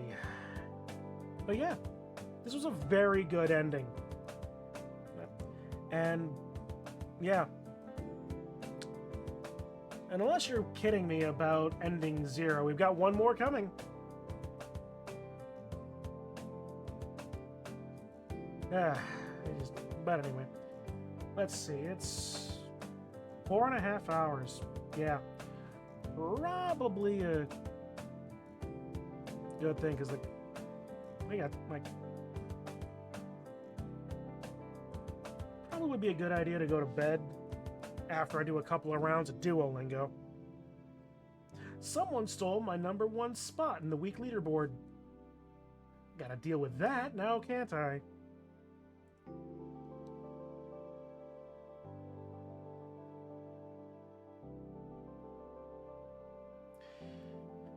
At any rate, so... Yeah. One more, 1.5 if your 0 thing isn't you just yanking the chain further. And yeah. Just as a complete side note, did Dehedro finally get around to rolling over the week?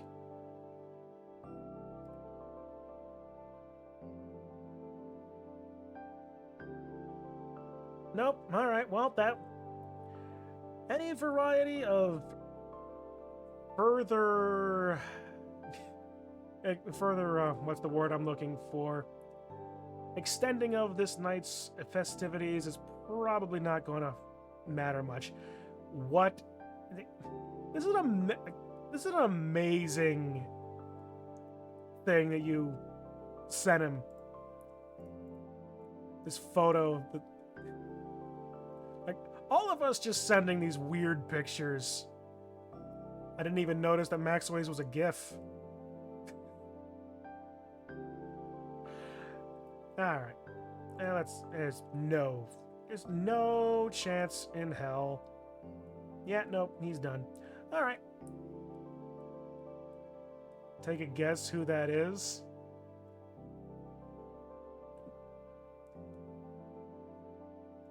Share a name with one of my many... Okay. Hang on. I feel like it's worth to at least show the stream what we're looking at. So that means I need to go to React. Window capture.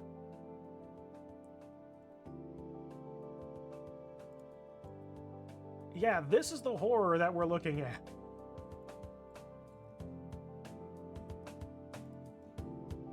Wow, such zoom. Well, with one of your Blood Bowl players. Oh, okay. It took me a second to see the helmet. That's Don Quixote, isn't it? The Man of La Mancha.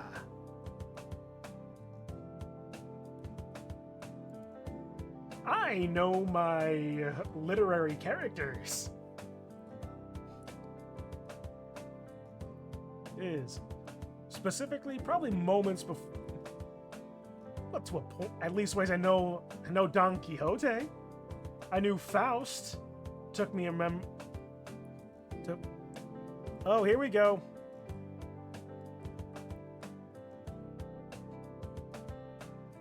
Oh, that's... Alright, I'll listen to that later. That'll be fun. Alright, so before anything else happens... Nope, wrong button. I want to go back to chatting. Alright, well, with that, I think it's probably a good time to stop. I honestly question what my folks are thinking of when I'm streaming this late in the night, just screaming about these things. I try to keep my voice down, but you know. Alright, well, with that, I'm gonna sign out. I'm gonna do some more Japanese study, at least just for a little bit. And Atami are free tomorrow for Blood Bowl. That is a good question.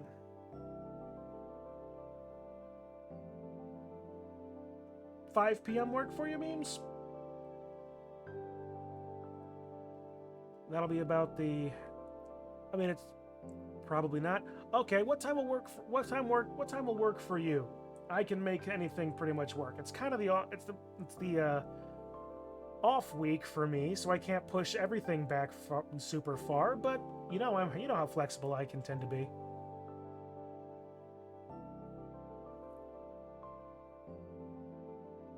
I mean, hell, I go to work early to get to do this. I can go to work early to do that tomorrow as well. So I don't have to worry about that over much.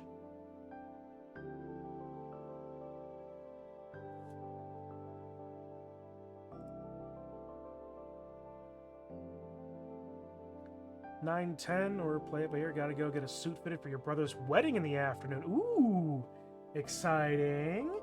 Congratulations to him. Wish him and his bride, lovely bride, all the best. You can tell that, so you can go ahead and tell him that some random stranger on the internet wishes him well. Hold very little expectations for him. Oh no. Well, here's still hoping. This is his second marriage and the first one fun. Ah. Okay. Well.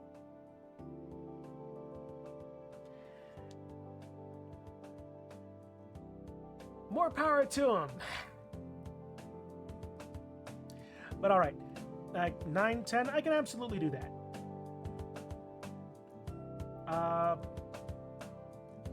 Maybe more successful than me by almost every metric, but god damn it, you have better taste.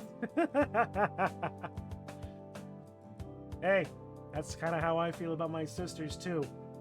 They have significant others, husbands, reasonable careers, at least 2 of them do. Their own places.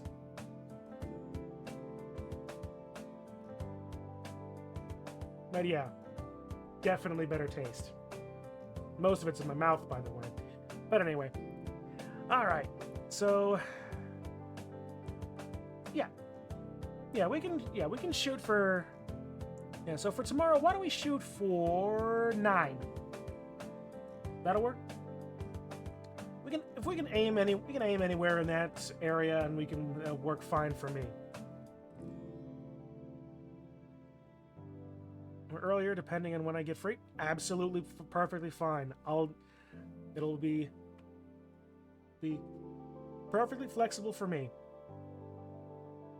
All right. So with that, we've got ourselves some plans. So, folks, keep an eye out. There's more Blood Bowl happening. Kren Bowl on the horizon as well.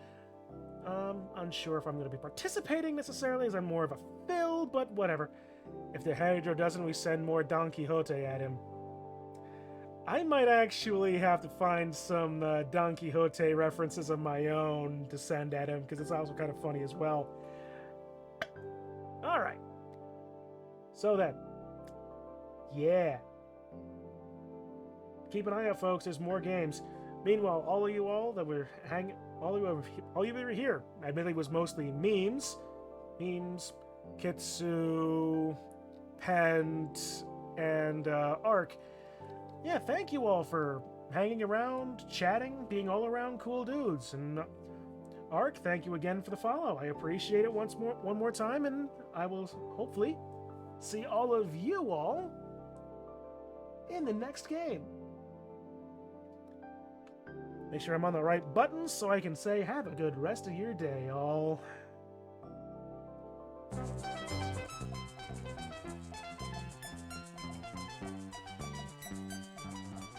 Yeah, this show is good for what ails me. Yeah? Well, what ails you? Insomnia.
That was an amazing mess of mediocre mediocrity. You can say that again. Wanna bet?